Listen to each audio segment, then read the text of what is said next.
Mr. Keith, before we start, I'd like to express my concern about reports in the press over the last few days of the contents of Mr. Johnson's witness statement to the inquiry and what his evidence will be.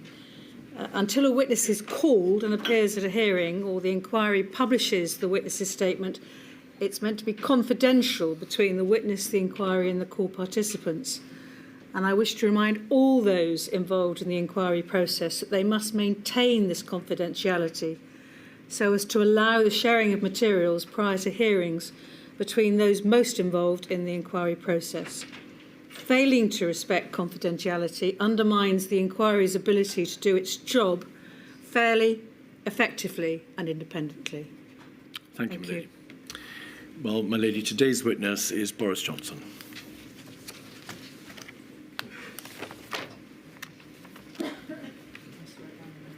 I swear by Almighty God that the evidence I shall give shall be the truth, the whole truth, and nothing but the truth.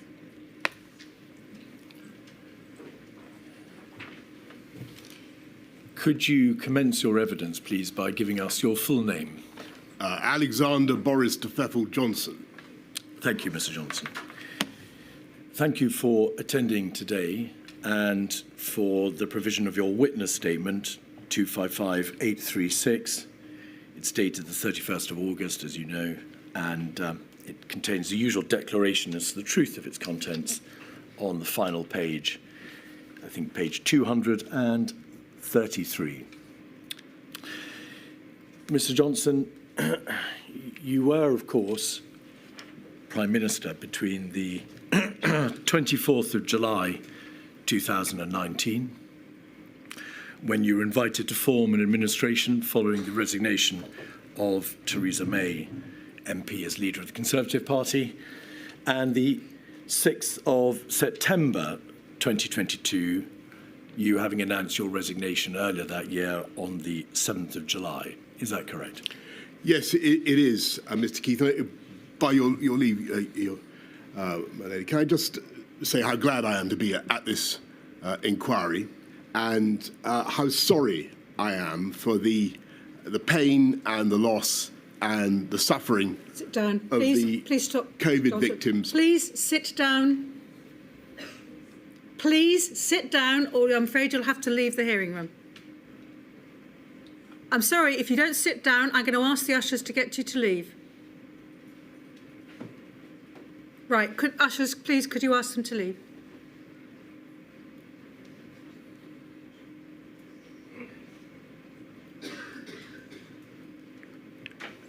Could I say, by your leave, that I understand the feelings of these victims and their families, and I am deeply sorry for the pain and the loss and the suffering of those victims and their families.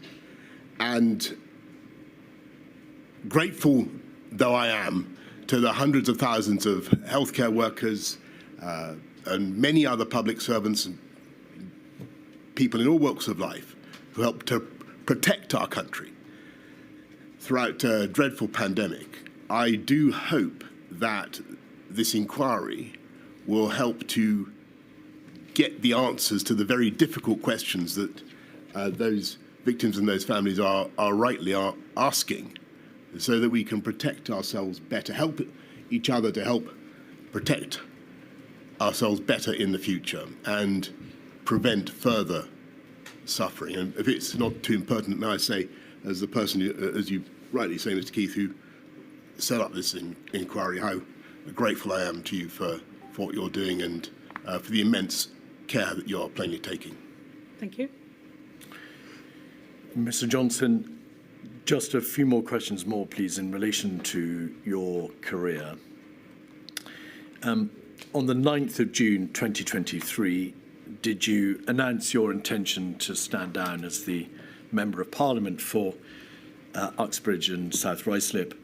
You then, I think, formally resigned the following Monday, the 12th of June, when you were appointed Steward and Bailiff of the 300s of Chiltern. You were, of course, previously Foreign Secretary and Mayor of London.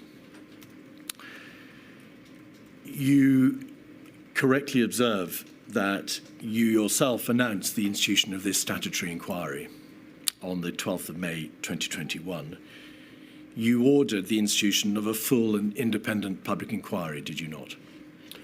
I did, Mr. Keith, and I believe that's the right way forward.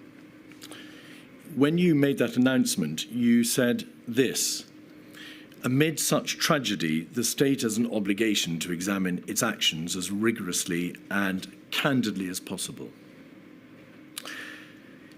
The number of deaths across the United Kingdom, calculated whether by registration on the death certificate through COVID or the measure of excess deaths, is now over 230,000. By any measure, Mr. Johnson, that is a shocking figure and a terrible loss of life. Is that the tragedy to which you were referring when you said, in this tragedy, the state has an obligation to examine its actions? That is certainly the core of the tragedy, yes.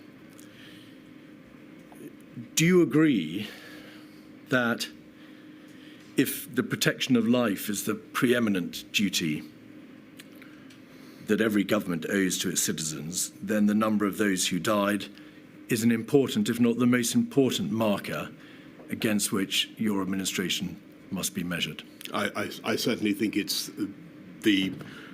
was what we were trying to prevent, was the loss of life, absolutely. The virus left in its wake, of course, not just death, but injury and misery, and indirectly through the lockdowns, it left pain and incalculable economic and societal damage.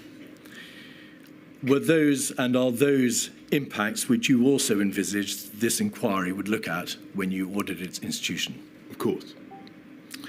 Do you accept, and we may, I think, presume from your opening remarks that you do you accept that the bereaved and those who suffered, of whom there are very many in number, are entitled to no less than an absolutely full and rigorous scrutiny? Of course.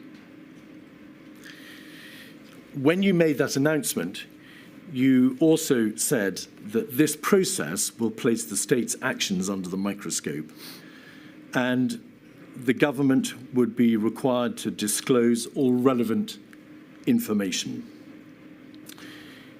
In light of those words, could I just ask you, please, to confirm what your approach has been to the disclosure of your own COVID-related emails, WhatsApps, and notes? I've done my best to give everything of any conceivable relevance. Has that always been your position, Mr. Johnson? Yes. Could we have 265619, please, page 68? This is a WhatsApp between your former Permanent Secretary Number 10 and then latterly Cabinet Secretary and your principal private secretary, Simon Case, and respectively Martin Reynolds. And the Cabinet Secretary said the Prime Minister is mad if he doesn't think his WhatsApps will become public via the COVID inquiry. He was clearly not in the mood for that discussion tonight. That date, the 20th of December 2021, was just 5 days after you had in fact appointed Milady as the chair of this inquiry. Was there a debate at that time within government as to whether or not your WhatsApps should be disclosed? And if so, whether or not they would become public by virtue of their disclosure in this process? I don't remember the conversation to which the Cabinet Secretary is referring, and I've handed over all the relevant WhatsApps.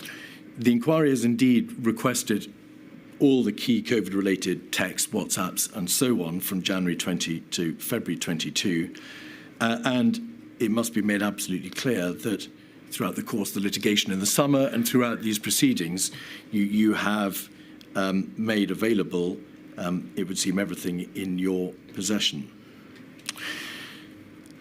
You made clear, I think, through your solicitors, however, that you had a phone which you used from May 2021, and you've made available the WhatsApps and the emails from that phone. Therefore, between May 21 and February 22, the end of the period that the inquiry was requesting about. But following a well-publicised security breach, you had not been able to use to access the previous phone because you'd stopped using it and you were fearful that if you tried to access it, you'd delete its data. Is that right? That's right. Were you able to get access ultimately to the contents of that first phone, the old phone? Yes, so we sent it off to some technical people and they activated it. Was there a time gap, as your solicitors have described it, on that phone, a period between the 30th of January 2020 and June 2020, during which time the WhatsApps have not been Yes. capable of being reinstalled and disclosed? That's right. Do you know why your phone was missing those 5,000 odd WhatsApps? I don't know the exact reason, but it looks as though it's something to do with the app going down and then coming up again, but somehow not automatically erasing all the things between that date when it went down and the moment when it was last backed up. So I can't give you the technical explanation, but that's the best I'm able to give. The technical report that your solicitors kindly provided demonstrates that there may have been a factory reset of the phone at the end of January 2020 and then an attempt to reinstall the contents later in June 2020. May I just ask you this? Was it you, if that was a factory reset that was done, was it you that tried to reset the phone or not? A factory reset? There is a device or a capability on the phone which allows its contents to be entirely reset. That wasn't you. I don't remember any such thing. All right. And during the course of the litigation this summer, between the inquiry and the Cabinet Office, did you, of course, make plain your stated wish that the WhatsApps, which were the subject of that litigation, should be disclosed? Yes. They being your own WhatsApps. All right. Can I, for the avoidance of doubt, make it absolutely clear I haven't removed any WhatsApps from my phone, and I've given you everything that I think you need. I asked Mr. Johnson because this issue has been trailed in the press. Yeah, no, I get you. And it's important that you have an opportunity of explaining why those WhatsApps are not available. In your witness statement, at paragraph 10, you say, Mr. Johnson, that unquestionably mistakes were made. And for those, you say you unreservedly apologise. We have the statement there. I'd like you, please, to set out in broad terms, of course we'll be looking at the detail of it later, but in broad terms, what mistakes you refer to there. Bearing in mind that we are only concerned in this module, Mr. Johnson, with the core decision-making, with the lockdown decisions, the NPIs, the non-pharmaceutical interventions, and so on, not vaccines, therapeutics, antivirals. Okay. What mistakes do you unquestionably accept were made? Well, I think if you look at my statement, I point out that we were relying so much on messaging to help contain the virus, and we needed the public to understand the message in as straightforward a way as possible, and they really did, by and large. One problem we had that I mention is that because of the very natural and proper right of the devolved administrations to have their own approach, sometimes there was a bit of so the BBC News would have one message from number 10, then a slightly different one from Scotland or wherever, and that I think we need to sort that out in future. And I'm sure there are plenty of other things that we could have done differently, but I have no doubt it will come to them in the course of the examination. So your position today is, and you appear to refer to it as the first issue, that the primary mistake made rests in the context of the messaging and the all communications with the devolved administration. Well, you asked me to to cite a mistake that we made. I didn't say that was the primary mistake. What primary mistakes, Mr. Johnson, are you referring to in paragraph 10 when you say there was terrible suffering, but in relation to which, where we failed, I apologise again? For what are you apologising in that statement? Well, I think just to go back to your main point, which is that so many people suffered, so many people lost their lives. Inevitably, in the course of trying to handle a very, very difficult pandemic in which we had to balance appalling harms on either side of the decision, we may have made mistakes. I don't want to try to anticipate the discussion, which I'm sure we will get into, about the timings of MPIs, of lockdowns. Inevitably, we got some things wrong. I think we were doing our best at the time, given what we knew, given the information I had available to me at the time. I think we did our level best. Were there things that we should have done differently? Unquestionably, but I would struggle to itemize them all before you now in a hierarchy. I'm afraid. I think it would be. I'd find it easier to try and explain what happened as we went through. You say in your witness statement, I unquestionably made mistakes. Can you draw a distinction for us, please, between yourself personally and the government? To what extent do you accept personal responsibility as opposed to accepting it on behalf of your administration? So I take personal responsibility for all the decisions that we made. It's obvious, Mr. Johnson, that many of the most difficult and momentous decisions rested upon your own shoulders as Prime Minister. Do you take responsibility for whatever my lady makes of the speed of the government's response in January, February, March of 2020? Of course. And the way in which the various moving parts of the government, the advisory committees, the departments, the agencies and so on responded? Of course. Do you take responsibility for the lockdown decisions, whichever way they went, and their timeliness, whatever my lady makes of them? The manner in which patients were discharged from hospitals into the care sector? Of course. The explosion of the virus within the residential care sector? Yes. The general speed at which the restrictions were eased? Yes. The Eat Out to Help Out scheme?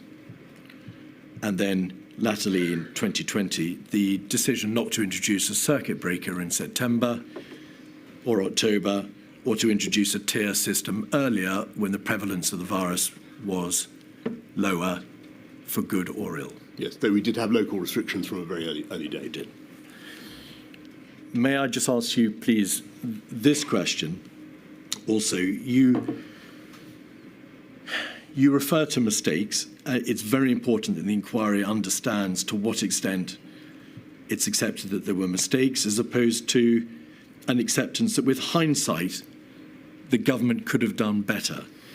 Do you mean there were failings, things or decisions that you got avoidably wrong, whether because they were the wrong decisions or because your management and leadership meant that the right decisions were less likely to be taken? Or do you mean, with hindsight, you just could have done better? Well, that's a sort of deterministic question, isn't it? Well, it's an important one. I think the answer is that with hindsight, it may be easy to see things that we could have done differently, or it may be possible to see things that we could have done differently. At the time, I felt, and I know that everybody else felt, that we were doing our best in very difficult circumstances to protect life and protect the NHS. It is impossible and arguably improper to attribute any individual death causally to any particular governmental decision, and as I know you know, and no possible purpose would be served in such an exercise. But do you accept that overall the government decision-making, not the pandemic, but the government decision-making in response, led materially to there being a greater number of excess deaths in the United Kingdom than might otherwise have been the case? I can't give you the answer to that question. I'm not sure.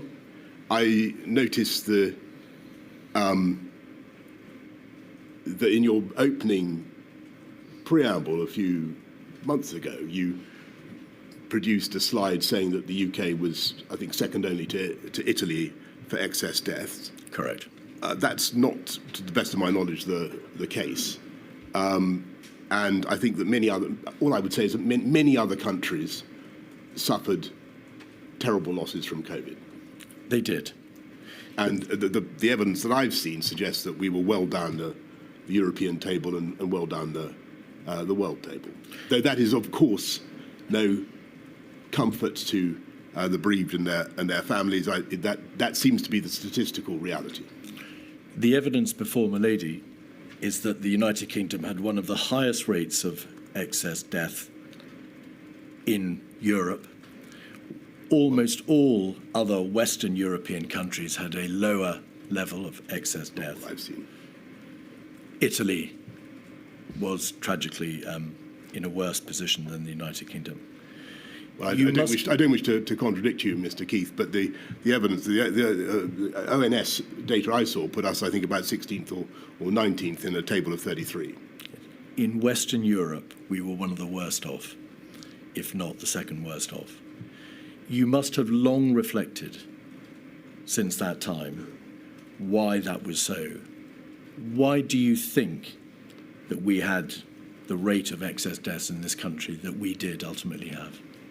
As I say, I think that the statistics vary, and I think that every country struggled with a new pandemic, and I think the UK, from the evidence that I have seen, was well down the European table and obviously even further down the world table.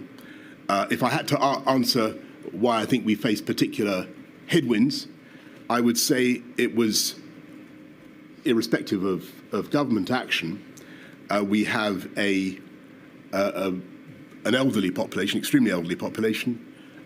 We do suffer, sadly, from lots of COVID-related comorbidities, and we are a very, very densely populated country, the second most densely populated country in Europe, and that did not help. Do you accept that government actions materially contributed to that outcome? It wasn't just a matter of the state of the healthcare system, density, age of population, and in fact the geographical location of the United Kingdom. Given that other countries have excellent healthcare systems and face similar problems and ended up in statistically with more excess deaths per 100,000? The answer is I don't know. I don't know. You're obviously extremely well aware of the argument that the lockdown decisions themselves, cumulatively and individually, contributed to the number of excess deaths. What do you say to that? I say that I don't know, but I'm aware of the arguments that are made. What I would say respectfully to people is that they were very, very difficult decisions, and the issue of the timeliness of lockdowns was clearly one that we considered very hard at the time, and you will have seen from the evidence that there was strong arguments against going too early into lockdowns, especially when it came to that first series of March NPIs. And you'll remember the arguments that were made, two arguments. against early action, and they were the risk of behavioural fatigue, and then the risk of bounce back, or what you've called uncoiling of the spring. And they were made powerfully, and they certainly had a big effect on me. Could you assist the inquiry, please, with something about the nature of the heavy responsibility which rested on your shoulders? It is perhaps self-evident that only the most difficult and momentous decisions come for the Prime Minister. That's correct. Were there any good or easy decisions to be made in this context? No, I can't think of a single. Well, I suppose it was an easy decision to say that we should go ahead with the rollout of both Pfizer and AstraZeneca as soon as they've been approved by the MHRA. But there were no, when it came to the, forgive me, Mr. Keith, but when it came to the balancing of the need to protect the public and protect the NHS and the damage done by lockdowns, it was incredibly difficult. Pause there, please. I do understand emotions are running very high. I do, and I think it's most unfortunate when I have to ask people to leave. But we have to ensure that this hearing is effective, and it's got to be effective not just for people in this hearing room, but for people watching on the online streaming. So please make sure your behaviour is appropriate to a public hearing of a statutory inquiry. Thank you. Sorry to interrupt. No, it's fine. We'll look at the nature of the particular decisions in greater detail later. But broadly speaking, so that we know the lie of the land and we know how you approach these issues, were the majority of the most momentous decisions, the decisions, for example, to impose the lockdowns and social distancing measures and so on, were they decisions that were in practice made by you, yes, even if they were affirmed or endorsed by the Cabinet later? Or were they decisions that were entirely open-endedly made by Cabinet? That's a very good question, because I think it was both. A huge number of decisions, because they had to be taken so fast, were funneled up directly to me. But there were also a large number of decisions, and I do think this maybe hasn't come out as much as it should, that were the subject of exhaustive Cabinet discussion. In his witness statement, Michael Gove has said that the wider Cabinet was brought into decisions at times too late and too little. Mr. Javid has said in his witness statement that the Cabinet was designed, in his view, to place Dominic Cummings and the Prime Minister as the decision makers, to centralise power in number 10. And in his own witness statement, Mr. Cummings has said that the Cabinet was largely irrelevant to policy or execution on account of the leaks, your inability to chair it, and because it was seen by number 10 as not being a serious place for serious discussion. I don't think that's true. I think there were some really excellent Cabinet discussions about the trade-offs. If I had to make a comment about Cabinet as a whole in terms of the speed of lockdowns, which was what we're talking about, I think it probably would be fair to say that the Cabinet was, on the whole, more reluctant to impose MPIs than necessarily than I was. That wasn't true for every member of the Cabinet, but that would be a general comment. The lockdown decision of the 23rd of March, 2020, was debated, as you rightly say, at great length on the Sunday, on the Monday, by the various bodies, but in particular COBRA. But it was debated in COBRA on Monday the 23rd. A public announcement, we'll all recall, was made that day, that evening, in fact, and then it went to Cabinet on the Tuesday. So in relation to the first lockdown decision, it's obvious that Cabinet debated it after the event. In relation to the second lockdown, that of November 2020, Mr. Johnson, do you recall whether or not that decision was made by a COVID ministerial committee or by Cabinet? I'm afraid I can't remember the sequence there, but just picking you up on the first the first lockdown, which was actually a sort of crescendo of measures, I'm fairly certain we had a long cabinet call at least to discuss it. Well, we'll look at that in detail later. The inquiry's heard a great deal of evidence, Mr. Johnson, about the way in which your secretaries of state would naturally and permissibly come at the same issue, whether to have a lockdown, whether to ease, whether to have a tier system and the like, from different angles. The Secretary of State for Health and Social Care, understandably, would promote the public health consequences and the need to act in the public health. The Chancellor would frequently promote the economic considerations, but all, it's obvious, were aware to greater or lesser degree of the societal and economic harm that would result from the decisions that you were having to contemplate making.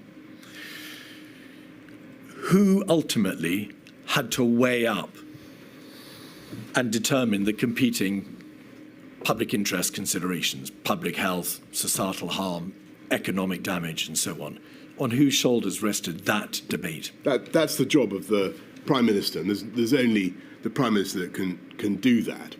But I think that wasn't actually a bad way of doing it, to have different interests represented by different Secretaries of State in different departments. Presumably you needed the advice of your close advisors, your Cabinet Secretary, and those in the civil service, in addition to the advice that you were receiving from your Secretaries of State. Could you give, please, the inquiry an indication as to the identity of the persons upon whom you were most reliant in that debate, in that weighing up exercise? Well, I don't wish to embarrass distinguished public officials by naming them.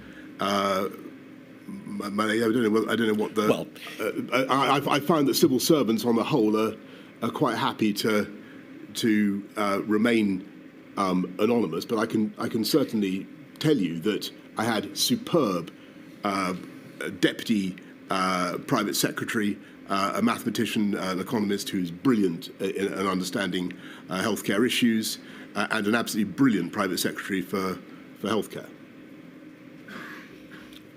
the inquiry's obviously heard from a number of advisors and civil servants. I think you've heard from both of those individuals. So there's no debate about their identity, Mr. Johnson, and no risk. You may need to make the question a bit more specific, Yep. Mr. Keith. The evidence is, Mr. Johnson, that you received advice from advisors in number 10. Yes. Obviously, your chief advisor, Mr. Cummings. Yes. You received advice from the Cabinet Secretary. Firstly, Yes. Mark Sedwell, and then latterly Simon Case. You received advice from the CMO, Yes. and then the General Chief Scientific Advisor. Yes, sorry, I should and have ministers. cited them first, yes. It's apparent that on top of the formal advisory structures, the meetings with the CMO and the GCSA, the meetings with the Cabinet Secretary, the meetings with your ministers, you had a profusion of meetings with your Chief Advisor, Mr. Cummings, with your Cabinet Secretary, with your Principal Private Secretary, and so on. There were a huge number of rolling meetings with your innermost group of advisors. And I want to know to what extent, therefore, you came to rely upon them in the ultimate decision-making process.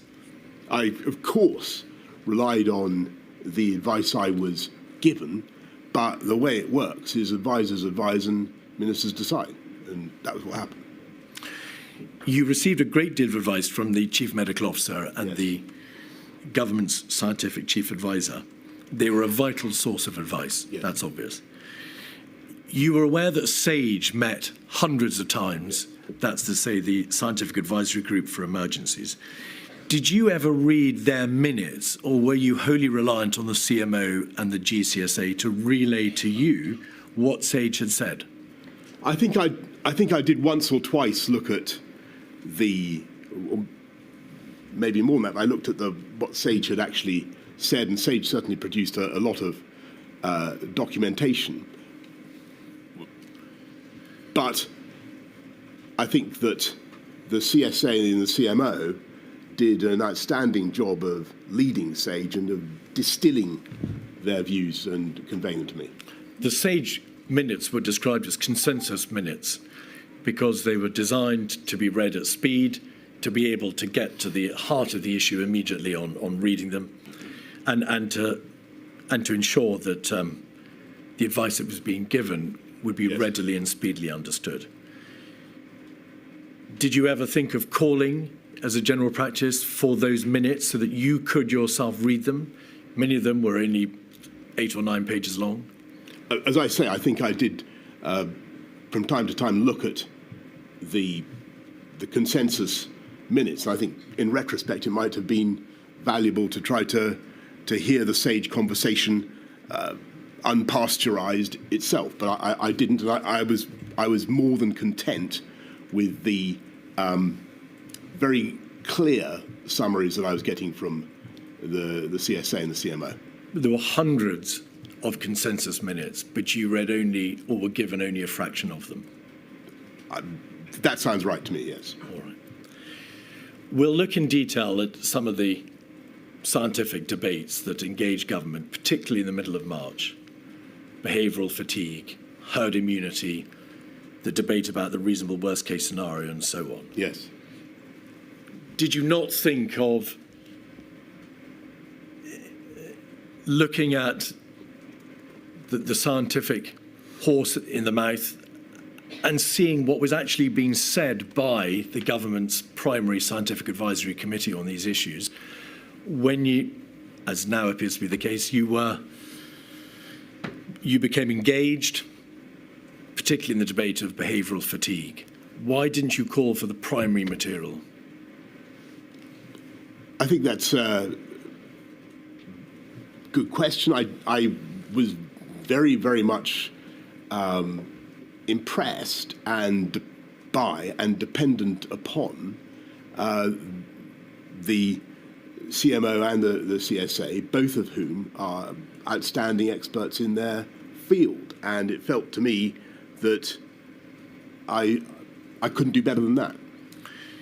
The CMO and the SCA were, of course, concerned with medicine and science, and SAGE was concerned, as it says on the tin, with science. Well, CMO is a professor of public health. I mean, he knows an awful lot about epidemiology and public behaviour in an epidemic. He does. You had no advisory structure around you, however, and by contrast, that dealt with matters such as the economic damage that would be done by the lockdown decisions. There was no pandemic or civil emergency or societal advisory body which might be thought to be analogous to SAGE. In hindsight, and with the passage of time, do you suggest that there was an absence of a proper advisory structure to deal with the other issues and the other considerations which weighed in the balance when you came to make those final decisions? I've thought about that a great deal, and I think in the end that there is such a body, and it's called HM Treasury, and that is what they do. And you referred earlier on, Mr. Keith, to the competing perspectives of the Whitehall departments and the secretaries of state, and I think for all its difficulties, I think it did work well in allowing me to get a balance of the argument. The evidence appears already to suggest that the Chancellor of the Exchequer and then Her Majesty's Treasury had considerable influence over the ultimate decision-making process, because the Chancellor would come and see you in bilateral meetings. There were bilateral meetings in the week of the 16th of March, before the first lockdown decision, in late October, before the second, in the summer of 21, and then again in December of 21 in relation to Omicron, and also Eat Out to help out.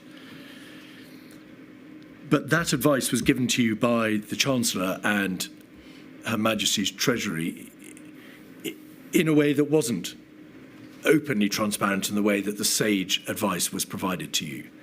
There were no minutes disclosed of the advice that you were being given to the public. There was no regular production of material or any kind of published, transparent economic analysis provided to you. Do you think in hindsight that that was an error? I think that there was certainly transparent economic analysis of the cost of some of the measures that we were obliged to enact and the fall in GDP, the cost of the CJRS and the other schemes was plain for all to see. That was all public. Of course, what was not public and is not traditionally public is ministerial conversations and discussion between ministers. But again, I think the perspective that I was being offered by the Treasury was a very useful one, just as the perspective of the Department of Health was a very useful one.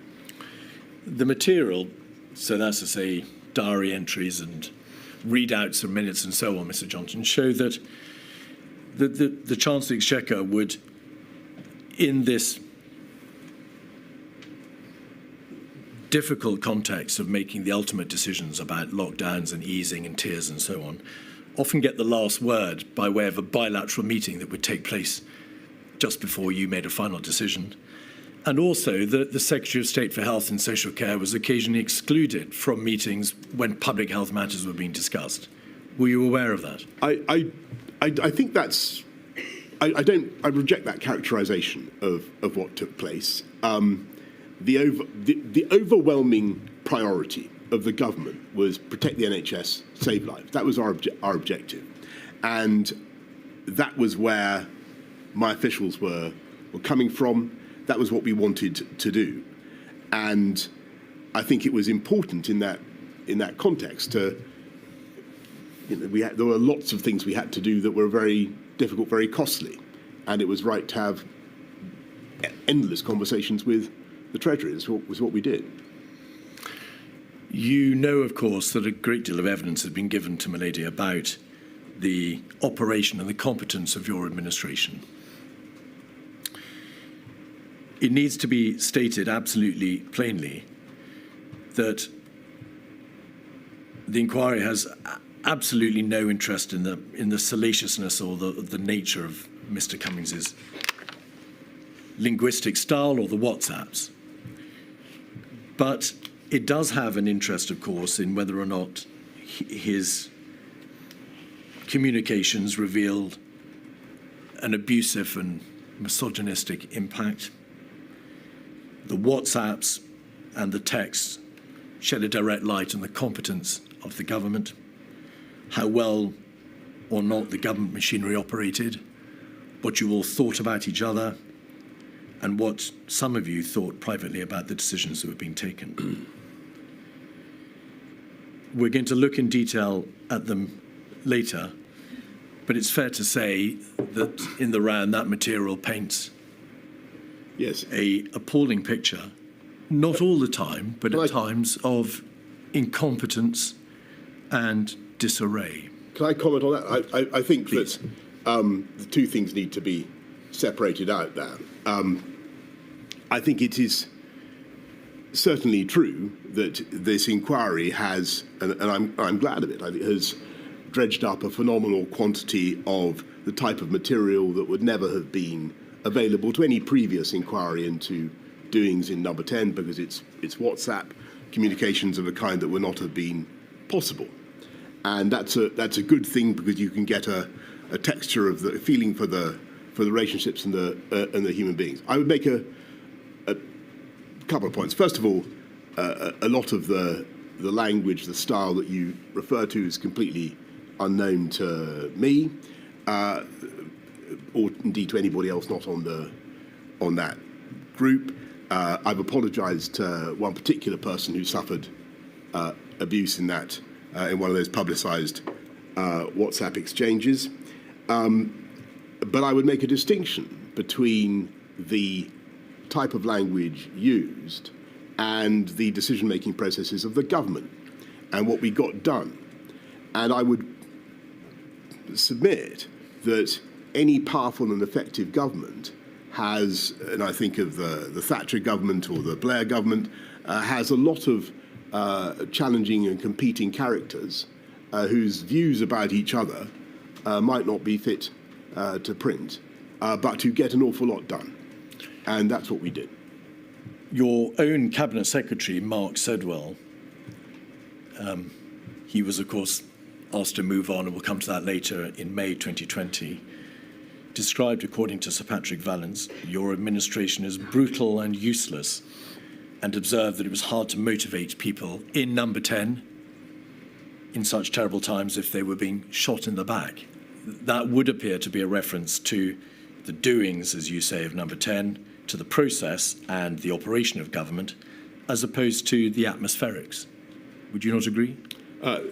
Again, I think that actually what you're looking at in all this this stuff is a lot of highly talented and highly motivated people who are stricken with anxiety about what is happening, about the pandemic, who are doing their best, and who, like all human beings, under great stress and great anxiety about themselves and their own performance, will be inclined to be critical of others. And I think that would have been the same of any administration facing the same sort of challenges on that scale. But do you accept that there is a considerable body of material which addresses not just their private thoughts of the other individuals in government, of them personally, but relates to the performance of government, to the way in which your administration actually operated? Do you accept that as a general proposition? I do, and I think that was a good and a healthy thing, because we needed, given the scale of what we were facing, we needed constantly to challenge ourselves and constantly to try to do better.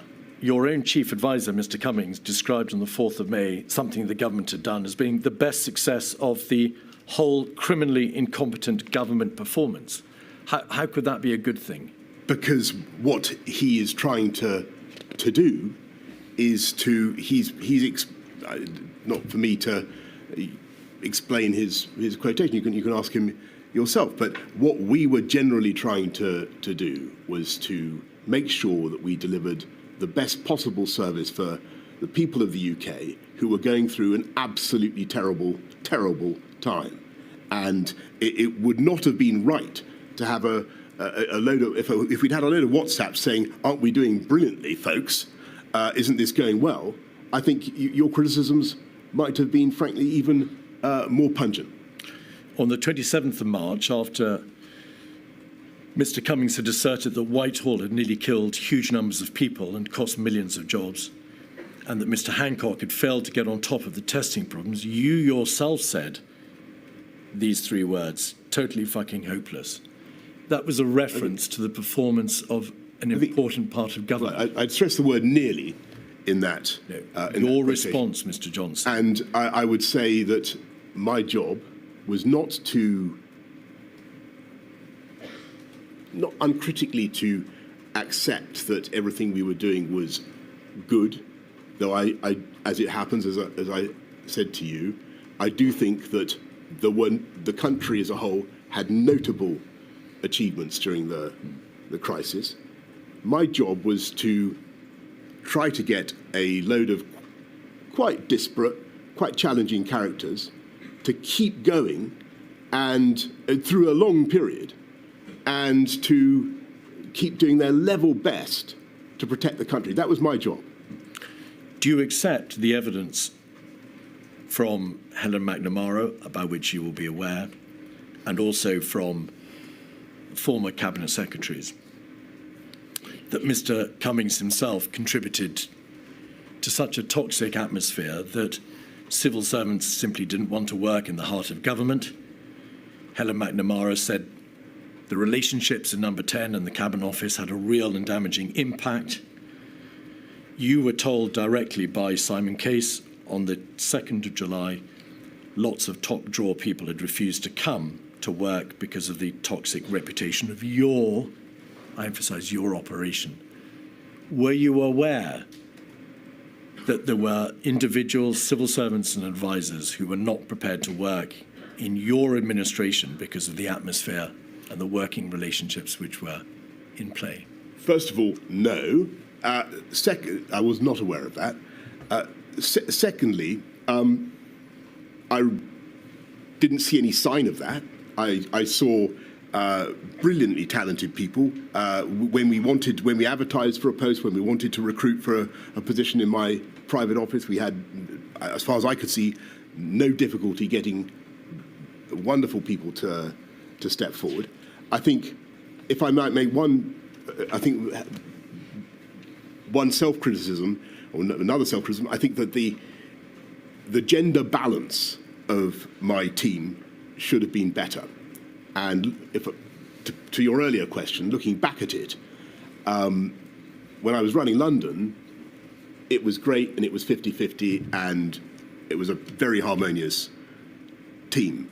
I think sometimes during the pandemic, too many meetings were too male-dominated, if I'm absolutely honest with you. And I think that was I tried sometimes to rectify it. I tried to recruit a former colleague from City Hall, but I think that was something we should have done better. Simon Case, who was then the Permanent Secretary Number 10, WhatsApped you yourself on the 2nd of July to say that lots of people, lots of top drawer people had refused to come because of the toxic reputation of your operation. Well, I don't remember that. What did you do? I don't remember that. And my impression was that we had no difficulty recruiting the best possible people. Could we have, please, 48313, page 16, on the screen? These are communications between Mr. Cummings and yourself in May 2020. We're concerned with the bottom half of the page. So can you expand it, because I can't?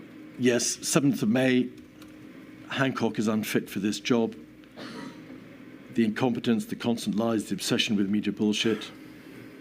Reference to testing. You must ask him where we'll get to 500,000 per day and where's your plan for testing. And if you can scroll back out. But just, sorry, just pause a second, Mr. Johnson. If you then scroll in, please, to the bottom half of the page, the last part. Mr. Cummings says, it'll certainly be a cock-up like everything else, but it'll be far from the worst of our cock-ups over the next 8 weeks. You need to think of binning Hancock, and so on and so forth. You cannot suggest that you are unaware of the opinion taken by your chief advisor over your Secretary of State for Health. You cannot suggest you are unaware of the concerns expressed by your Cabinet Secretary about the toxic reputation of your operation, because he WhatsApped you directly.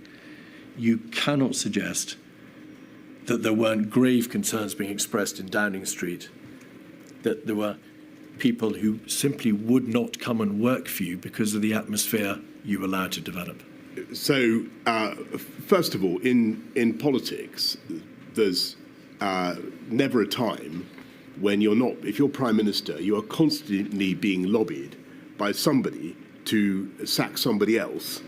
It's just what I'm afraid happens, and it's part of life. Everybody's constantly militating against some other individual for some reason of their right. It's just that I'm afraid that's the nature of it. It is perfectly true that this advisor in particular thought had a low opinion of the health secretary.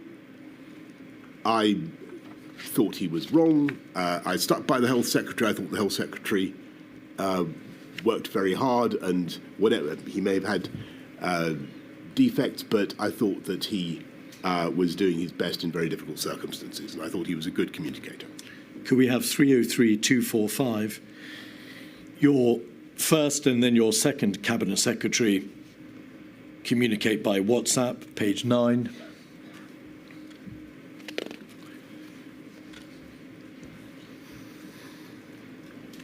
Mr. Case refers at the top of the page to how you have told Mr. Cummings outright to stop talking to the media in his presence. This place is just insane, zero discipline. And then in the bottom half of the page, these people are so mad, madly self-defeating. It's hard to ask people to march. It should be to the sound of gunfire. And then the Cabinet Secretary. The Cabinet Secretary is the head of the civil service. Is he or she not? I've never seen a bunch of people less well equipped to run a country. That's not a matter of atmospherics or lobbying or part of the general day in, day out friction within government, is it? Yes, I think it is. And I think that as I say, if you'd had the views of the Mandarinate about the Thatcher government in unexpurgated WhatsApps, milady, I think you would have found that they were pretty fruity. It's WhatsApp conversation is intended to be, though clearly it isn't, ephemeral. It tends to the pejorative and the hyperbolical, and I think that the worst vice, in my view, would have been to have had an operation where everybody was so deferential and so reluctant to make waves that they never expressed their opinion, they never challenged, and they never doubted. It was much more important to have a group of people who are willing to doubt themselves and to doubt each other. And I think that was creatively useful rather than the reverse. Some of these senior advisors didn't just lack deference, to use your word, Mr. Johnson. They doubted you, and they doubted your ability and your competence, as you now know from having seen the material. Could we have, please, 273901, page 188?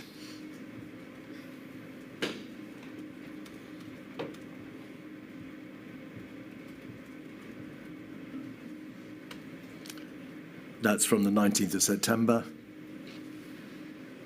Page 229.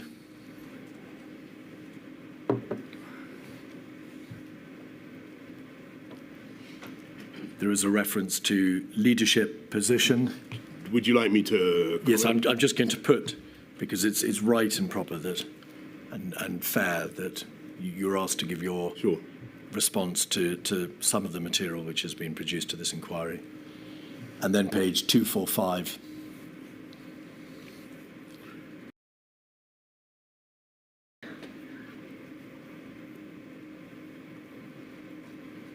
The Prime Minister begins to argue for letting it all rip. They've had a good innings. And there is a reference there to lack of leadership, the last line. This all feels like a complete lack of leadership. Look, let me put the question, whether or not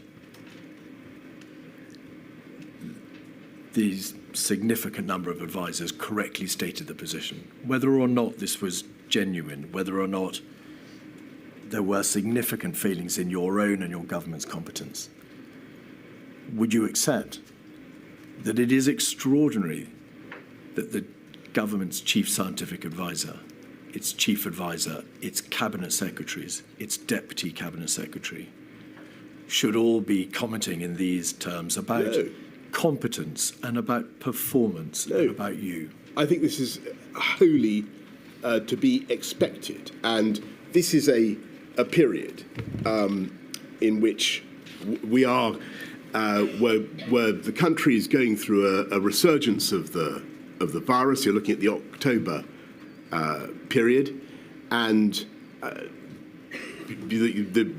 Patrick, the CSA, talks about inconsistency, and we've just got to face the reality. I've got to face the reality as Prime Minister that the virus seems to be refusing to be suppressed by the measures we've used so far. We're going to need different measures. We've come out of lockdown. We're going into the tiering system. Of course we're changing, but so did the collective understanding of the science. And if you look back at what happened during COVID, we had radically different views over the period, over the efficacy of masks, over whether asymptomatic transmission could take place. We had a totally different view within months about whether ventilators would be needed. I was told to begin with we needed 25% of patients would need ventilators. That turned out not to be true. Then on this particular issue, you've got the scientists calling for us to go early and go hard, and this takes us back to your initial line of questioning, when earlier on they had been saying expressly that if you go hard too soon, then you have two problems: behavioural fatigue and bounce back. And the problem that I was facing, and it was an appalling problem in October, was that we didn't have therapeutics, or we didn't have, well, we had some therapeutics, but we didn't have a vaccine, we didn't have a way out, a medical solution. We were being forced to use NPIs. And at this particular moment, I'm sure we'll come to the October-November lockdowns, my anxiety was that we were going to have to do the same thing over and over again. And I think what those notebooks reflect and what all those comments reflect is the deep anxiety of a group of people doing their level best who cannot see an easy solution and are naturally self-critical and critical of others. All right. It's obvious that these things were said at the time. You say not to you, although I've put to you a WhatsApp which was sent directly to you. And there are obviously others. Well, it's a WhatsApp that claims to have said something directly to me. Well, the WhatsApp has been taken, of course, from the material which you've provided and from, obviously, the phones from other people who were interlocutors to the same conversation. If I may correct you, Mr. Keith, what that WhatsApp was a WhatsApp from the Cabinet Secretary saying that he told me directly something. I don't think I saw the WhatsApp directly to me. Mark Sedwell, on the 2nd of July, WhatsApped you directly to say lots of top drawer people had refused to come because of the toxic reputation of your operation. I'm sorry. Whether this material indicates a significant failing at the heart of government and in failures of competence, they undoubtedly, well, these opinions were expressed at the time, and you no doubt accept you're responsible for that state of affairs. You must have reflected, Mr. Johnson, long and hard, both whilst in office, in your dealings with Mr. Cummings, and afterwards, on what lessons can be learned from the way in which power is exercised and the way in which government performs at the highest level. Have you reflected upon whether or not the system of SPADs, the system by which you receive advice from your political advisors, needs to be reformed? Have you reflected on the function and powers and the extent of powers of SPADs, or on the competence of the ministers whose advice you accepted?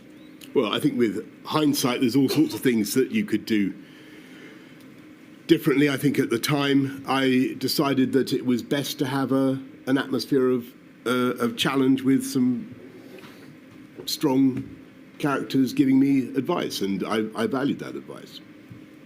Well, with hindsight, you can now see what was going on, and you've had this material for some time. Have you reflected on whether or not the inquiry could, if my lady sees fit, make recommendations about the way in which a character such as Mr. Cummings, about whom some extremely strong views have been expressed, should be in the position that he was, views on whether or not the Prime Minister had access to the correct and proper forms of advice? Are these not issues that you've thought about? Yes, but I think overwhelmingly that I did have access to the correct and proper forms of advice. And if you ask upon whom I relied for that advice, it was the CMO and the CSA, together with the experts, the officials in my private office. You lost confidence in your Cabinet Secretary in May 2020, did you not? Well, he asked to step aside. Did you lose confidence in your Cabinet Secretary in May 2020? Yeah, he asked to step aside. Did you lose confidence in your Chief Advisor, whom you described as engaging in an orgy of narcissism at the heart of your administration? Well, I think he also stepped aside. Did you lose confidence in those senior advisors, Mr. Johnson, and effectively dispose of them both? Well, they both stepped aside from government, but it was a very difficult, very challenging period. People were getting, as you can see from the WhatsApps, they were getting very frazzled because they were frustrated. COVID kept coming at us in waves after wave, and it was very, very hard to fight it. And people were doing their level best. And I don't, when people are critical of the guy at the top, or they're critical of each other, that's a reflection of the difficulty of the circumstances. When it became easier in the spring and during the vaccine rollout, people's tone changed. Of course it did, but it was a reflection of the agony that the country was going through and that the government was going through. Ladies, that's a convenient moment. I'm about to turn to a completely separate topic. Right. I shall return at 20 past. Thank you.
Mr. Keith. Mr. Johnson, we're now going to turn to look at the events of January and February. In your witness statement, you say that Mr. Hancock spoke to you about his concerns around about the 7th of January. You say he rang you again on the 22nd of January. To put this in its proper chronological place, the first SAGE had taken place on the 22nd of January, the first COBRA on the 24th of January. He says, however, in his witness statement that he called you directly on at least 4 occasions during January to try and impress upon you his concerns.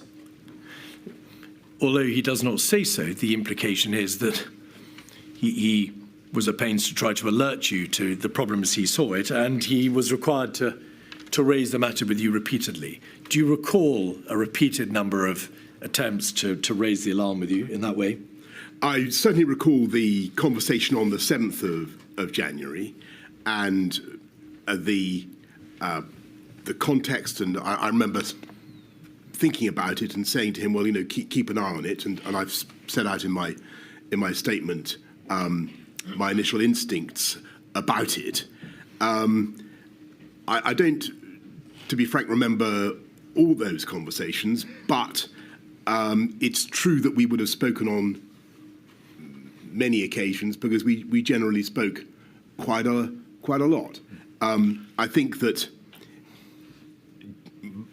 in that period, January really to the end of February, towards the end of February, COVID was pretty much like a cloud on the horizon, no bigger than a man's hand, and you didn't know whether it was going to turn into a typhoon or not. And I certainly didn't. I was unsure, and it became clear much later. The matter was first raised with your Cabinet Secretary, Mark Sedwill, formally on the 21st of January, which was the date, in fact, of the World Health Organization first novel coronavirus situation report. Do you recall when the matter was first brought officially to your attention? You were obviously aware from news reports, and you'd been aware from your conversations with Mr. Hancock as to the possible crisis or the emergence of this virus in China. But when officially do you recall it was put before you? I'm sure it's in my in what I've submitted to the inquiry, Mr. Keith. I think certainly there are cabinet discussions in January and in February, and a crescendo of activity about it. But in government, it wasn't yet being escalated to me as something of really truly national concern. Indeed. A COBRA was convened, chaired by Mr. Hancock, on the 24th of January. And then he chaired a further COBRA meeting on the 29th of January, then the 5th of February, then the 18th of February, and then the 26th of February. Right. It's plain that was quite permissible. COBRA doesn't have to be chaired by a Prime Minister. Yep. Indeed, it can be chaired by an official. But the sheer frequency of those COBRAs, there were then 5 COBRAs within 1 month, all on the same issue of this emerging virus. Didn't the seriousness of the position in late January make itself plain to you? How could there have been a need for a COBRA every week for 5 weeks in relation to an issue that didn't require your direct involvement as the Prime Minister? I think for the reason you've given, which is that a COBRA is a regular occurrence in government when there's something that a particular government department is leading on. In this case, it was health. The possibility of a coronavirus pandemic, which was only declared by the WHO on the 12th of March, was not something that had yet been hadn't really broken upon the political world, certainly in my consciousness, as something of real potential, a real potential national disaster. And in that period, end of January, beginning of February, it's not much in the political world. I wasn't asked about it, for instance, at all at PMQs. Were you even aware that Mr. Hancock was chairing COBRAs to deal with a new and emerging respiratory virus on those 5 dates? I think that I was aware that Matt was handling it. I couldn't swear that I was aware that he was handling it in that way on all those particular dates. My instructions to him were to keep me posted, and I would do whatever I could. But by the end of the month, clearly, by the end of February, I'm getting anxious about what we're doing. We'll come there.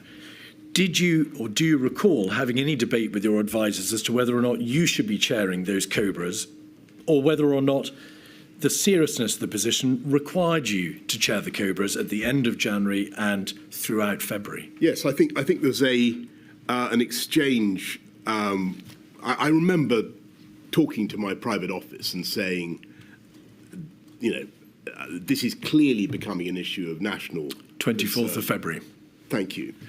Before that date, for the month beforehand, did you think to say to your officials, the Secretary of State for Health is chairing a COBRA now on a weekly basis to do with a fatal viral pandemic, which currently is just spreading. It hadn't yet been declared as a pandemic. It hadn't been declared as a pandemic, but by the 16th of January, it had spread to Thailand and Japan.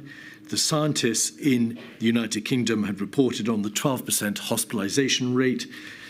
It was clear from the material in government that only a small fraction of the infections in Wuhan were being detected, and there was already evidence of limited human-to-human transmission, all by the 16th of January. So, in an overarching sense, why do you think that the Prime Minister, yourself, was not informed earlier as to those extremely worrying features of this emerging virus? I think that here's what I really think happened. I think that actually everybody, had they stopped to think about it, could see the implications of the data, the implications of what was happening in the numbers, the percentage of fatalities in China.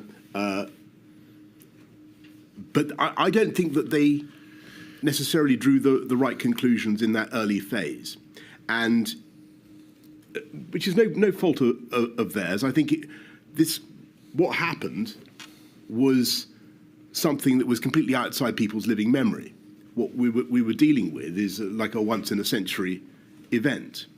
And I just don't think people computed the implications of that data. And it wasn't really escalated. It wasn't escalated to me as an issue of national concern until much later. And as you say, I said, look, I think I've got to chair these COBRAs. You are the Prime Minister. You're obviously an extremely skilled politician, and you have direct, intimate experience of running government.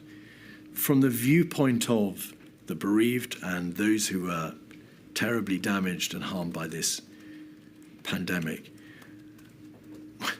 how could a government have generally failed to stop and think? The system is there to make you think. The risk assessment processes and civil emergency procedures are there to make sure that you don't have to stop and think. It responds.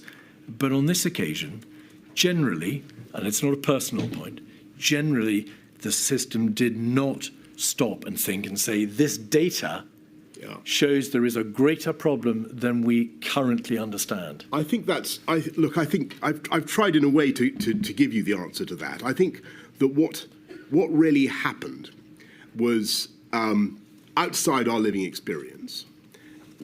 We hadn't seen something like this for a century or more. And unfortunately, what we did remember was not helpful, because what the system did remember, was things like SARS and MERS and swine flu and so on, other zoonotic diseases that certainly had an impact in Asia, which is what we were seeing, but ultimately were relatively, if not wholly, benign in the UK. And if I had to guess an answer to your question, Mr. Keith, I would say that was probably the default mindset, and that was basically because of people were operating on the basis of their lived experience. So a failed mindset. I think it was a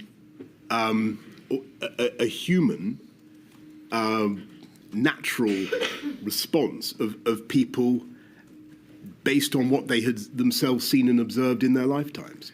But from the context, from the prism or from the viewpoint of the efficacy and the competence of the government response, regardless of the psychological issues that may have been preying on the minds of its constituent individual parts, that the government failed to wake up, did it not? It failed to understand the significance of the crisis, and therefore it must follow, failed to take steps speedily enough. I think that it would certainly be fair to say of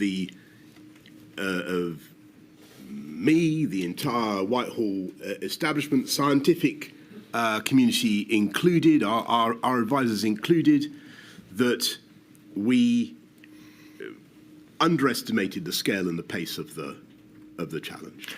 And you can see that very clearly in those early days in March, from late February through to the sequence of NPIs, of lockdowns.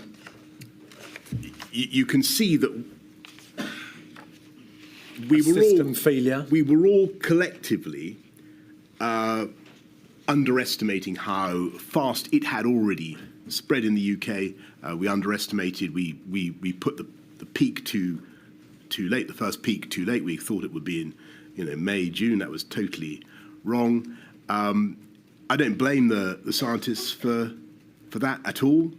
But that was the feeling, and it just turned out to be wrong. But the evidence before Milady shows that the scientists, at least in part, were aware by the end of January of the hospitalisation rate, of the fact that the number of infections was being grossly underestimated, that there was self-sustaining human-to-human transmission. They were aware by the beginning of February that there was no effective test, trace, control, isolate system in the United Kingdom. So once the virus spread beyond China and became self-sustaining, there was no effective means of stopping its entry into the United Kingdom. That was all known to the scientists, at least by the beginning of February. Why wasn't it known to the on the test, trace, ministers? On the test, trace and isolate, on the whole diagnostics question, I think if you look at the evidence, you can see actually that we were being assured, I was being assured that we were in a good place on that until it became clear that wasn't quite right. But I'm asking you about the system. Forgive me. I'm asking you about the system. If the scientists knew and had the data from which the government could draw the proper conclusions, why didn't the government systemically rise up in light of these alarm bells and do something? I don't wish to say that we were oblivious, because we weren't. And actually, a lot of work went on, a lot of planning, a huge amount of discussion. So I think, I'm talking quite a lot now. So I think the CMO first briefed me about it on about the 4th of February. And we talk about what could happen. SAGE, as you say, is meeting.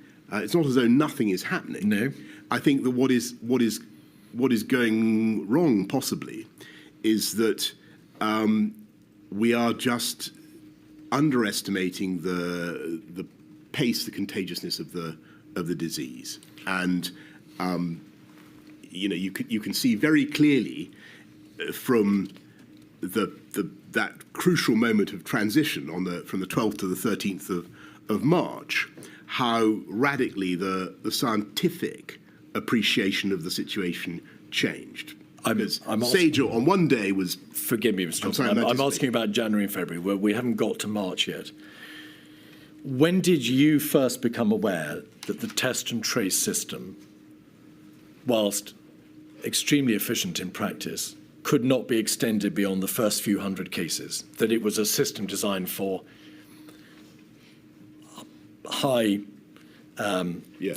consequence infectious diseases. It dealt with travellers, it dealt with index cases, but it couldn't really be expanded beyond 10 or 20 index cases and 500 or 600 contacts. Yes, you're going to have to forgive me, Ms. Gill. I can't remember exactly when it became obvious that test and trace wasn't going to work, but there came a point quite early on when I think Chris or Patrick said, look, test and trace isn't relevant anymore because of the spread of the disease. I couldn't date that. From which you then, of course, appreciated that if the virus spread outside China and was self-sustaining, and it had already, yes, I'm sorry, that was probably much later in March. All right, you think that was later in March? I think so, but I couldn't swear to it.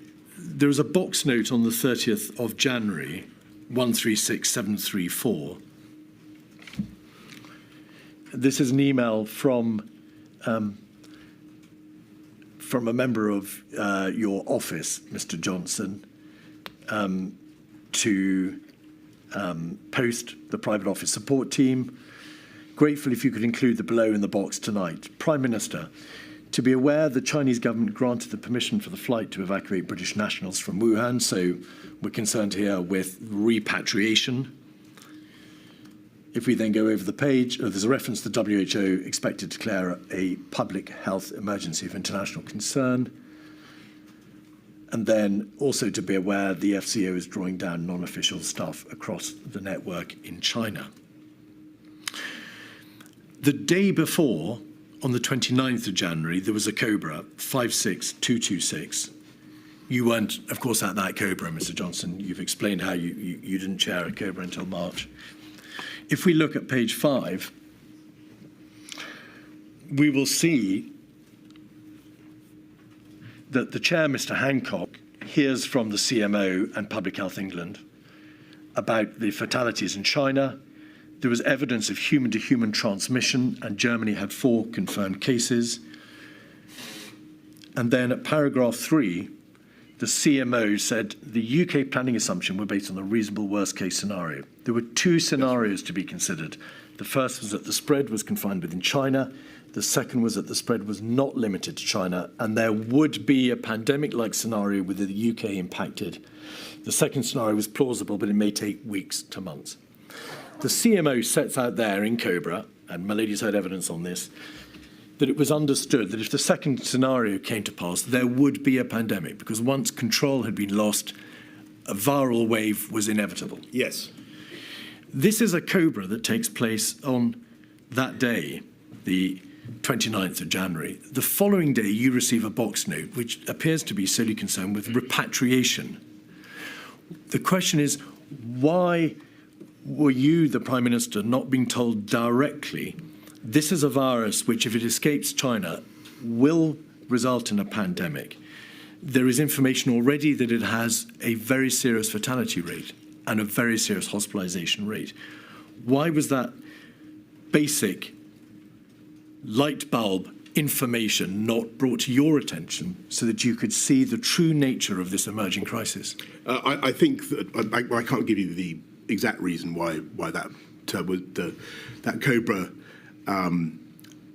was not brought to my attention. That detail of the Cobra was not brought to my attention. But I can say that at that stage, I think that even the concept of a pandemic did not necessarily imply to the Whitehall mind the kind of utter disaster that COVID was to become.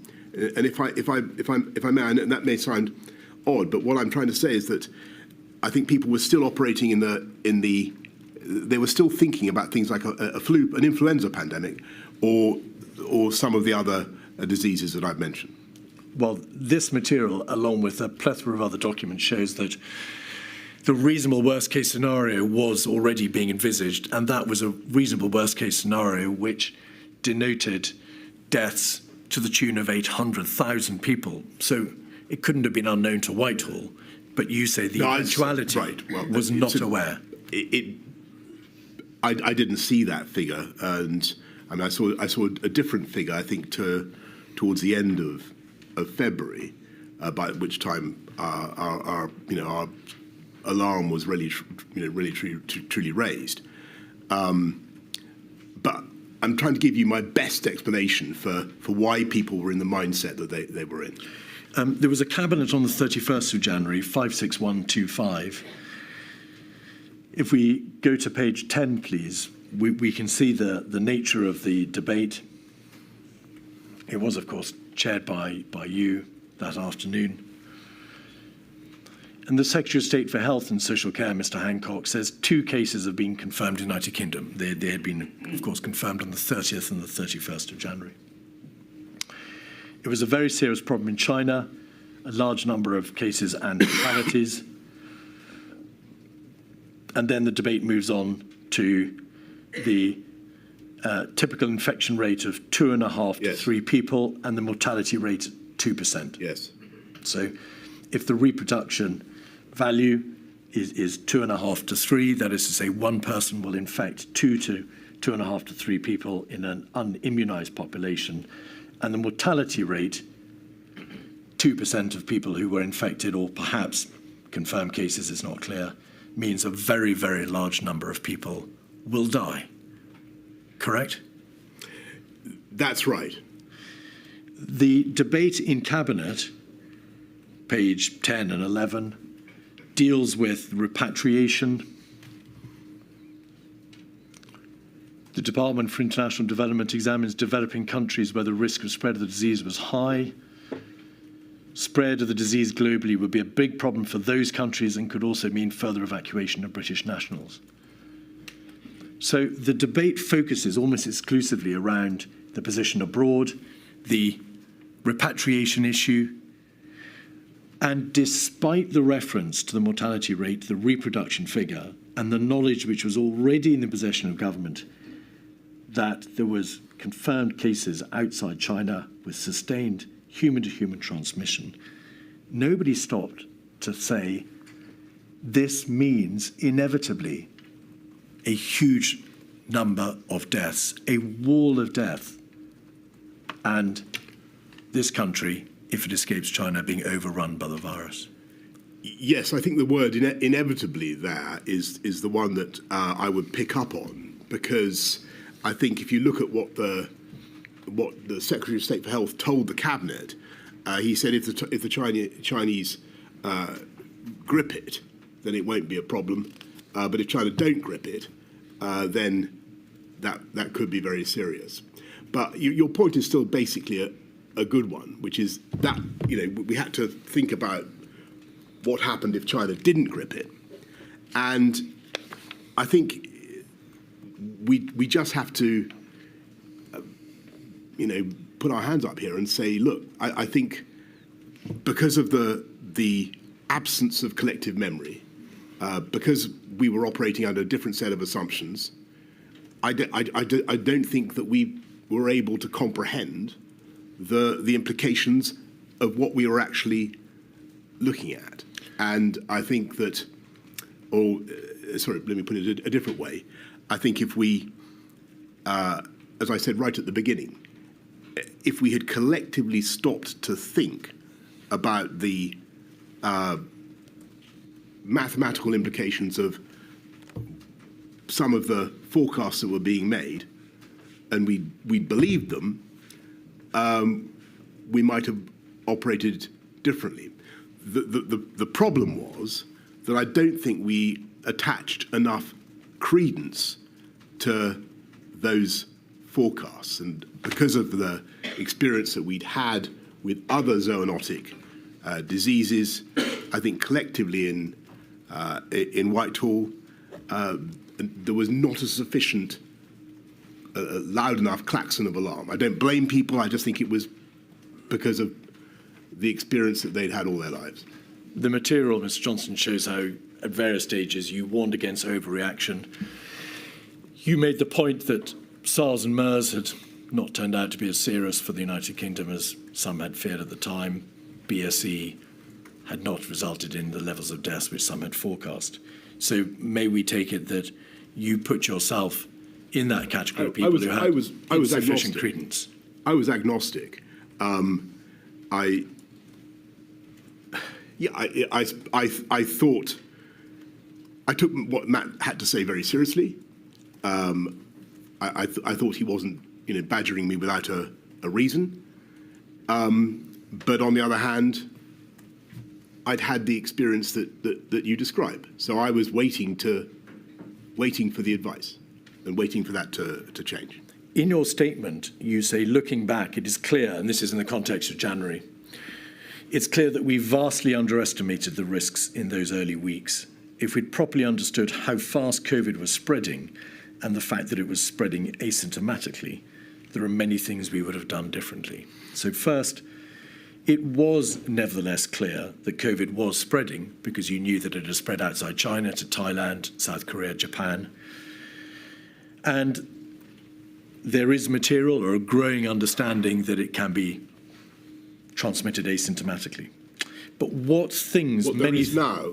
There was a dawning realization, Mr. Johnson.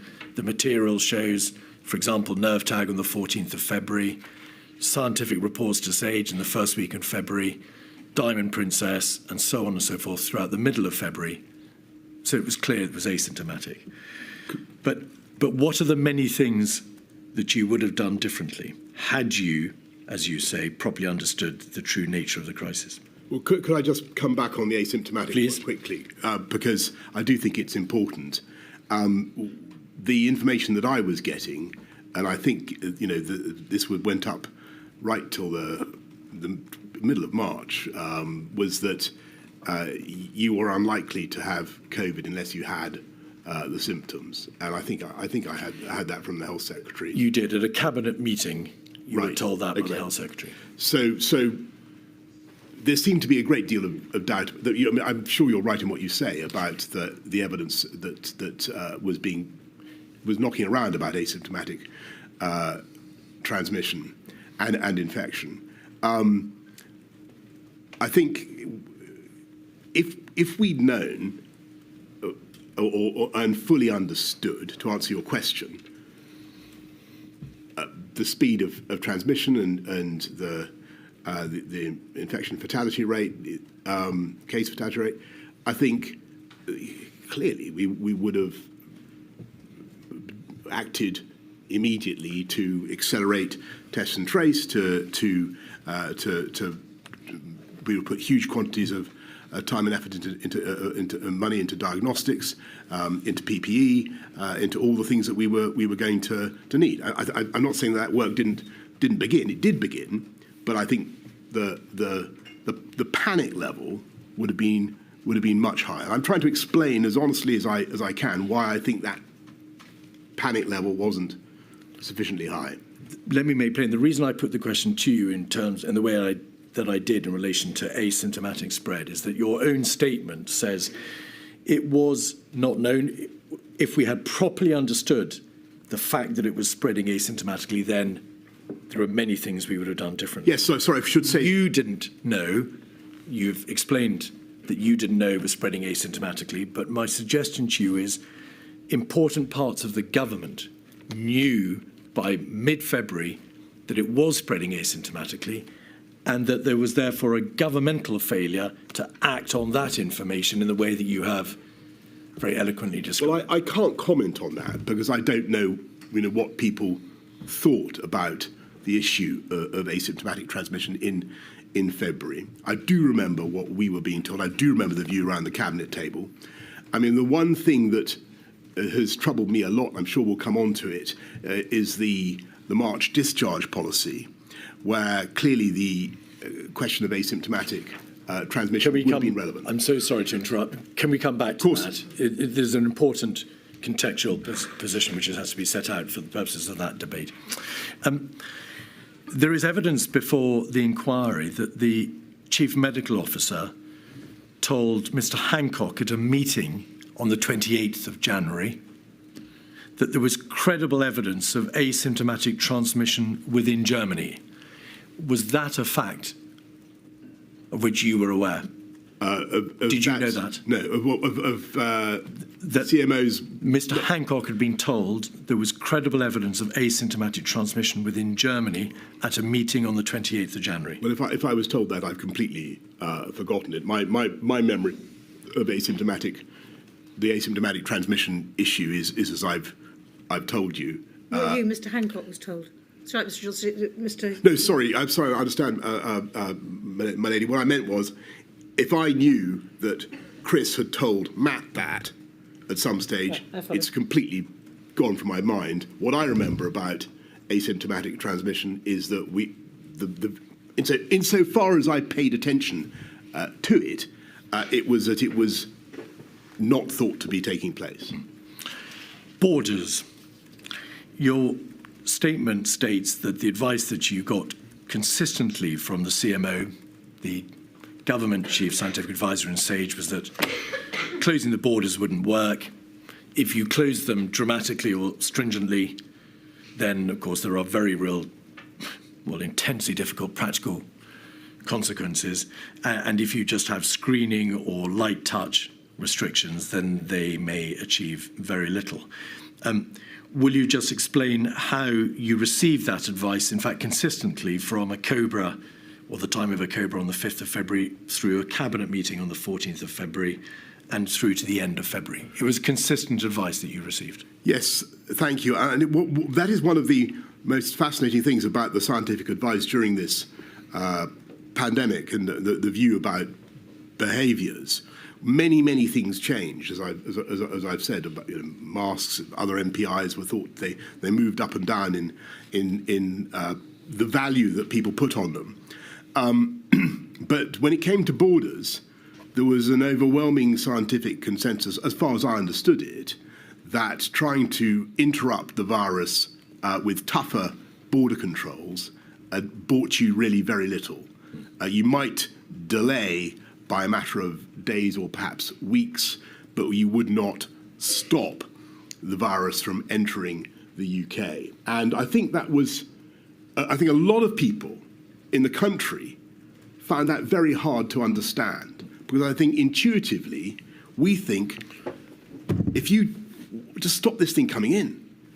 And it was very important for me to try to understand that point and to try to explain it to the public, because the public, I think, really believe instinctively that you can fix this with tough border control, or often do, and it's a difficult point sometimes to get over.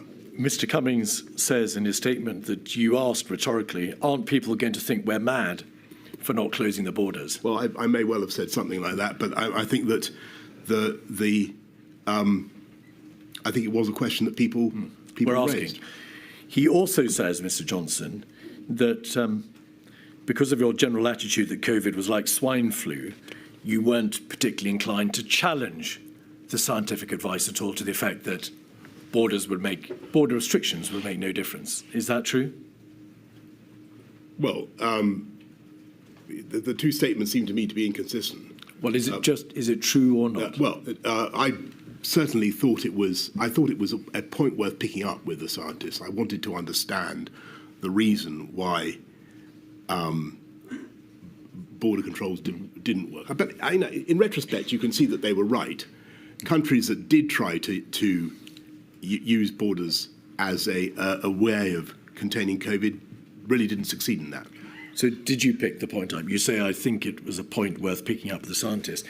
Did you push back in any way with the scientists and say, can that be right? Is there not anything that can be done to at least restrict the spread of the virus now that it's left China? I certainly remember many conversations about borders. Quite how adversarial I was, I couldn't tell you. All right. There was a stocktake meeting on the 4th of February, 146558, when, in the context, Mr. Johnson, of a general debate about the DHSC, hence the description stocktake meeting, the Chief Medical Officer gave an update. Following an update from the CMO, the Prime Minister stressed the need to continue to explain our stance to maintain public confidence in the plan. On further travel restrictions, your Secretary of State was engaging Foreign Commonwealth Office and European colleagues and would revert with a proposal. According to the Permanent Secretary, Sir Chris Wormold, Mr. Johnson, and to notes kept by Imran Shafi, your private secretary of this meeting, you were in listening mode. There was a discussion about possible fatality numbers, but you expressed scepticism about those figures, the fatality numbers, and you noted, they say, that high fatality figures had been given for BSE, bovine spongiform encephalitis, and swine flu. Is that right, that you expressed scepticism about the possible number of deaths? I don't. I certainly remember the BSE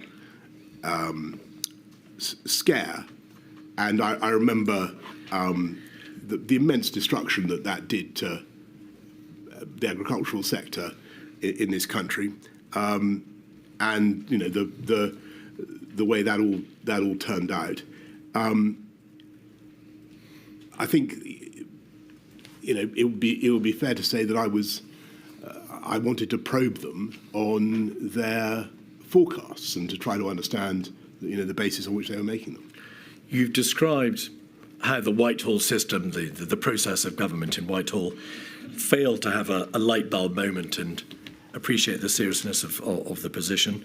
Would you accept that being informed about the possible fatality numbers but expressing scepticism and drawing a false analogy, as it turned out, with BSE, was a lost opportunity on your part to drive the system further forward with rather more urgency than appears to be the case?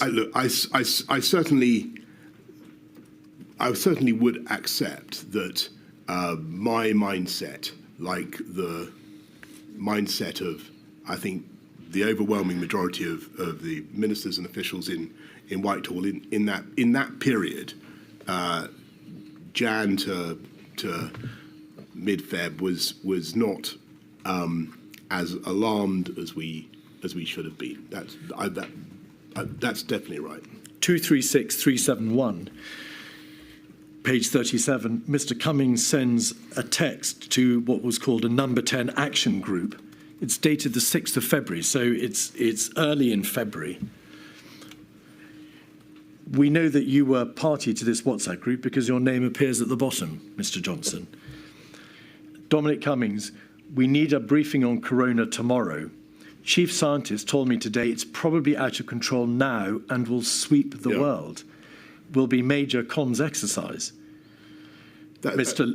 Sir Edward Lister then refers to the Cobra meeting, which was clear that China is probably losing it, and once it reaches us, not if it reaches us, once it reaches us, it will not peak for 3 months. Dom is right, the comms is key. And then you say, yes, please, need to talk coronavirus comms at 9. Now, putting aside the issue of whether or not what you said about the mindset of government applied to Mr. Cummings, or the chief scientist who refer there to probably out of control now and will sweep world, why was there a focus, by way of the singular response to that information, on comms? Why didn't any of you say, well, if this virus is probably out of control now and will sweep the world, bearing in mind the fatality numbers, the IFR, the hospitalisation rate, why did none of you say, we need to take steps now to deal with infection control, prevent the spread, alert the population, we have a major problem, not focusing on communications? Because I think that it's your point about the infection rate, fatality rate, the consequences. I think that when you read that an Asiatic pandemic is about to sweep the world, you think you've heard it before, and that was the problem. And so I say we need to talk about it, but I think it would be fair to say that the scientific community within Whitehall at that stage was not telling us, that I was not being informed that this was something that was going to require urgent and immediate action. But you knew, and I think that although you're right that we could see the mathematical implications of the reasonable worst case scenario. I think the problem was that we didn't think, and this was our mistake, we didn't think that the RWCS was very likely to happen. That was the problem. We'll come to that. So when I get told, anyway, forgive me. But BSE did not have a 2% fatality rate. Swine flu did not have a 2% fatality rate. So when you say there was an institutional failure to realise the seriousness of the position because of prior Asiatic epidemics, or because of BSE or swine flu, the difference was, and it was known to government, was that COVID had a 2% fatality rate, and BSE and swine flu had not.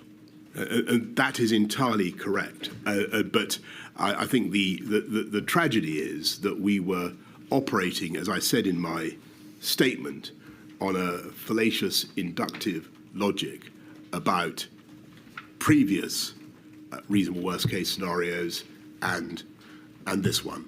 And this was the one where I'm afraid the worst predictions turned out to be, or almost the worst predictions turned out to be correct. 56137 is a cabinet meeting on the 6th of February, which you, of course, chaired.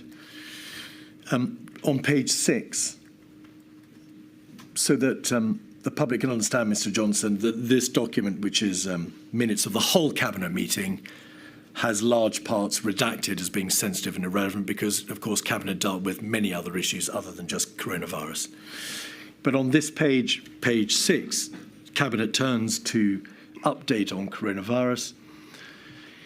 It's very serious. Official estimate was around 28,000 cases, but that's likely to be a significant underestimate. The virus didn't appear to have been contained in Wuhan. The mortality rate was only around 2%. There is a reference to a ministerial exercise on this page. So what date is this cabinet? This is the 6th of February. There we are. There will be a tabletop exercise the following week. What was your understanding of that tabletop exercise? Did you attend it? I didn't. Did you have any role in that? I didn't attend it, and I'm sure my officials did. All right.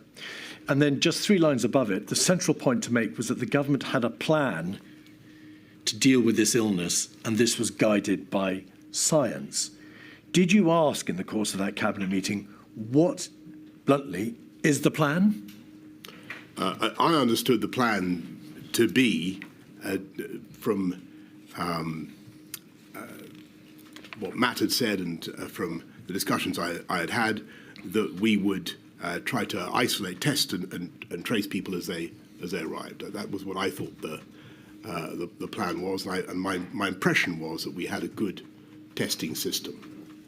But I don't. To answer your question directly, I can't be confident. I said in that meeting, what is the plan? But that is my understanding of what it was.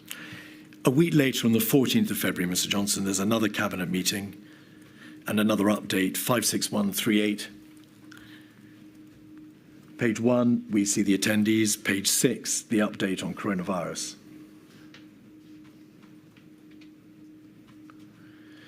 The Prime Minister said the government and the country needed to be ready for the coronavirus situation to get worse. The public messaging so far had struck the right balance between preparing the public for what might happen and not causing unnecessary alarm. Your focus there, Mr. Johnson, appears to be on messaging, on communications, on ensuring that the public are aware, but they're not caused undue alarm by an overreaction. Where was the debate at your urging about infection control measures, the practicalities, the nuts and bolts of stopping the virus from spreading irrevocably throughout the United Kingdom, now it had left China? Well, I'm not certain that So, first of all, on messaging, the messaging was incredibly important. Messaging, in the end, was the most important tool we had to deal with the virus. I don't think we should deprecate the importance of messaging. As for measures to tackle infection, spread of infection within the country. We've talked about borders and we've talked about test and trace. Borders didn't really offer a panacea. Test and trace, we were sadly not as well prepared as we should have been. So the borders were never going to work. The test and trace couldn't work because it was only for a handful of cases. You've identified no other practical means at the disposal of government to prevent the spread of the virus. Why doesn't somebody say, we have a major problem here? Not only is it coming, but the two measures which you've just identified aren't going to work and will never work. Because for the reason I've given you, which is that although we can see the RWCS and we're seeing these numbers, we are not yet believing, perhaps irrationally, but we're not yet believing that the RWCS or anything like it is going to happen. And that's fundamentally the problem. Page 7, there's another reference to the government's plans. There were plans in place. Top of the page, concluding the government's chief medical officer said that if the virus became widespread in the United Kingdom, there were plans in place. When the chief medical officer told you that, what did you make of it? Bearing in mind that if the virus was widespread, it would necessarily have extended beyond the limited test and trace system about which you were beginning to understand something, and the borders have obviously failed. What were the plans, did you think? I think that he's referring there to testing and tracing, but plainly that was inadequate. At a certain stage later in the month, as I think I say in my statement, Chris did brief me about NPIs, about lockdowns and other measures. Indeed. On page 8, you sum up the meeting, Mr. Johnson. You're grateful to the Secretary of State for Health. It was challenging to convince people. Grateful to the Secretary of State for Health and Social Care and his department for their work, and particularly for getting the balance of communications right. There was potential for the virus to have a large impact on the UK's economy. Was it because of the mindset to which you have referred the inquiry that you didn't say there is potential for this virus, indeed a probability now, that it will kill, rather than focusing on the economy? Because I didn't say that because you use the word probability in the sense of, I suppose, meaning an overwhelming likelihood. That was not what we thought, or not what I thought, certainly. All right. But I did think that we were now in a situation, almost certainly, where we were going to have to take a lot of measures to contain it that would be costly and difficult. So that's the point. And if you think about it, that was my BSc.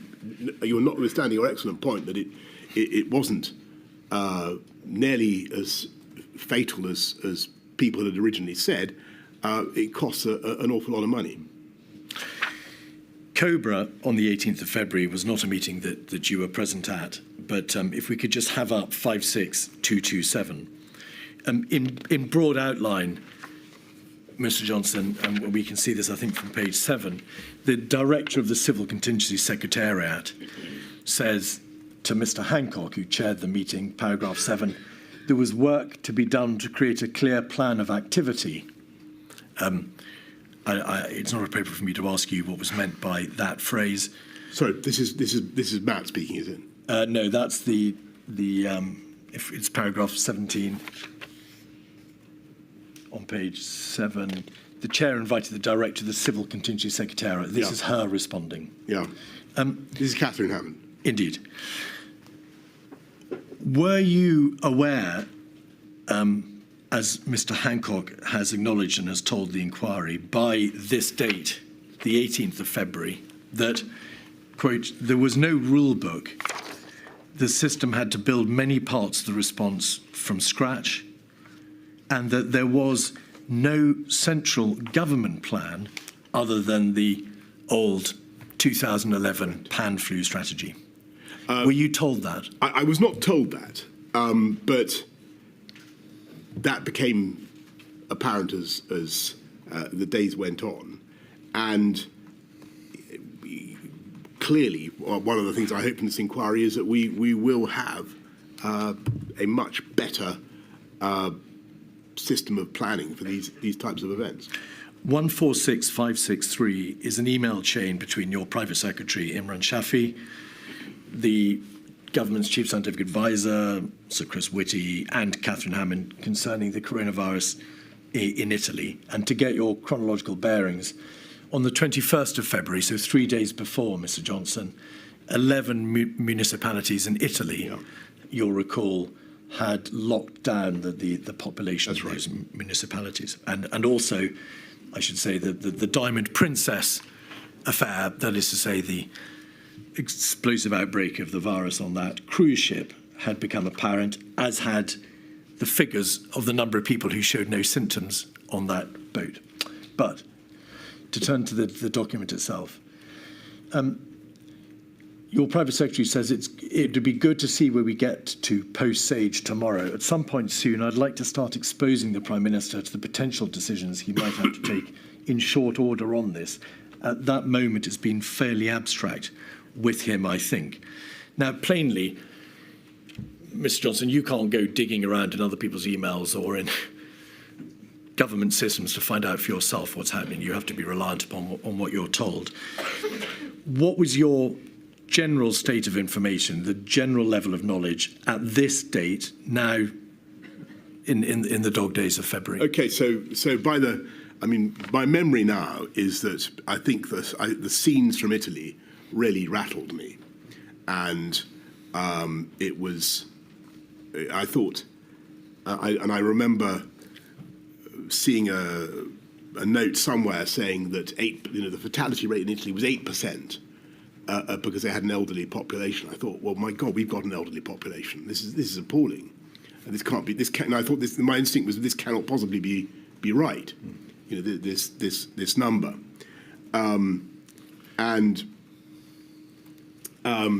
Just so you know, I look at all this stuff in which we seem so oblivious with horror now. I mean, we should have twigged. We should collectively have twigged. Much sooner. I should have twigged. I think what Imran is trying to do here is to get the scientists to take me through the idea of the MPIs and what that would involve. This is the 24th. There'd been a COBRA on the Tuesday before, the 18th of February. There wasn't a COBRA, in fact, again until the 26th of February. This was just on the cusp of half-term. There was no cabinet between Friday the 14th of February and Tuesday the 25th of February, but SAGE and NERVTAG continued to convene. Despite being, as you've said it yourself, seriously rattled by the news of Italy, did the tempo of work on coronavirus nevertheless dip during the half-term break that followed?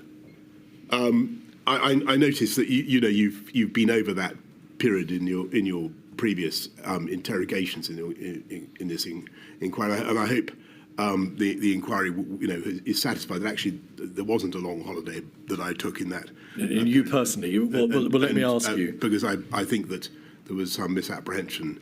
You carried on working because you returned to Downing. For instance, on the 18th. If you'll allow me to set out the picture, Mr. Johnson, yes, it may make things a bit easier. You returned to Downing Street 3 times, I think, during that half-term break from Chevening, where you weren't at Chequers. You received a number of notes in your red box. You didn't, though, receive a daily update, I think, dealing with coronavirus expressly or exclusively until your return from the half-term break on Monday, the 24th of February. And the question to you is, in the box returns, the box notes that you did receive, what proportion focused on coronavirus? Well, I can't tell you that because I can't remember. But I remember there were certainly conversations going on about COVID with my officials, and in that very period, I rang President Xi of China to offer the UK's condolences for what was happening in China, to discuss the origins of COVID, and to compare notes on what was happening. I also, I think a couple of days later, rang President Trump in America to discuss exactly the same thing. So it was despite what has previously been said to the inquiry by some of the evidence, there was a lot going on, and it really starts to mount in tempo round about the time that we get Catherine Hammond's note of the on the 28th of February. 28th, yes. So the question to you, Mr. Johnson, is this, and nobody is suggesting you put your feet up at Chevening during that week. Well, apart from you, that is. Well, what I'm suggesting to you is, by your very own reference to the fact that tempo increased after the half-term break, between the 14th of February, when Cabinet discussed the plans that would need to be drawn up, to the 25th of February, after half-term, yeah, relatively little overall was done in terms of responding to this immediate crisis. Was that? I think that sorry, forgive me, Ms. Keith, forgive me, I was referring to a conversation I happened to catch on the between you and a previous witness, in which I thought the impression was being given by somebody that I was relaxing during that period. I think it was Mr. Cummings. It may have been. And not given by me, Mr. Johnson, but by the witness. I take it back unreservedly, Ms. Keith, and I apologize. I was working throughout the period, and the tempo did increase, particularly during when we got when I saw the message from Catherine Hammond on. I think it was the 2nd of March, but I'm told it was earlier. But there was a meeting on the Friday, the 28th of February, that you attended. That's right. With the CCS. That's right. And what troubled me was the sheer number of potential fatalities under the RWCS, and this was just a horrifying figure, and I couldn't believe it. I've got to be honest with you. I thought this because what the paper also said was it may be like a bad flu pandemic, or it may be milder than that. And I thought, well, we have plenty of bad flu pandemics in the UK, and we also have, and if it's milder than that, then it won't be an exceptional thing at all. So why am I also being told that the RWCS is 520,000? Well, that was, of course, a meeting on the 28th of February. But I want you, please, to answer the question about the tempo of work on coronavirus between the 14th of February and the 28th of February, when that paper was produced to you. Would you accept that there was a lost opportunity on the part of government to react with sufficient speed and attention to the nature of this crisis in that 2-week period? For whatever reason, because of the mindset, because parts of government were away, it matters not. Overall, the government took its eye off the ball in that 2-week period by failing to act sufficiently speedily. I think that there were clearly things that we could have done if we'd, and should have done, if we'd known and understood quite how fast it was spreading, but we didn't. All right. And that was the reality. There's a COBRA on Wednesday, the 26th of February, 56216, page 6. This is a crucial moment, although it's not, again, a COBRA that you were present at, Mr. Johnson, but it is a COBRA of the utmost seriousness, because on page 11, the chair, Mr. Hancock, said the reasonable worst-case planning assumptions looked close to becoming the reasonable planning assumptions as cases in Italy demonstrated the need for heightened alertness. Turning that into plain English, what Mr. Hancock was saying was that the government, which had hitherto been working on the basis of planning for a reasonable worst-case scenario, planning for the worst but hoping for a better outcome, had realised that the reality of the scenario identified by Sir Chris Whitty in January, the second scenario, was looking close to becoming the reality. That is to say, the reasonable worst-case scenario was indeed coming to pass. Not there quite yet, but it was looking close. Would you agree that that understanding was a crucial moment? Sorry, what date is this? This is the 26th of February. It's a COBRA you weren't present at, and it's in advance of the receipt by you of the civil contingencies paper. It does look as though that meeting informed Catherine Hammond's, or helped to inform Catherine Hammond's paper, and perhaps was the reason why I got had the meeting I did. But I couldn't swear to that. I haven't asked you that, in fact, but it may well be, as a matter of my lady, the material shows that the CCS were tasked to provide the paper for you before this meeting. Okay. But the question from this paragraph for you is, as the Prime Minister, were you told that the COBRA, which you had not chaired, had been told that the reasonable worst-case scenario was looking close to becoming the reality? I don't remember that. I don't remember that. The CCS paper, 28th of February, is 182331. The first paragraph, Ms. Hammond says, COVID-19 looks increasingly likely to become a global pandemic, although this is not yet certain. It's the first sentence of this report. Did you ask Ms. Hammond, how can it not yet be certain when the virus has escaped China, there is sustained human-to-human transmission outside China, there are cases now in the United Kingdom, and we have no means of preventing its spread? Why is she saying it's not yet certain? I think, I don't know the answer why she's saying that. I think, formally speaking, it had not yet been declared a global pandemic, and I think it was up to Tedros Ghebreyesus at the WHO to do so, and maybe she's referring to that. But I read it as meaning it's not yet certain to be a major problem. Paragraph 2, based on existing assumptions for severe pan flu outbreak, in a reasonable worst-case scenario, about half of the UK's population would become ill, and up to 520,000 people could die as a direct result of COVID-19. Just pausing there, note the reference to could die as opposed to would die once the virus has self-sustaining community transmission. The scientific advice is to use these numbers for planning. They're not a prediction.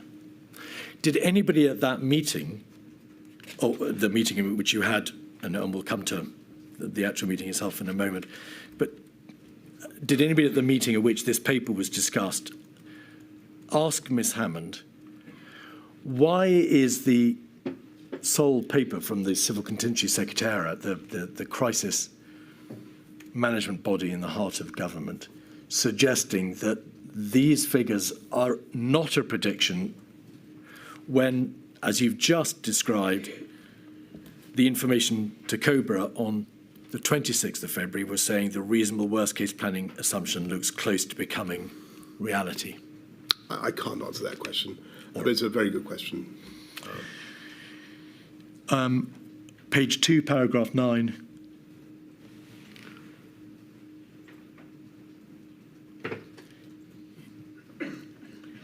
The report says we need to strike a balance between taking precautionary steps and overreacting. As cases spread, the risk of overreacting is reducing. We're now planning for a potential global pandemic that would inevitably spread to the UK, so it would, in this paragraph, inevitably spread. Did you assess, reading this report, Mr. Johnson, that the reference to overreaction was long past, and that, in fact, in the striking of that balance, there was now a real emergency and a need to take precautionary steps straight away? I think that I found the paper very alarming, arresting. I think I remember going to talk to my officials about it, saying, which is it? A severe to mild flu pandemic or an RWCS of 520,000, because I couldn't understand what I was being asked to anticipate. So I've referred to the meeting. Your private secretary, Iman Shafi, refers at 146636 to the meeting. It's difficult to read his writing, but there is a reference to the PM asking, what's the strategy? There we are. Thank you. Prime Minister, what's the strategy? When are we going to take big decisions? Of what evidence? On what evidence? Of what evidence? And then you say biggest damage done by overreaction. So it looks from the face of this note that your sense that there was a real crisis, that you were extremely rattled, is prevalent in the first sentence.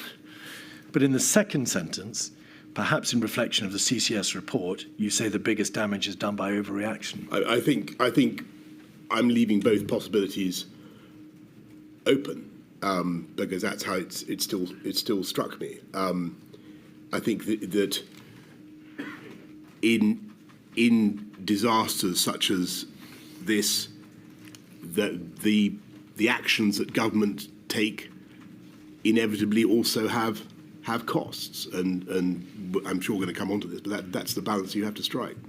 As the Prime Minister, instead of directing government to respond to the threat of a near existential crisis, you instead warned of the dangers of overreaction. No, I say no. That's, well, forgive me. I say, when are we going to take some decisions, and on what evidence? Because I'm looking at a problem that's been presented to me. I need to know what the plan is going to be. I've told you that I don't like the look of the way it's going in Italy at all, and we need to do something. And that is the day, I think, the 28th, when I remember, though I'm not sure if Chris would confirm this, I remember having a long conversation with him at some stage around that date, when he takes me through MPI's, what we later refer to as lockdowns, and he tells me about the pros and cons, he gives a sketch of the behavioural fatigue argument, and he takes me through the issues. So I think what I'm saying is, well, if this is the problem, then when am I going to be given a menu of options about what we're going to do about this? The readout from the meeting, 136750, shows that you called for a major ramp up of OGD, other government department activity on domestic preparedness.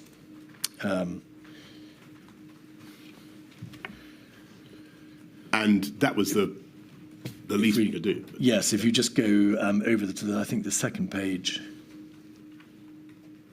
Oh, no, there we are. It's the top of the page. Thank you. I missed it.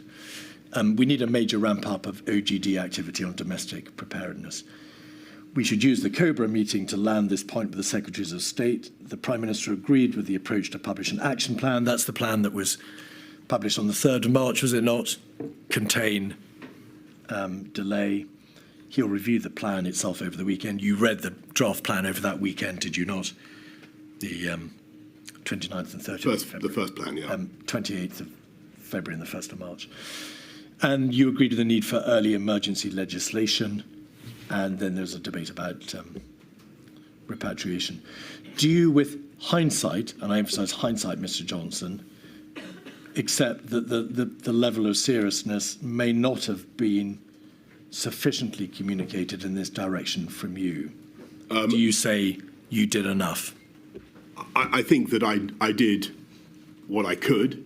I think the problem is that actually, if you exclude borders and test and trace is not as good as it cracked up to be, and if you're told that we've got ample supplies of PPE, I was finding it hard to conceptualise exactly what we should be doing, except for the MPIs, and that was the only thing that I'd been I've been given, and we had no plan for that. And I don't think the concept of lockdown, or even the word lockdown, had yet emerged. Indeed not. There was a 25th of February SAGE meeting where non-pharmaceutical interventions were debated, but they didn't include lockdown. There was a debate about extreme social distancing at the beginning of March. Lockdown doesn't appear to later. It doesn't. But your answer, Mr. Johnson, is I think the problem is that if you exclude borders and test and trace, is not as good as it's cracked out to be. And if you're told we've got ample supplies of PPE, I was finding it hard to conceptualise exactly what we should be doing. That debate, that realisation on your part that there is no effective border control, the PPE may be deficient, that there is no effective test and trace, scaled up test and trace, isolate contact system, is absent from all this material. That debate simply doesn't take place. There is no general realisation the virus is coming. It's a 2% fatality fatality rate or 1% fatality rate, and we haven't got the measures in place to be able to deal with it. That debate doesn't take place. And I think that's right. And I think it's basically for the same reason that I've given, which is that although people intellectually can see that the RWCS could happen, as Catherine Hammond puts it, they still don't think that it's very likely to happen. And that's the reality. Now, in March, on the 2nd, you chaired your first COBRA. 56217. If we look at page 5, paragraph 2, we can see that you're told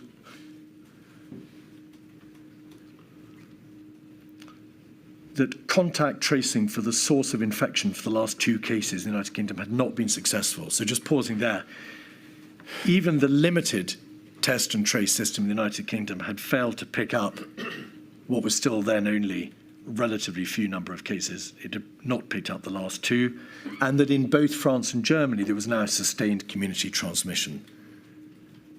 So in terms of infection spread, it may be thought,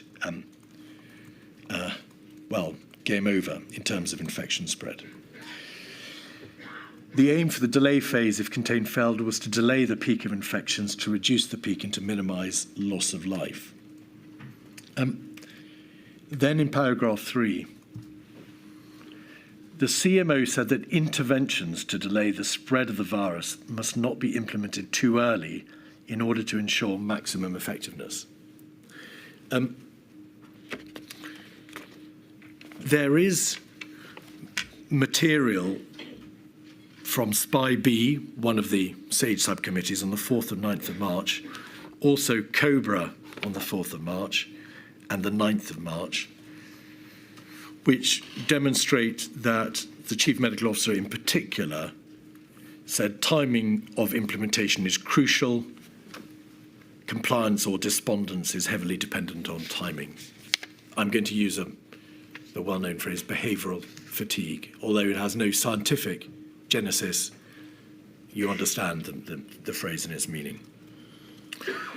To what extent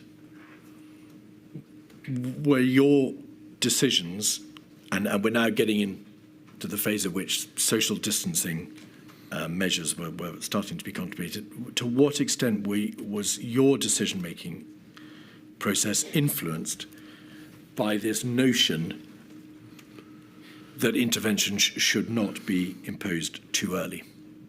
Well, it was the prevailing view for a long time. And it wasn't just the CMO who articulated the concept of behavioural fatigue. If you look at the many other meetings, or look at the press conference of the 12th of March, you can see that the CSA gives a very full description of what happens if you go in hard and early with a population that has no immunity, and then you release the measures it bounces back, as I think you've described it, the spring. Will you forgive me if I pause you there, Mr. Johnson? I was asking you questions about this idea that the population mustn't have measures imposed too early because they will become tired of it. Yes. There is an issue about maximum effectiveness. I wasn't, in fact, asking you about the recoiled or uncoiled spring. Sorry, but the two, forgive me, and you're quite right, but the two things are connected, because what the CSA went on to say on the 12th of March was that people get fed up and that you lose the... So if you have to keep, and we'll come to this, I'm sure, in the matter of the October, November lockdowns, you have to keep doing it. And so my anxiety was, in the absence of therapeutics and without a vaccination program, what would happen if we simply went into a hard lockdown early and then had no alternative but to come out? And so to answer your main question, it was an anxiety, a problem that was very prevalent during those early days. This issue appears to have been raised with you at a relatively early stage on the 2nd of March. We must not implement too early in order to ensure maximum effectiveness. To what extent do you think it likely that you would have proceeded to implement measures earlier than you did had you not been told you mustn't go too early to ensure maximum effectiveness? What is the impact of this? What should the inquiry make of this debate? Is it important? Did it make a difference? It's fundamental, and it goes because I'm afraid it's what happened. We have to be realistic about 2020, the whole year, that whole tragic year. We did lock down, but then it bounced back after we'd unlocked. And so sorry, Mr. Johnson. May I bring you back? Sorry. It's the first week in March. Had you not been told, don't go too early, because there's a limit to which the population will be able to bear the implementation of these measures, would you have gone earlier than you did, and by what time were you effectively forced to delay? I don't think I can't say that I would have gone earlier, because I think I would have been guided by what advice I was getting about when to put MPIs in. Don't forget that this is a once-in-a-century event. We're doing things, we're enacting policy that has never been enacted in our lifetimes in this country. And to do it at the drop of a hat is very logistically difficult, but it was not something you rushed into. But having been told by the CMO, be careful, don't go too early, because the population might not wear it, did you consider saying to him, well, in this general debate about non-pharmaceutical interventions and social distancing, the public health demands, the likelihood of death and hospitalisation demand that we take these measures, regardless of whether the population are prepared to put up with it over time? Did you push back against this notion of don't go too early? I thought that the short answer is no. I don't remember. I don't remember saying to myself,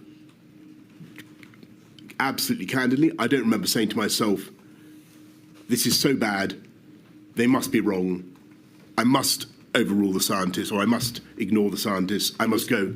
No question of overruling the scientists, you were following the science. Correct, forgive me. I must ignore the that's a very important distinction.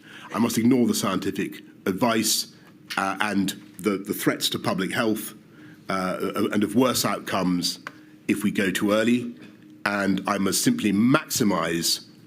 I've got to deal with the problem in front of the windscreen. I've got to deal with it now. I didn't do that, and perhaps with hindsight I should have done. But as I said to you right at the outset of this hearing, I just don't know the answer. No, that's clear. Mr. Keith, is that a convenient moment? But by all means. It's just that we usually break every hour and a quarter, and I think that's probably enough this morning. Thank you. 20 to 2, please.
Keith. Mr. Johnson, may we start with a WhatsApp message that Mr. Cummings sent to Lee Kane?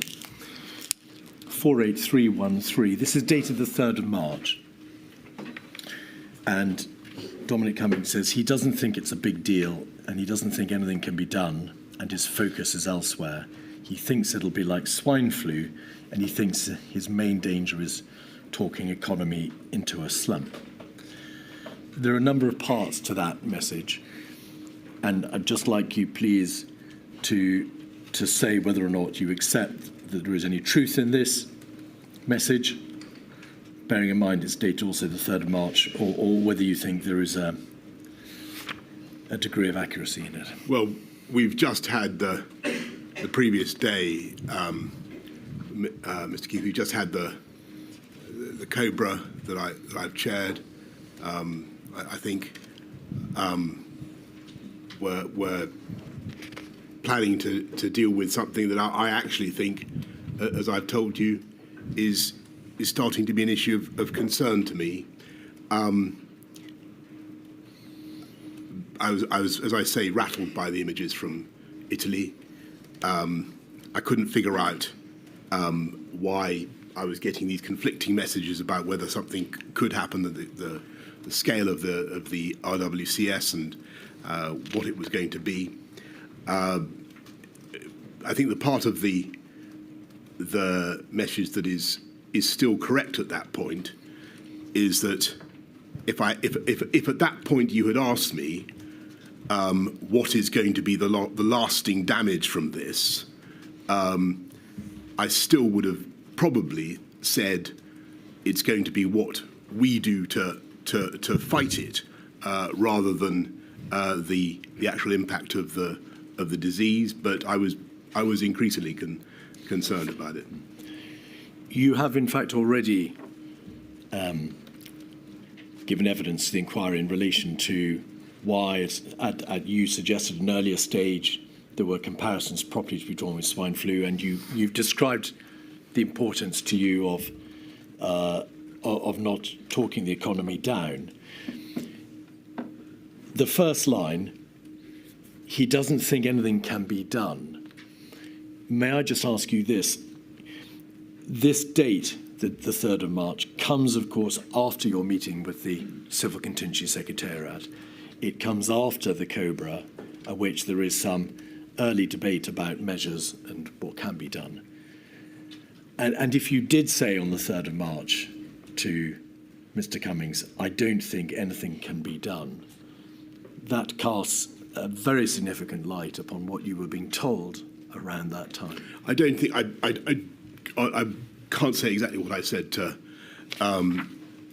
my advisor, nor would I necessarily place too much reliance on his reporting of what I said. But I think my impression was at that time that, because of what we've said about borders, because of what we said about the other measures open to us, that it goes back to the questions I was asking. I couldn't see yet the plan. I couldn't see what. So the NPIs were, to me, and this is probably what Imran is getting at in his email, pretty, far-fetched still in my imagination. I was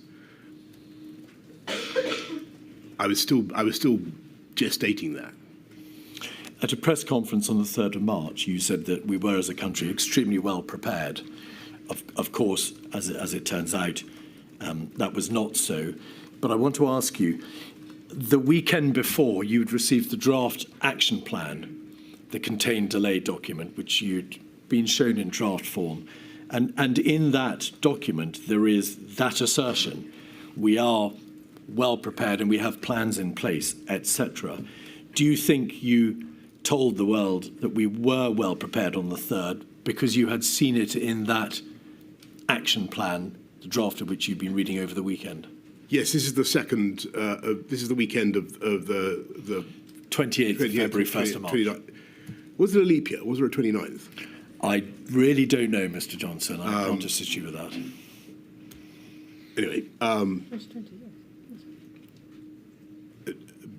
it's certainly true that I was the general reassurances I was getting were that we were well prepared. So the scales had not yet fallen about, for instance, test and trace. Indeed. And you shook hands with patients at the Royal Free Hospital on the 1st of March. You know that, of course, you were later criticised for that. May we take it that you hadn't seen, or at least you hadn't been advised of the contents of the Spy B paper of around that time? In fact, the paper came later, the 3rd of March, but advice was given generally before that, advising against greetings such as shaking hands. Did you know? I didn't, but I do think that it was. I shouldn't have done that in retrospect, and I should have been more precautionary.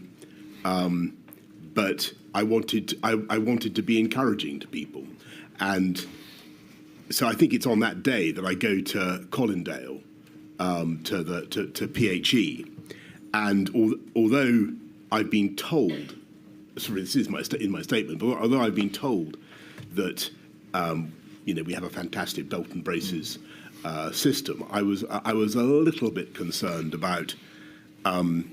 I had a feeling that perhaps they weren't really as across the situation as I've been led to believe. Mr. Hancock gave evidence to the effect that he was told on the 18th of February by Public Health England that the test system was unsustainable, that it wouldn't be able to operate beyond the handful of first few hundred cases. Did you know that when you visited Colindale? No, and in fact, I think I gave a clip to the media, which I gave some figure for the number of daily tests that I believed that we were doing, and I do remember Chris being CMO, being quite sounding confident, at least to me, about the number of tests we were capable of doing at around that time. Now I can't remember the exact All right. date. Cobra on the 4th of March, you chaired that. You were presented with a paper, Potential Impact of Behavioural and Social Interventions, 56158. Again, it's illustrative of what you were being told at the time, Mr. Johnson, because it makes plain that behavioural and social interventions can be applied as part of an HMG response, including the expected impacts. The note doesn't cover economic, operational, policy considerations. SAGE has not provided a recommendation of which interventions or package of interventions the government may choose to apply. So the first question is,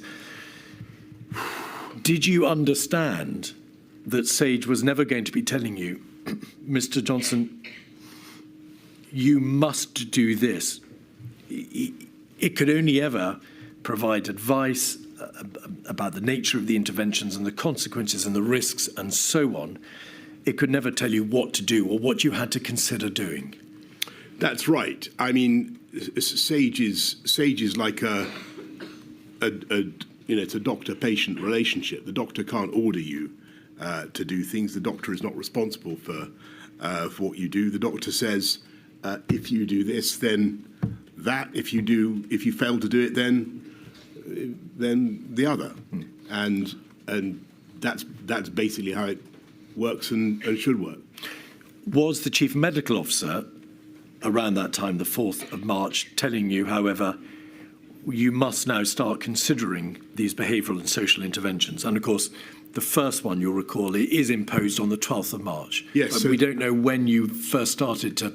So as I said before the break, actually the CMO and I had a heart-to-heart about non-pharmaceutical interventions, about a lot of aspects of it, particularly from a public health point of view, the costs, and he really stressed that. So we had thought about it, and I could see that was the direction in which things were starting to go. And it's only a few days later when I actually tell the public, I think for the first time, I think on the think it's the 9th or thereabouts, we're going to have to start Ramping. We're going to have to start restricting social contact. And that answers perhaps my next question, which is, why was there a delay between the first debate between you and the Chief Medical Officer about the possible imposition of these behavioural and social interventions and the 12th of March, when the first really significant intervention was imposed? I think there we have to go back to the earlier conversation that we had about Mindset. timeliness. No, not timeset, but mindless. Going early. About going early. About the issues that were raised by going hard, going early, which later became the mantra, but which in March the problem was that if you, so I was told repeatedly by both CSA and CMO, you risked bounce back and behavioural fatigue, and yet more behavioural fatigue as a consequence of bounce back. There's a graph on page 2 of this document which shows what the waves, that's to say the transmission of the virus, would be likely to be, depending on whether or not there was mitigation, that's to say intervention, or no mitigation, or moderate intervention. And you can see the different colours of the of the lines, Mr. Johnson, depending on whether or not they were very stringent or less stringent. So it was plain to you, wasn't it, that if no steps were taken, there would be a massive first wave. That's the black wave. But if it was reduced to some extent, there would be moderate transmission, the blue wave, and then a more severe intervention would be the high transmission reduction.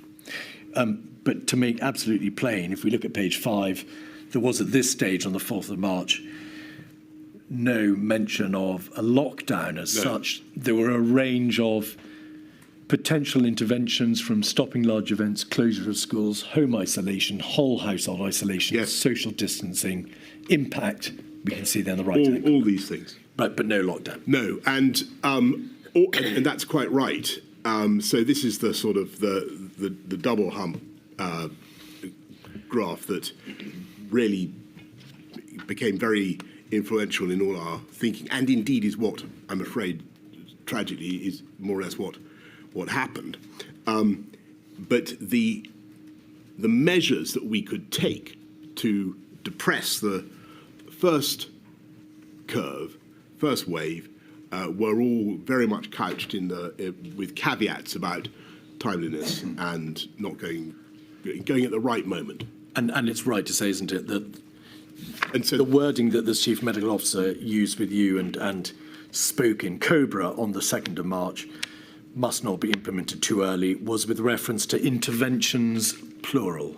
Yes, and if I could offer a suggestion as to what was really going on, I think that, and it is clear, we simply didn't realise how fast the disease was spreading, and if you remember, the predictions were that the peak was going to come in mid-May or June, I think, and it was really well in advance of that. If we go back to page 2 and the graph, you can see that it's put there in terms of spring, summer and autumn. Yeah. But there was no suggestion on that graph that the peak of the black unmitigated wave would be the end of March or the beginning of April. That's correct. Speeding up now, because we're coming now to the final decisions in March. WhatsApp messages from Mr. Hancock, or rather his WhatsApp group, the WhatsApp group he shared with Mr. Cummings and Mr. Slack, suggests that around this time on the 5th of March, they debate telling you to stop saying business as usual. Did you recall that debate with them? I don't, and nor do I even remember saying that, but using the phrase. But I think what I might have said is, until such time as we tell you to do X, Y, Z, it's business as usual. But I don't remember that debate. You've described the genesis of the herd immunity debate. may I just please show you a WhatsApp entry or WhatsApp communication from the 14th of March, so running forward a bit to the weekend at which there was a distinct change in strategy. Yeah. If we could just look at the 14th of March, 7:17 a.m., so I think it's page 3 of 48399, we can see I'm not sure that's the correct document, 48399. Oh, yes, it is. Oh, yes. Thank you very much. So just to put in its context, Mr. Johnson, over the weekend at which there was a change in strategy, there were repeated conversations between you all, of course, but you raised at this point the point of the impact of a herd immunity debate. And you make the point further down the page, I think it's at 649, 39. Yes, here's the problem with the herd immunity argument. So just very shortly, you've described to the inquiry how the herd immunity debate arose at the beginning of March, the 5th of March.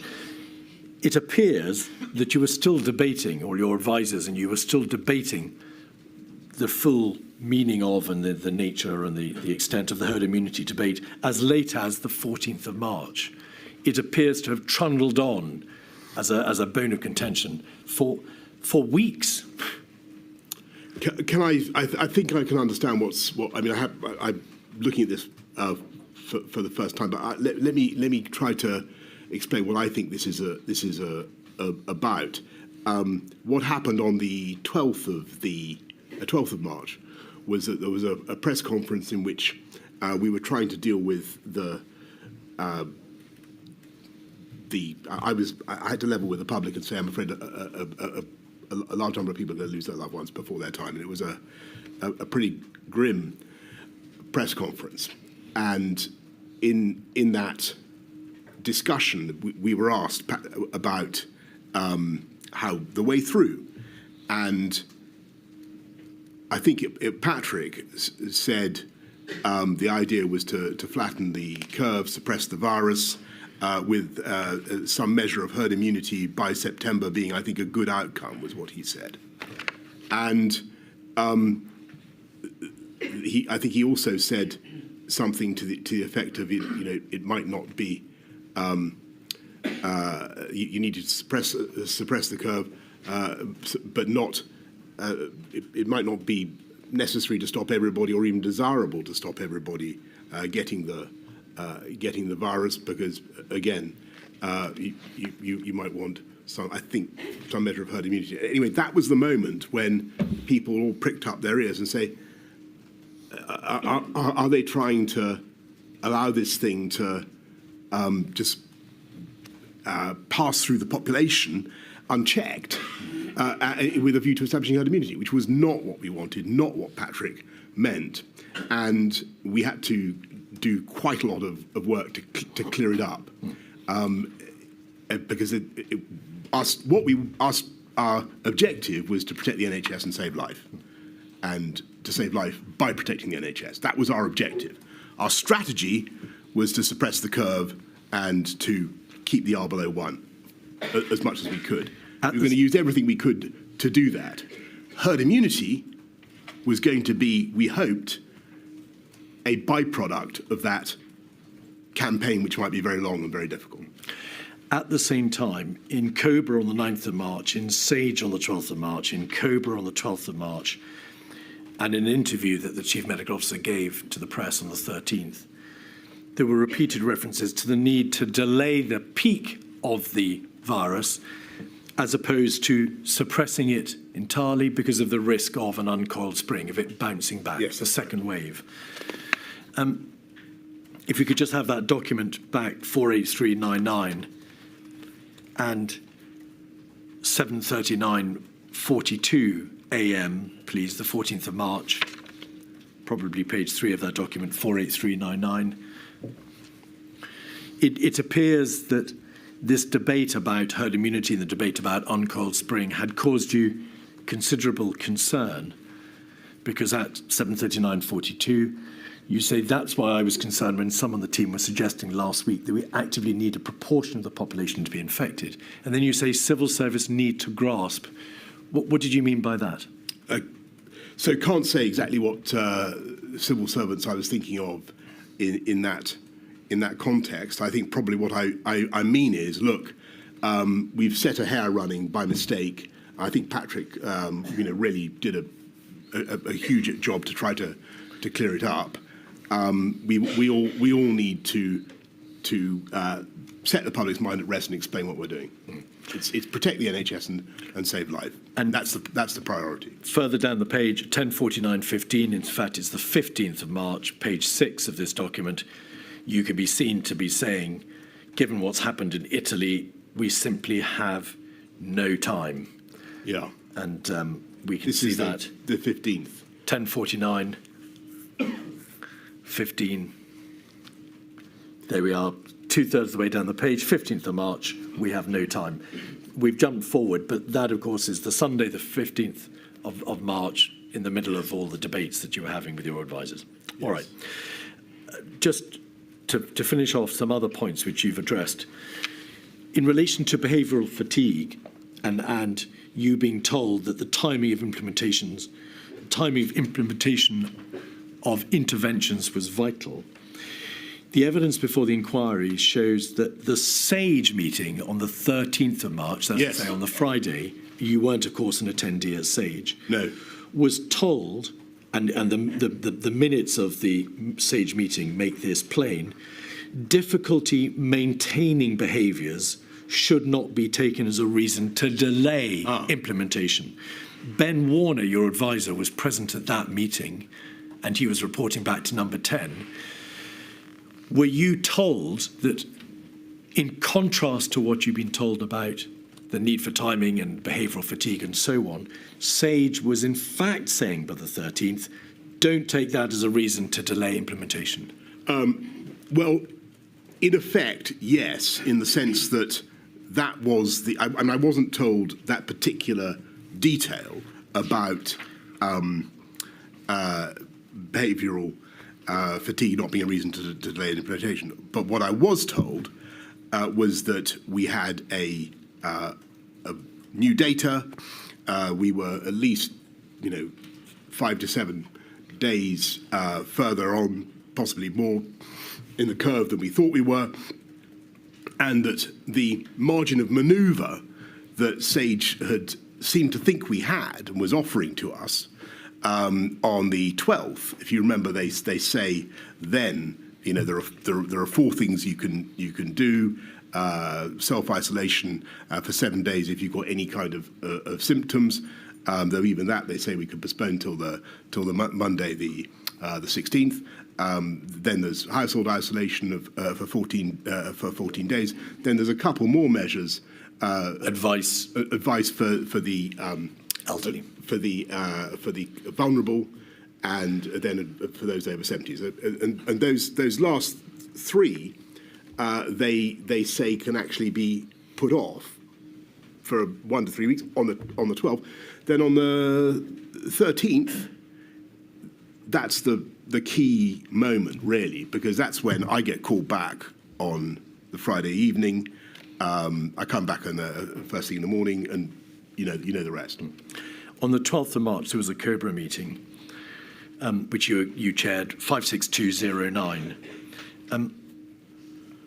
There is at page 6 a graph. Yeah.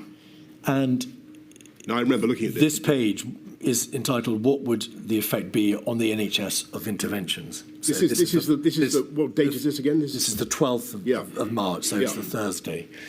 Now, on the right-hand side, you can see graph A, no measures, so that's to say no interventions, and on the bottom right-hand corner, graph B, measures 1 and 2 implemented.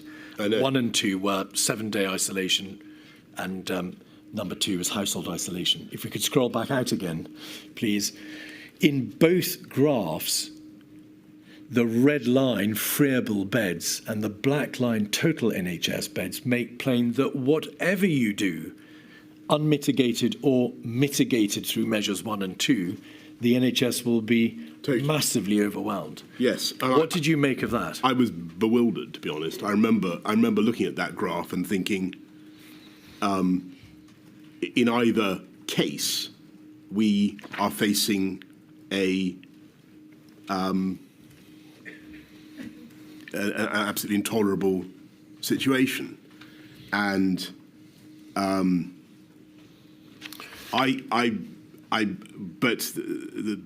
although I clocked it, I thought, well,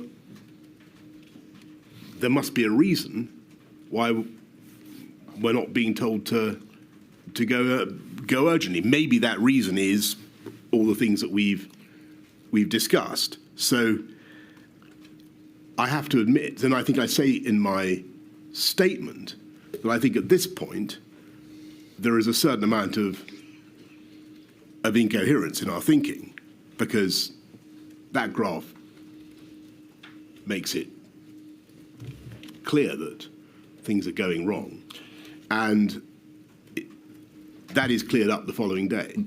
You didn't yourself ask, firstly, what can be done to bring the blue part of the chart below the black line? Why are we talking in terms of these modest measures, which may or may not even be imposed this week, when we've got to bring the blue part below the lines? I didn't. And secondly, why didn't you ask, why are you presenting me with this and at the same time telling me we mustn't go too early with interventions? Well, because I'm afraid, listening to the advice I was being given about timeliness, and I was and looking with puzzlement at the graphs, and what I should have done, and though thankfully it was only a matter of a day or two before the thing was resolved, what I should have done was, as soon as I saw that graph, said, hang on, this is not coherent with what you're telling me about timeliness, because I do remember looking at it and thinking there was something amiss. Around this time, on the 5th of March, going back to the beginning of the week, on the 5th of March, there was a COVID-19 meeting at which advice was given to the effect that a prohibition on mass gatherings was not necessary. Did you, throughout that week, as you had, in fact, during earlier weeks, receive advice that, for epidemiological purposes at any rate, there was no need to shut mass gatherings, sporting events? That was but to be fair to the people who were giving the advice, it sounded reasonable at the time, given what we knew, because what they said was, look, if you do this, what you will do is push everybody into the pubs and the warm enclosed spaces where transmission will be even faster. So that was the point that was made. You were, by your own words, of course, only following the science rather than being directed by the science.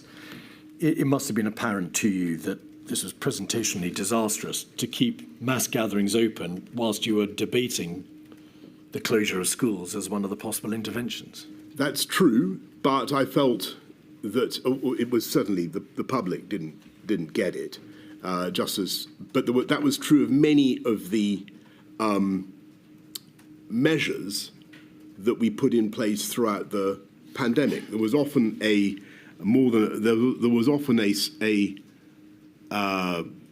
gap between the public conviction about something and the scientific certainty about the effectiveness of that measure.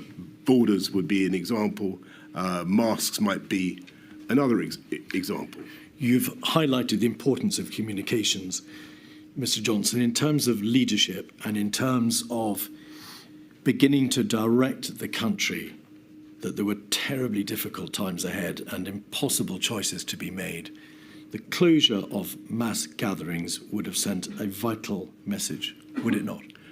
And I had already told people on the 9th, so several days before, that they were going to have to restrict social contact.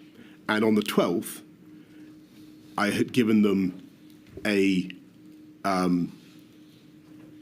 I think, a pretty powerful and,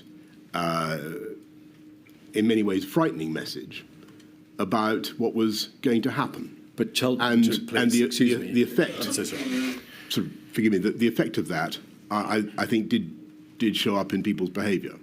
So that we are clear, the Cheltenham Festival continued the week of the 10th.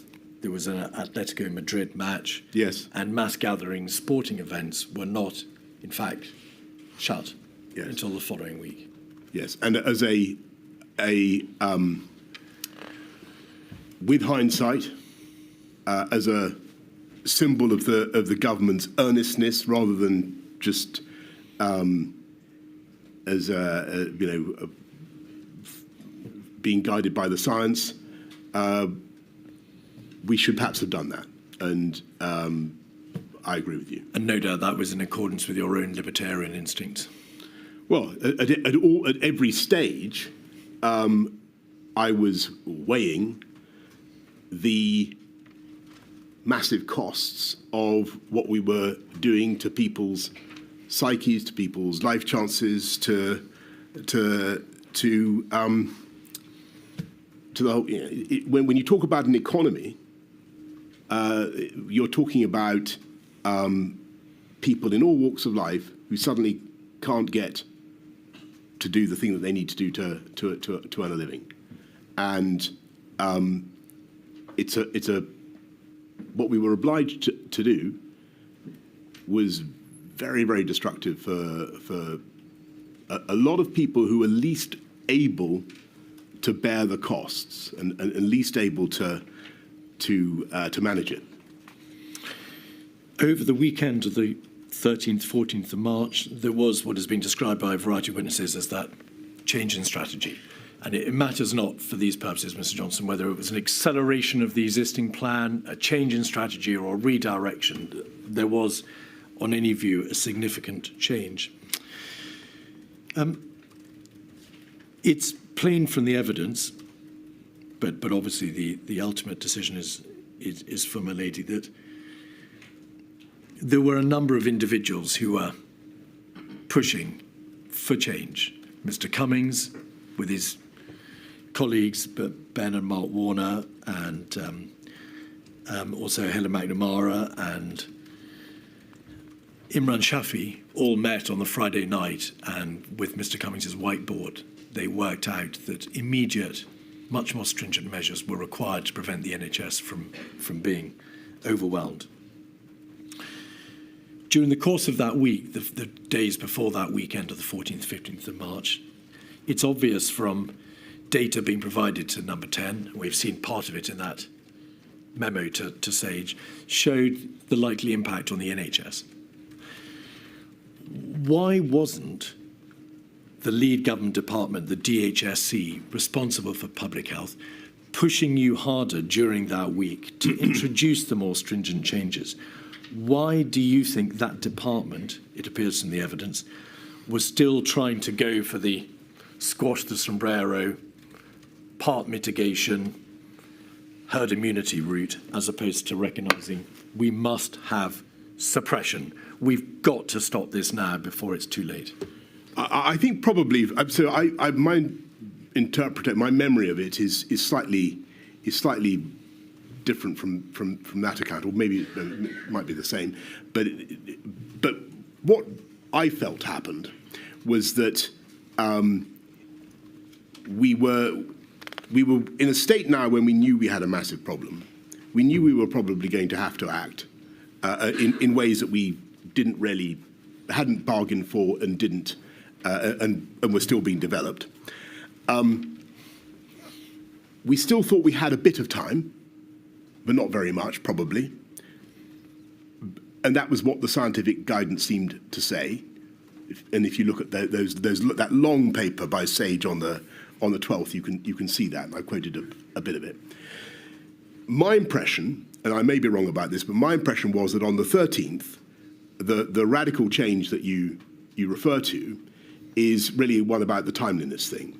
And what I think Sage saw, and this is what was conveyed to me by CMO and CSA, was that the virus was now spreading much more rapidly in the UK than they had bargained for.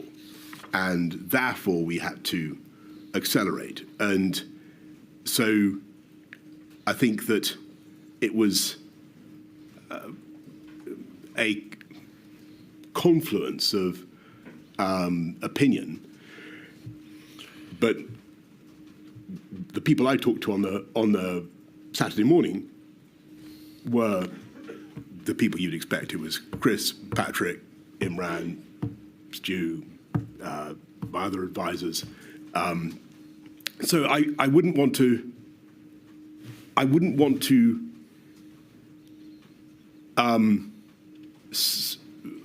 allow the inquiry to run away with the idea that it all would have sailed on had it not been for the intervention of Number 10. I think that Sage themselves on the 13th had seen very seriously and very clearly that something needed to be done. That was at any rate was my impression.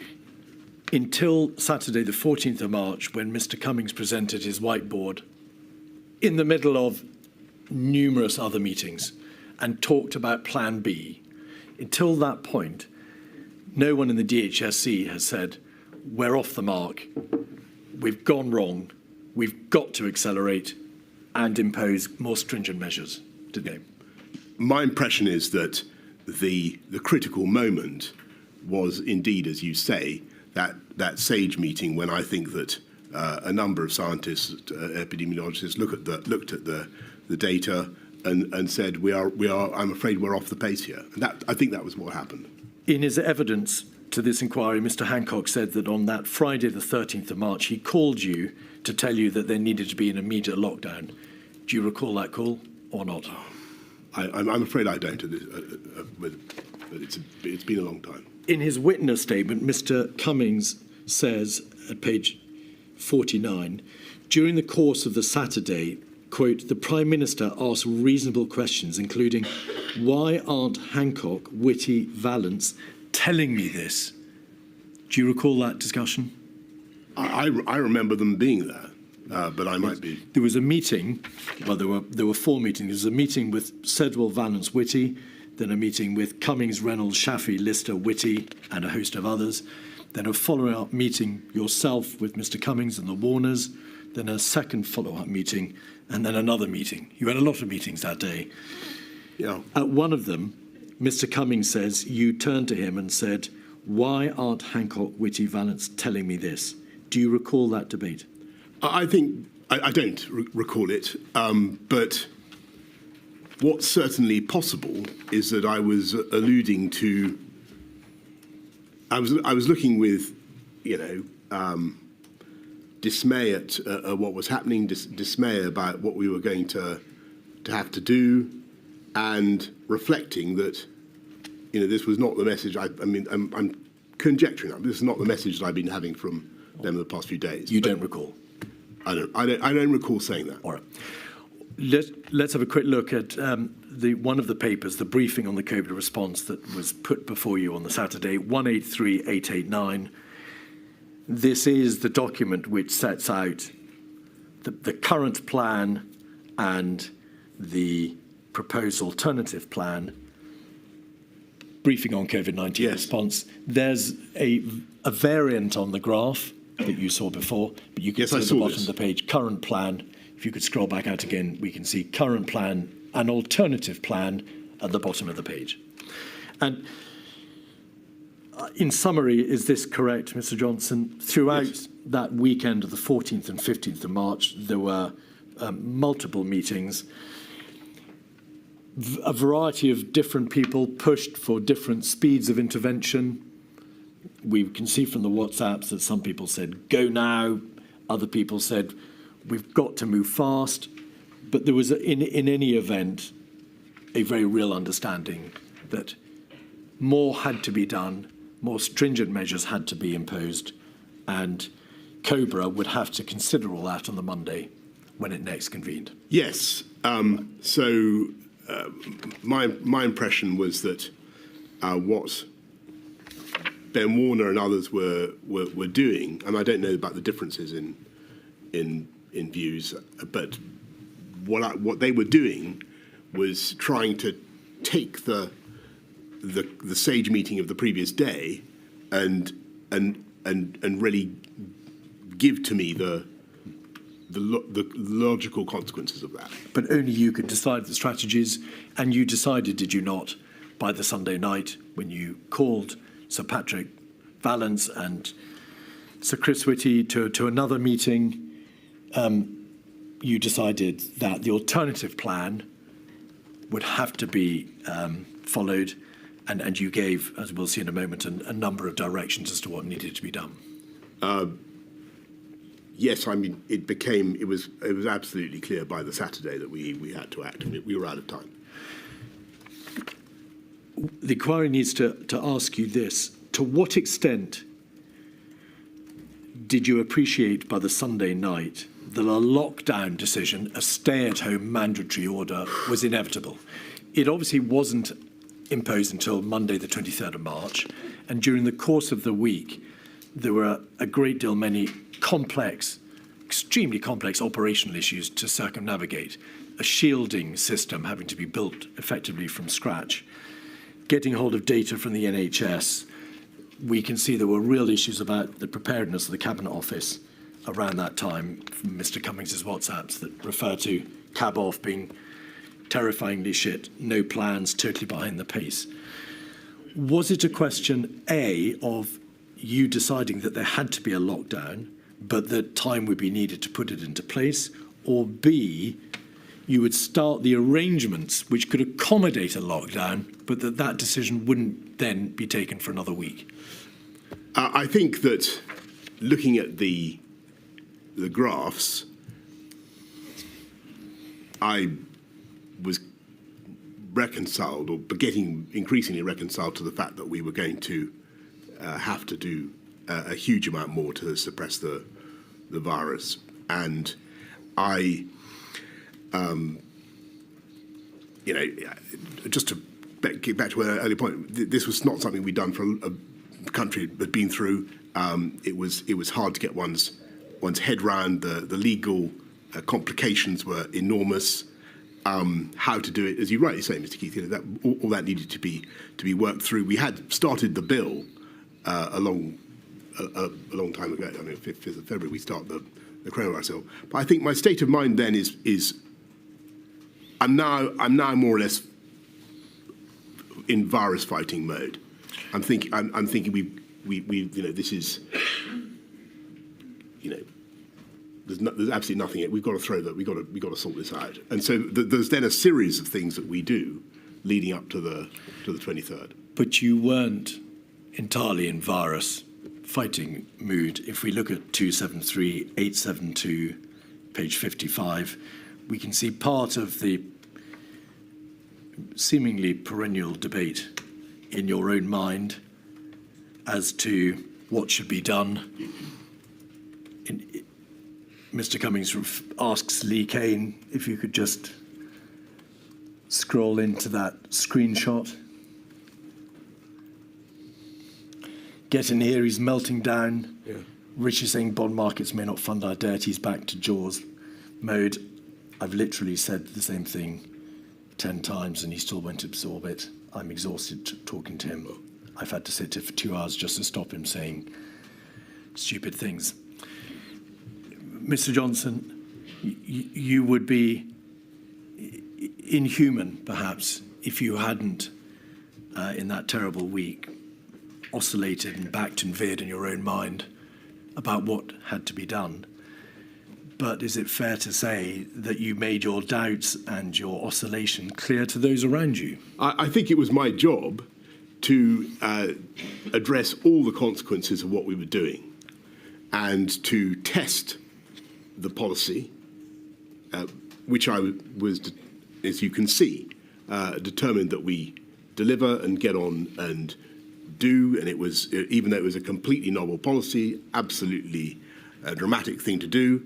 What he's referring to here is a conversation with the Chancellor, where I'm talking about the downsides, I'm talking about the costs, and how negligent it would have been, totally negligent, not to have had such a conversation, not to have gone through with the HM Treasury the economic ramifications of what I was proposing to do, I need to do that. It didn't in any way. Just I think the key thing is, it didn't in any way stop us, divert us from the crescendo of actions that we took. Forgive me. The suggestion is not being made here that you, having reached a view on public health grounds, took yourself off to speak to the Treasury and see what arguments needed to be made properly on behalf of the economic consequences that would ensue from a lockdown.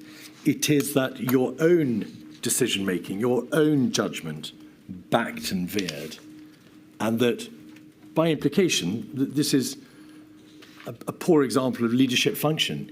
You couldn't make up your own mind as to what should be done. On the contrary, I've made up my mind. We are getting on and doing it. We are not being diverted. I've got the Chancellor of the Exchequer with me, saying that there's a risk to the UK bond markets and our ability to raise sovereign debt. This matters massively to people in this country. It matters to the livelihoods of people up and down the land. I have to go through the arguments. And that is what I was doing. At 146636, page 92, your own private secretary, Imran Shafi, recorded in his notebook that on Thursday, the 19th of March, the same day, in fact, as those communications, you said, "We're killing the patient to tackle the tumour, large people who will die. Why are we destroying everything for people who will die anyway soon? Bed blockers." Is that not indicative of an absence of consistent position by you and a clear decision that on the basis of the scientific advice that you had received, these stringent interventions were necessary? No, it's an indication of the cruelty of the choice that we faced and the appalling balancing act that I had to do throughout the pandemic. And in order to what, if I indeed I said something like that, what I was saying, which is the truth, which is that in order to drive down the virus, to stamp out the virus, you have to do things that are going to be very damaging in all sorts of other ways. It's, perhaps it's not, it wasn't designed to be publicly broadcast, but I was trying to find a way crisply to summarise what I saw as part of the problem, and I needed people to, and I think, by the way, that what I hope the inquiry will be able to do, I needed people to be able to do a faster reckoning of the benefits, the impacts of the MPIs and the costs at the same time. As for the reference to so-called bed blockers, that is, I assume this is the 19th of March, is it? Yes. And well, we've only a couple of days previously decided to do the March discharge strategy, and the issue there is that we're facing a crisis in that we only have about 100,000 beds in the NHS and in the acute sector, and plainly, sadly, many of those would delay discharge patients, and we needed to sort that out. Two other issues in relation to the Thursday and the Friday. On the 19th of March, that Thursday, you had a meeting with a newspaper proprietor. Mr. Cummings has suggested that that meeting, which appeared in your diary as a personal social matter, was not perhaps the best use of your time in the middle of this crisis. Well, I can't remember exactly what happened at that meeting. It was a very brief meeting. The newspaper proprietor in question doubtless wanted to know about what was happening to London and why, where he owned and indeed the whole country, and wanted to be informed, and I wanted him to be supportive. So was the meeting to do with COVID? Was it COVID related, Mr. Johnson? I can't remember, but I'm absolutely certain it must have been. On that Thursday and Friday, there was then debate also, wasn't there, about whether or not, in light of the figures showing that the NHS in London would be overwhelmed sooner, there might have to be a lockdown for London first before the rest of the country. But that debate resolved itself, didn't it, when it became apparent that there was little point in locking London down if the rest of the country was going to be locked down just a matter of days thereafter. Yeah, that's exactly right. Yeah. All right. The final weekend of the 21st, 22nd of March, Sir Chris Whitty produced a paper dated the 22nd of March, in fact, called Coronavirus Summary of Strategic and Tactical Approach to the Epidemic. And that was presented to you at the second of a COVID-19 strategy meeting on the 22nd. The lockdown was, of course, ordered on the 23rd, following a meeting of COBRA and a strategy ministerial group meeting. The material put before you, Mr. Johnson, over that weekend shows that whilst there were some positive trends, the level of compliance by the population in relation to the measures which had previously been imposed on the 16th and 20th of March failed to reach the necessary 75% required to have some degree of certainty that the R number could be brought below 1. Is that a fair summary? Yeah, that's completely right. And I remember, I think Patrick making points about there being too much social mixing in parks and so on. Now, obviously, the schools had been shut from the 20th. You had directed the closure of non-essential retail and leisure outlets and everything else on Friday the 20th. Yes. A few days before, on the 16th, you'd had the first set of interventions. Why, on that Monday, did you not wait to see whether or not the measures from the previous week, which had, of course, been imposed in good faith and specifically designed to bring the R below 1, which was your overriding strategy, might work? Why didn't you wait to see whether or not those measures would, over the course of that week, start to bring R down below 1, as you had fervently hoped and properly believed they would when you'd imposed them the week before? I think that by this stage, for the simple reason, the scientific advice was starting to become much more precautionary, and I think that I sensed from what I was being told about the effectiveness of the previous messages that we had to do more. And looking at the shape of the curves that I had seen, I thought that we'd run out of wiggle room, and I thought we had to do what we could. There was no hard data, of course, as to when the NHS would be overwhelmed. You are not in the position of being able to ever to being given hard data as to when that would be, because you were in the context of a epidemiological exponential curve. And nor was it. You could not know exactly how many additional deaths would be spared if you took the measures on the 23rd of March, as opposed to waiting to see whether the measures from the 20th would work. You just weren't in that territory. And that being so, why didn't you wait to see whether or not the previous measures should be allowed to work? You say, looking at the shape of the curves, I thought we'd run out of wriggle room. I sensed more needed to be done. That was a very, and this is the suggestion to you, a very uncertain foundation upon which to order the ultimate sanction, the mandatory stay-at-home order. I accept that. I think that, I'm troubled by the decisions that I took for all sorts of reasons, and none of them, as we said at the beginning, were easy.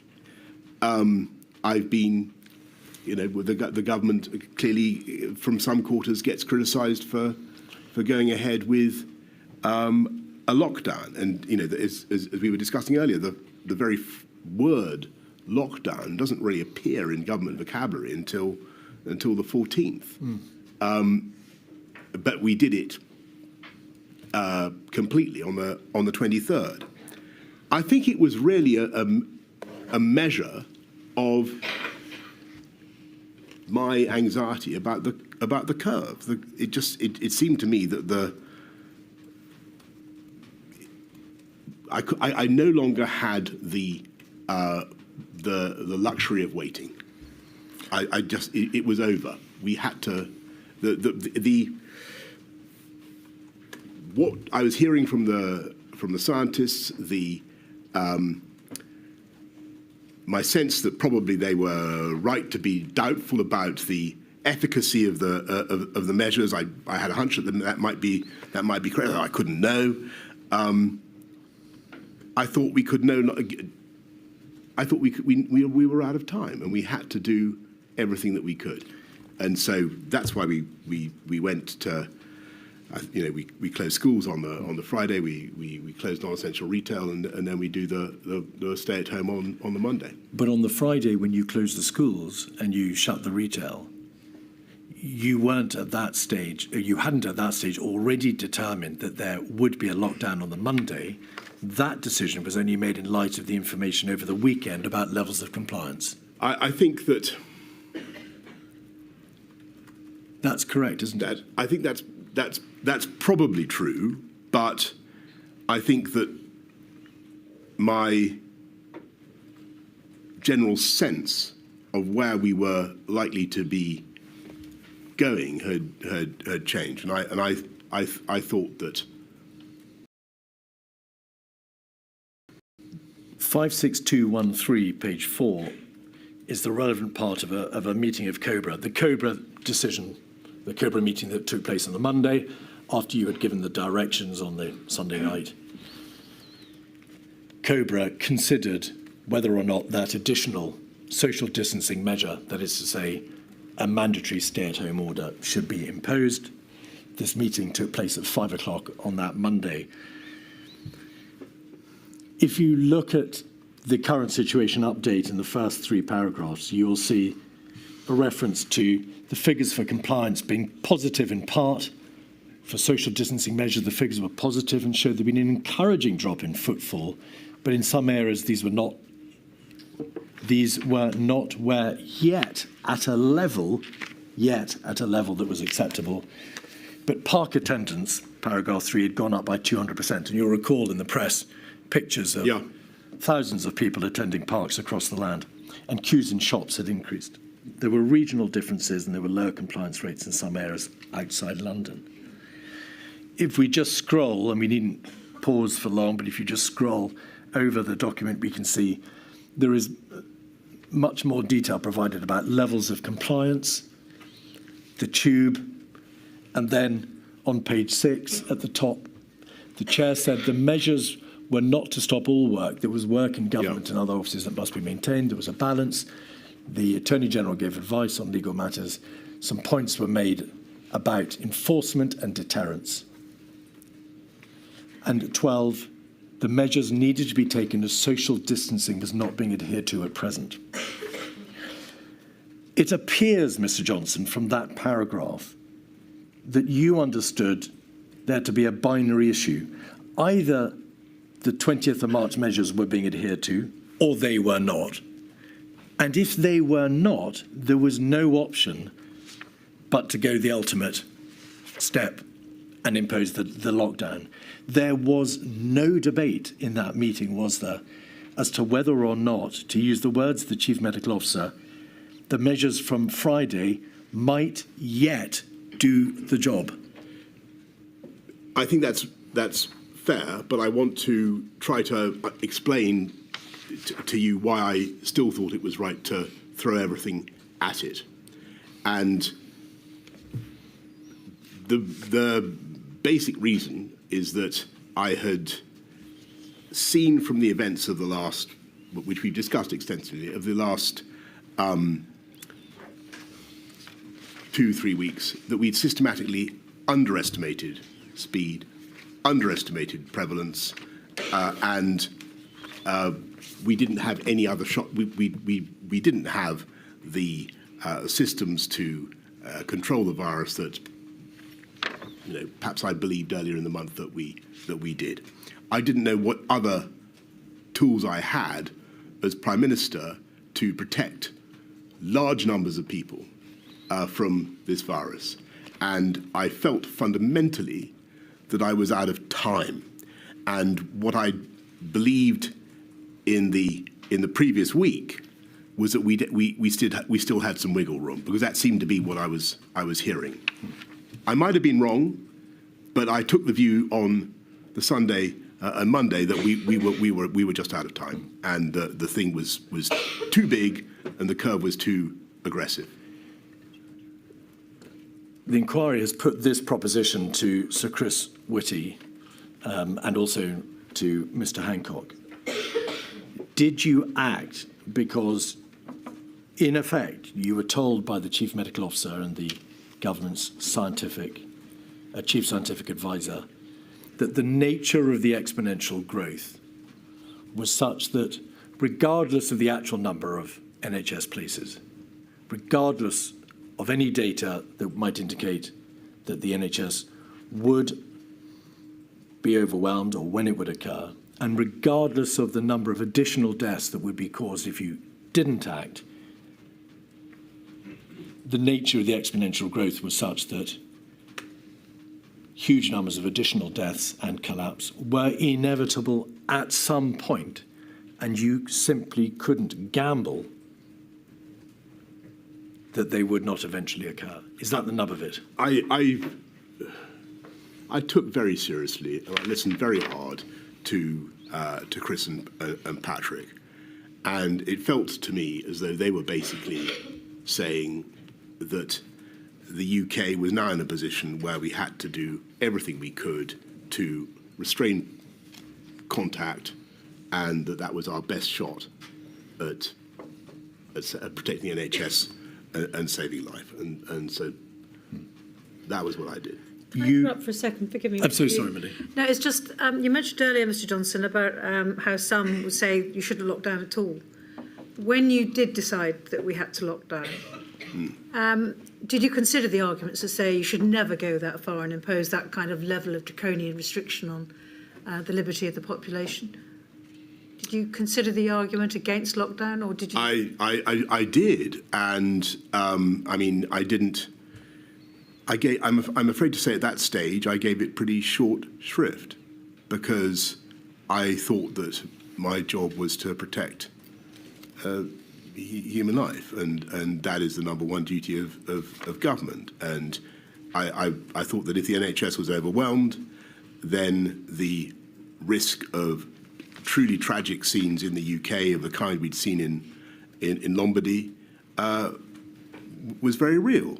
And thank heavens that did not happen, thanks to the amazing work of the NHS and, as I said right at the beginning, hundreds of thousands of people. But I felt I had to do what I could to give them the best possible chance, and I had no other tool, literally nothing else. Thank you. And is that why, Mr. Johnson, examination of the COVID-19 strategy ministerial group meeting on the Saturday, the COVID-19 strategy ministerial group meeting on the Monday morning at 9:15, and of the COBRA meeting that we've looked at 5 p.m. on the Monday, shows very little, if any, debate about the countervailing non-public health argument. It's just not there. That doesn't mean that it wasn't happening, and as you've seen a reference to it in my conversation with the Chancellor. There was a huge amount of thought going into it, but the higher objective had to be saving human life.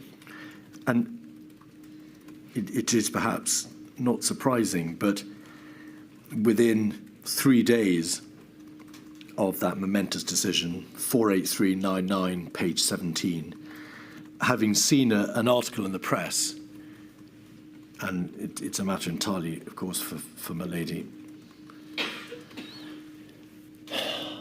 you ask the extremely salient questions,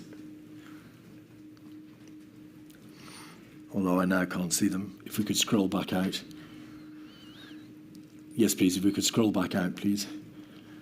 I must say I agree with every word of this week's Spectator, perhaps. Cover story by Professor John Lee. We have no idea how many COVID deaths are truly additional. When COVID fatalities are recorded, we have no idea whether it's merely present or actually the cause of death. We have no idea what proportion may have had the disease asymptomatically already. So we've taken these extraordinary steps without being truly sure how deadly it is.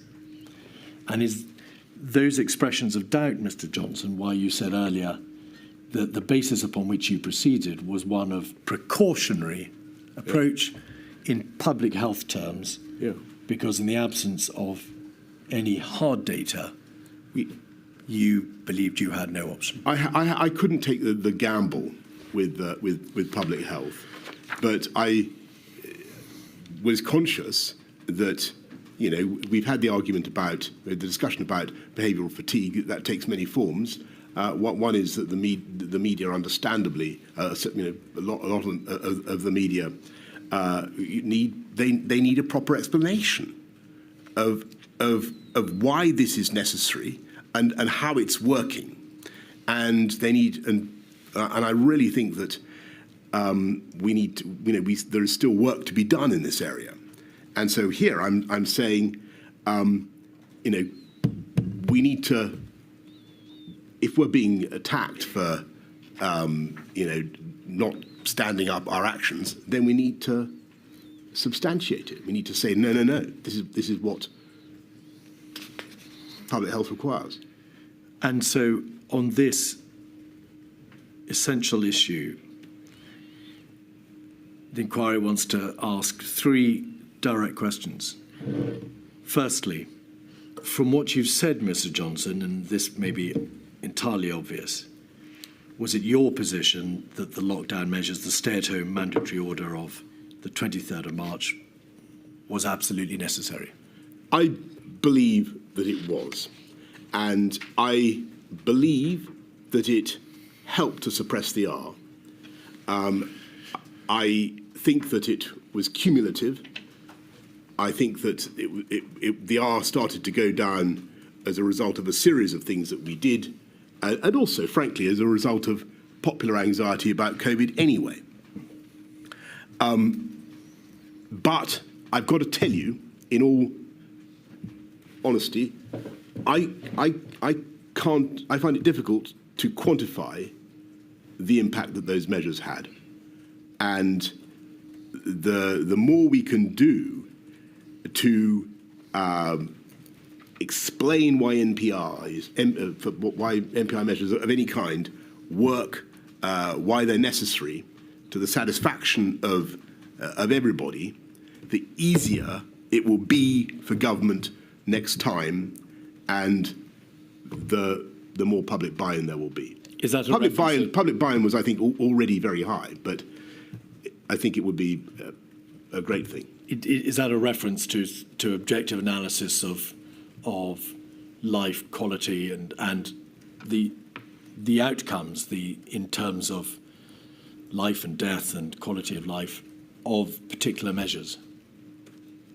I think that what we all need. So I think that you asked, did the lockdown work? Do I believe that it worked? I do, but as a layperson, I would like that. And I saw the Royal Society study on this that I think Chris had a hand in generating. It was very interesting, but I think we need to understand with a lot more granular clarity exactly what these NPIs deliver. I think that was Sir Patrick Vallance's predecessor, but it matters not. Oh, forgive me. Is that the report into what the nature of interventions are? It came out after the pandemic. It was indeed came out just before this inquiry. That's right. All right, and on that first proposition, you accept, of course, that because the government did not wait further to see whether the measures of the 16th and 20th of March would work, we will never know. Yes, but I had got to, and I suppose that's scientifically, regrettable. But I thought we had no time to fight. We couldn't wait. The second question: do you assess that if the government had acted sooner, had awoken to the true nature of the crisis and the seriousness of our position, and had imposed the measures of the 12th, 16th and 20th of March earlier, when the degree of viral transmission in the country was lower, that is to say there was a lower prevalence, then the need for a mandatory stay-at-home order, which of course was on the cusp of the decision-making on the Monday, the 23rd of March, might have been avoided? Well, that I have to say that I doubt, but I don't know. I think that the virus is extremely contagious. I think that it was going to describe a pretty nasty curve, almost whatever we did. I'm not certain that we would have been able to avoid the extreme action that we eventually took by acting a few days earlier. But I would defer on that to scientists. And the third proposition, based upon, in part, the evidence from some of the scientific witnesses who have given evidence in this inquiry, on the premise that the lockdown was necessary on the 23rd of March, was it nevertheless imposed too late? Could it not have been imposed earlier had the government been rather more alert in middle to late February and in early March, had it not been blindsided to some extent by the debates about herd immunity and not going too early and behavioural fatigue and so on, and understood properly the data in its possession, thereby allowing it to impose the lockdown in the weeks of the 9th or 16th of March? I think that all your conditionals I would delete, except the one about the data. I think that was the key thing that that SAGE lacked, and it was the sudden appreciation that we were much further along the curve than they'd thought.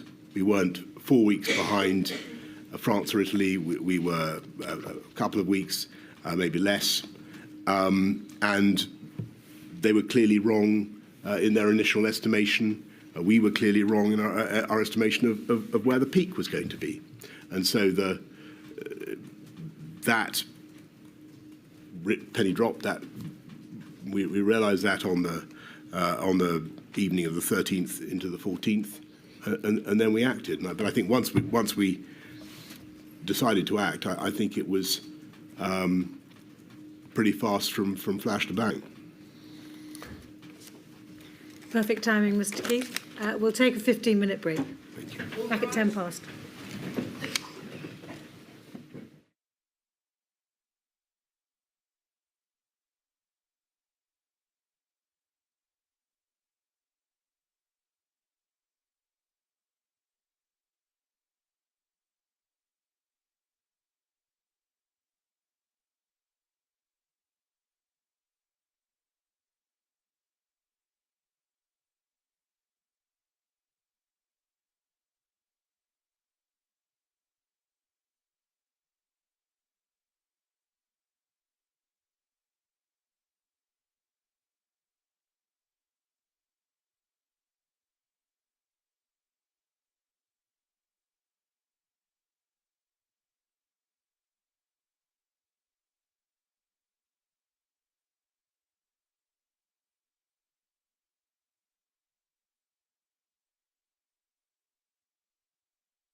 Keith. Mr. Johnson, as is well known, after the first lockdown, your government published a roadmap out of lockdown in May. Yes. On the 10th of May, I think it was presented to Parliament, our plan to rebuild.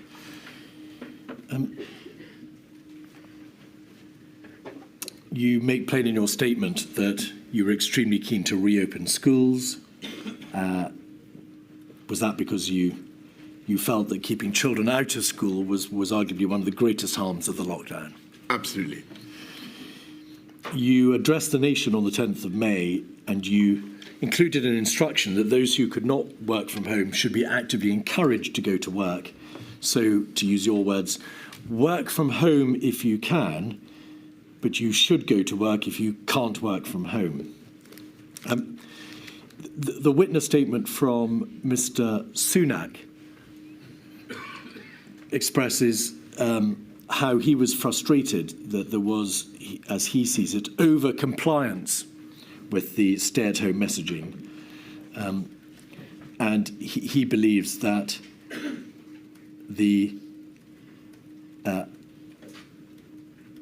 possibility, or rather the likelihood that many people would ignore the active encouragement to go to work and not go to work had an exacerbation of exacerbated the economic impact of the lockdown.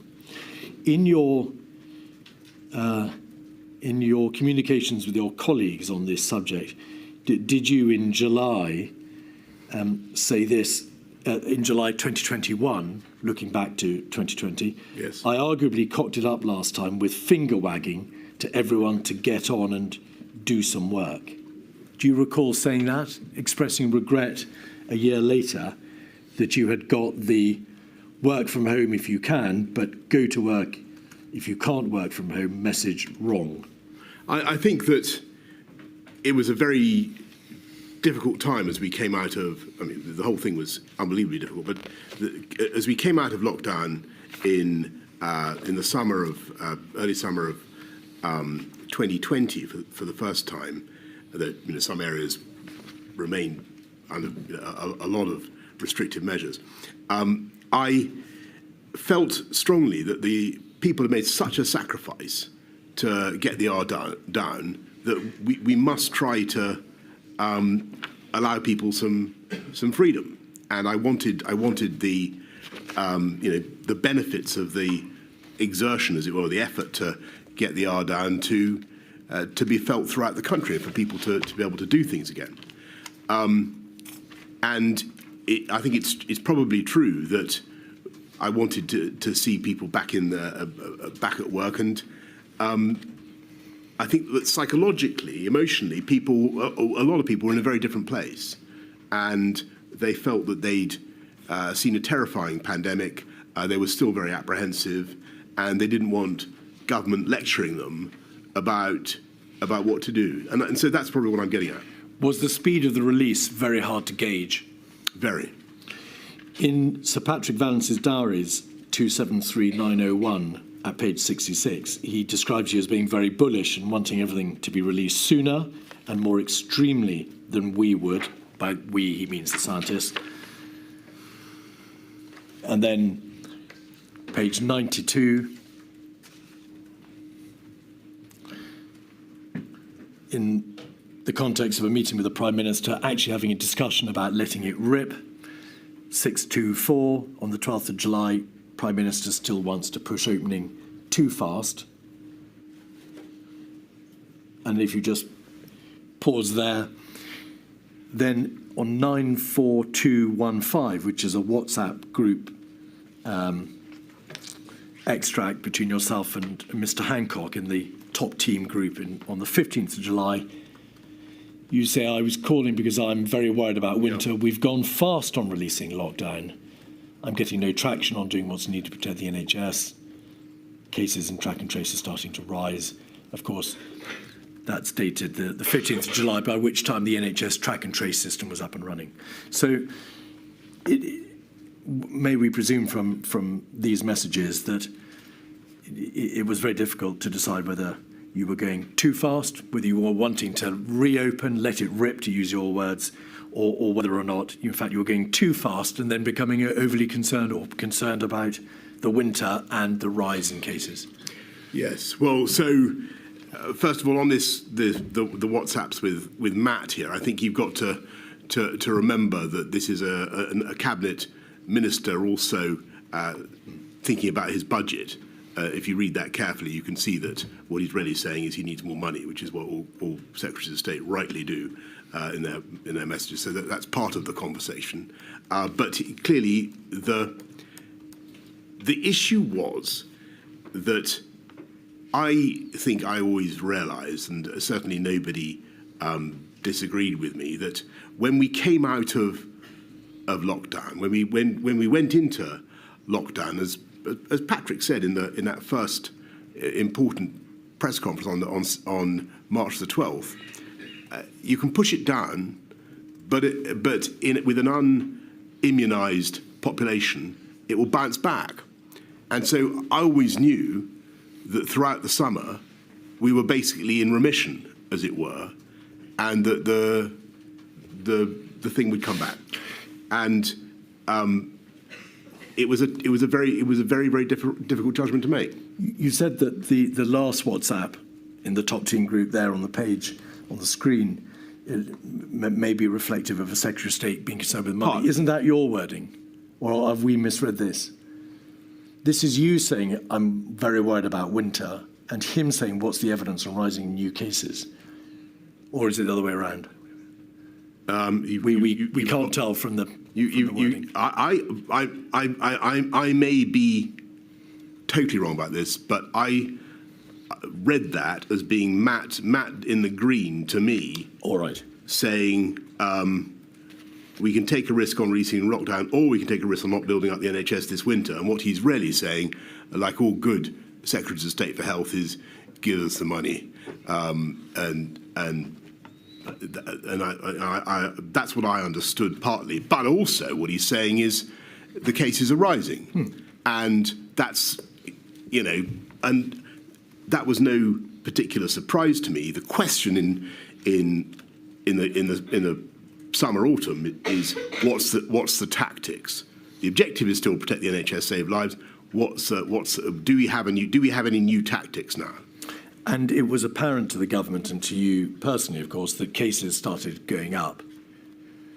At a relatively early stage, they plateaued, of course, but they came right down after the lockdown, then they plateaued for a while, but they started to go up in July. So well in advance, in fact, of the Eat Out to Help Out scheme, well in advance of September, October.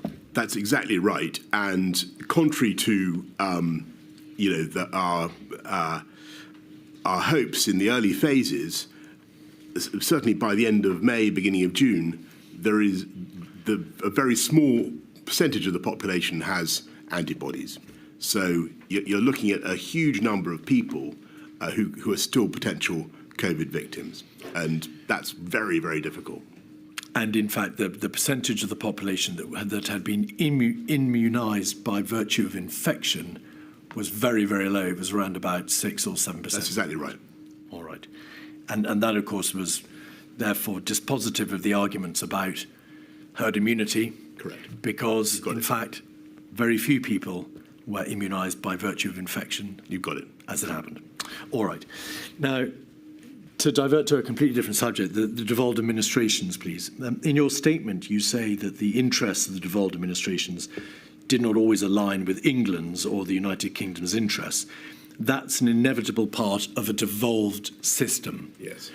Was that a nod to the fact that the United Kingdom powers were constrained by public health legislation, the Coronavirus Act, Public Health Act, Control of Diseases Act, but on the ground, this public health crisis was a devolved issue because it was for each devolved nation to determine its own course in terms of the public health measures it took. Did it matter ultimately? There has been a great deal of evidence given about differences of approach in terms of presentation, debates about whether or not politically one or more devolved administrations took a different route or took a different route for political reasons.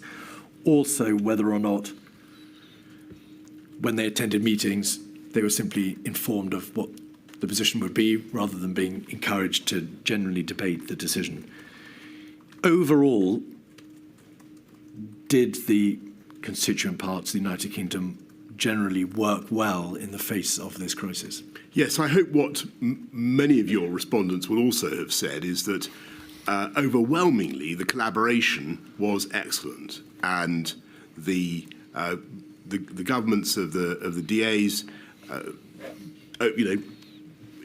there was far more that united us and divided us. I know that sounds trite, but it's got to be said, and it was really a big UK effort, and the country really pulled together.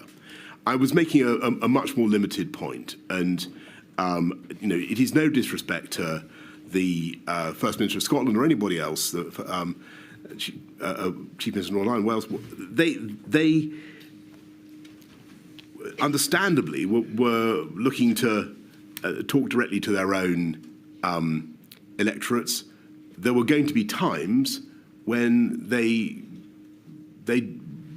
differed from the main UK government message, and I thought that was sometimes at risk of being confusing at a time when we really needed to land messages simply. And I could see, and people were endlessly playing back, oh, but Scotland says this, England says this, Wales is doing a firebreaker, circuit breaker, and so on. You didn't, I think, perhaps help yourself, though, Mr. Johnson, in this debate, because emails between Mr. Cummings and Helen McNamara show that Mr. Cummings said the PM's view and mine on Cobras, this was in the context of debate about who should attend Cobra, is they're hopeless as decision-making entities and actively cause trouble for communications, because some attendees at Cobra, and Mr. Cummings had in mind the devolved administration's leak immediately afterwards. Well, was that your view? I think that sometimes that was the case, and that was in my view a problem. Perhaps we could have found a better way to manage it, but that was certainly one of the problems. The system was understood not to be working particularly well in terms of the government structures, the systemic structures at the top, and in relation to the relationship of the DAs, because there was the series of the 4 ministerial implementation groups between March and May, and they were then done away with and replaced by COVID-S and COVID-O. You directed, following advice from your cabinet secretary, that there should be a new rhythm of meetings, the 9 a.m. meetings, to which the DAs were not invited, and you directed that consideration should be given to using something called the Joint Ministerial Committee. But the Joint Ministerial Committee was never used, was it, for the purposes of meeting with the DAs? I think that first of all, I think the Cobra's had the problems that we've identified. There was a problem with messaging, and I think that was a serious problem. I think that in future there has to be some way of having a joined up, a UK pandemic response, and how you get to that, I've got an open mind. I see a lot of my colleagues are against the Civil Contingencies Act. I'm happy to defer to them on that point. I wonder whether you could amend the 1984 Public Health Act so as to have an exemption for pandemics. It just seems to me that something needs to be done to fix this, whilst taking account of the legitimate concerns of the DAs, their legitimate desire to be involved and to contribute. But we need to find a better way to get a single message. There was a body called the Review of Intergovernmental Relations. I think it reported in January 22 so just at the end of the pandemic, Yes. just the end of the crisis, which recommended that the Prime Minister of the United Kingdom should meet with the heads of the devolved governments on a regular basis. But that came later. Yeah. During the crisis, you ordered that Michael Gove, the Chancellor of the Duchy of Lancaster, should chair regular meetings with the devolved administrations. But there were difficulties, whether or not, in setting up that structure. It took time for those meetings to be arranged. Do you recall that? I don't recall the delay, but I do remember asking Michael to do it. I think he was ideally placed to do it. I think he did a very, very good job of working with the DAs. That didn't stop some of the raggedness that I've talked about. If I had my time again, with hindsight, I think it's an area where I would have tried, even though I was very pushed for time, I would have tried to spend more time with the DAs and really try to bring them with me. But I'm afraid it may just be that I'm overestimating my ability to get a consensus. I think there was always the risk of divergence. Well, you may, with respect, be misrepresenting your true views, because in your statement you said it is optically wrong in the first place for the United Kingdom Prime Minister to hold regular meetings with the other DA First Ministers. I happen to think that's also true. They can't both be right. Well, I think that sometimes you can do things that you think are constitutionally a bit weird if it will help the general cause of fighting the pandemic. Let me summarise. I think that there's an issue. It's not a huge issue. Nothing like as big as many of the other issues that the inquiry needs to look at. But we do need to sort it out. We need a better way to get a unified message for the UK. Mr. Johnson, you didn't try very hard, to use your words, to bring the DAs with you, because you took the view that optically it was wrong to be seen to be meeting with their First Ministers, because it might look like a kind of, to use your words, mini EU. You asked the Chancellor of the Duchy of Lancaster, Michael Gove, to chair the meetings instead. And you made it quite plain to the First Ministers of the devolved administrations that you had taken the view that they were prone to leaking from the COBRA meetings and also prone to taking decisions in this public health crisis for nakedly political reasons. Well, I'm not certain that I said that to them in so many words, but maybe you've got some evidence that I did. I certainly thought that was a risk, and from time to time, I felt that the coherence of the UK message was being undermined, and there's got to be a way to fix it. I thought Michael did an excellent job. I sometimes wonder whether I could have done more in that respect myself, but frankly, I doubt it. There were obviously divergences of approach, both in relation to the substantive responses to the crisis, tiers, fire breakers, circuit breakers, and what was done in relation to schools and so on. And there were also differences, whether or not in relation to public communications. So the messaging across the United Kingdom wasn't always pointing in the same direction. Ultimately, did it matter that there were those differences of approach epidemiologically, or that in terms of communication, you were not all singing from the same hymn sheet? I think it did matter. I think that clarity and unity of message was very important.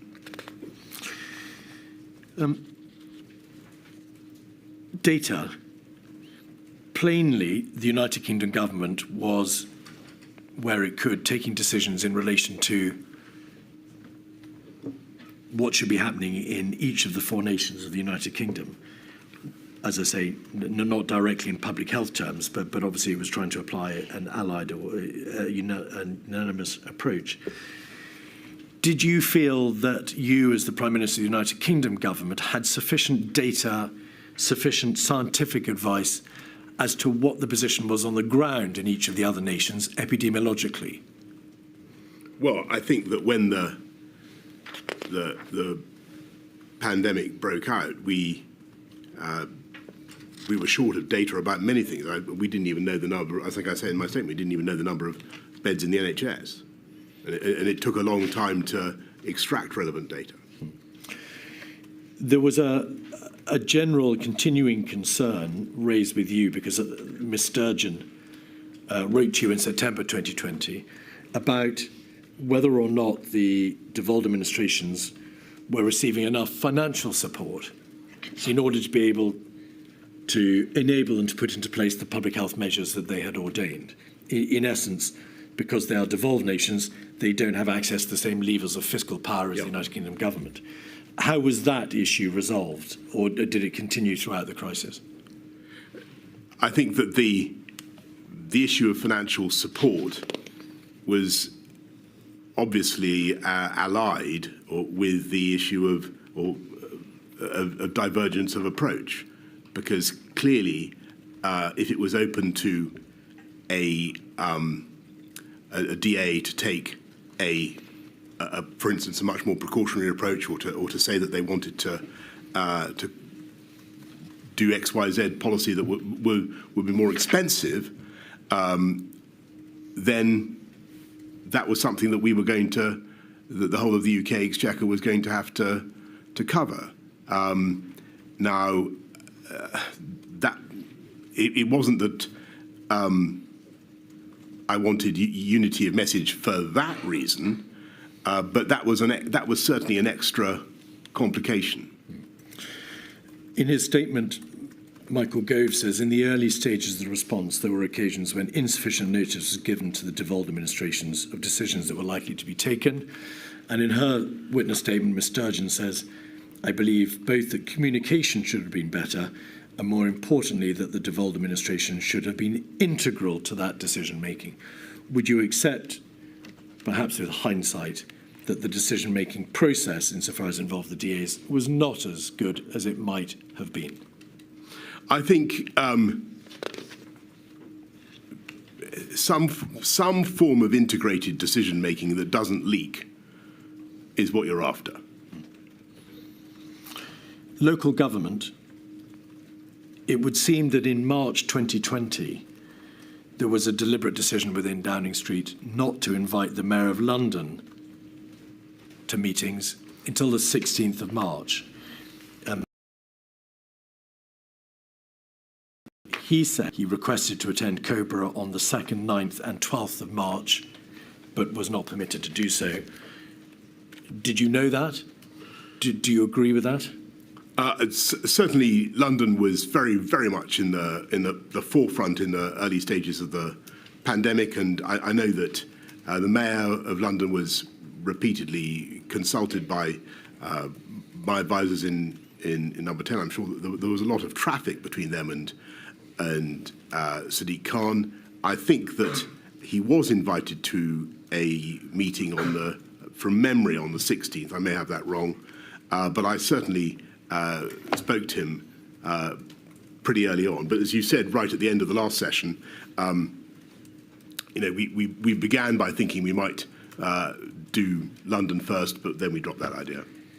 The Mayor of London was not invited to the government's formal crisis machinery, COBRA, until after the first national measures had been imposed by the United Kingdom government. Is that correct? And that is because we didn't, in the end, do London first measures, and there was some sensitivity about other metro mayors. I think in relation to the metro mayors, save on one occasion, the 12th of October, when the Mayor of Liverpool, Andy Rotherham, attended, no metro mayor was invited to attend COBRA at any time. Right. The evidence from Sadiq Khan, from Mr. Burnham and Mr. Rotherham is to the effect that there was generally insufficient information given to local leaders. And in the context, Mr. Johnson, of the local restrictions in the summer of 2020 and, of course, the tier system in October and December of 2020, that was a very significant failing, was it not? Well, first of all, I'm grateful to Mr. Rotherham, to Andy Burnham, to Mr. Khan, all the mayors for the work that they did and the leadership they gave to their own communities. And you talk about Andy Burnham. There were parts of the country that barely came out of measures for the whole of the year. Manchester. Exactly. And they had a very, very tough time.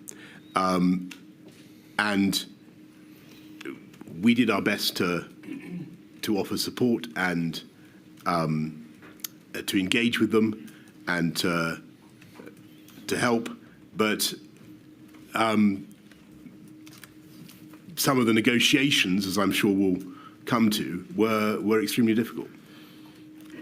One of Sir Patrick Vallance's entries appears to suggest that in relation to Manchester and Mr. Burnham, a COVID-esque meeting at which you were present openly drew a distinction between the support and measures that would be given to Manchester as opposed to Liverpool for nakedly political reasons. Would you agree? Did that happen? Are you saying that I'm not certain there was a Conservative mayor of Liverpool?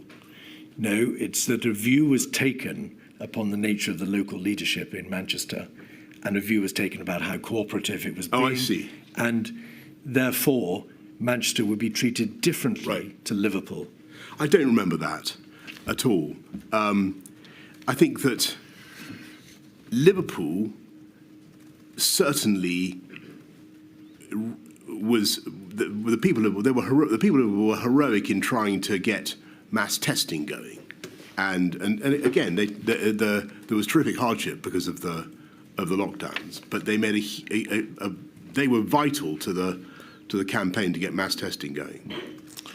And another separate issue, please, the consideration of vulnerable and at-risk groups. And you'll appreciate, Mr. Johnson, that on account of your position as Prime Minister, many of these issues would only perhaps fleetingly have come to your attention, and of course only at the highest possible level, and therefore there is a distinct restriction on the detail into which we can go in debating them.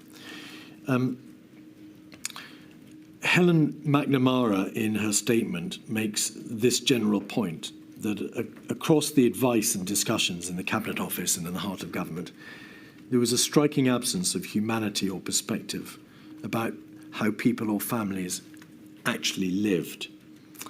And her sense was that the group of people in your inner coterie and in the Cabinet were a most homogenous group of people, and were taking decisions that probably called for a much broader representation across society. Would you agree with that general proposition?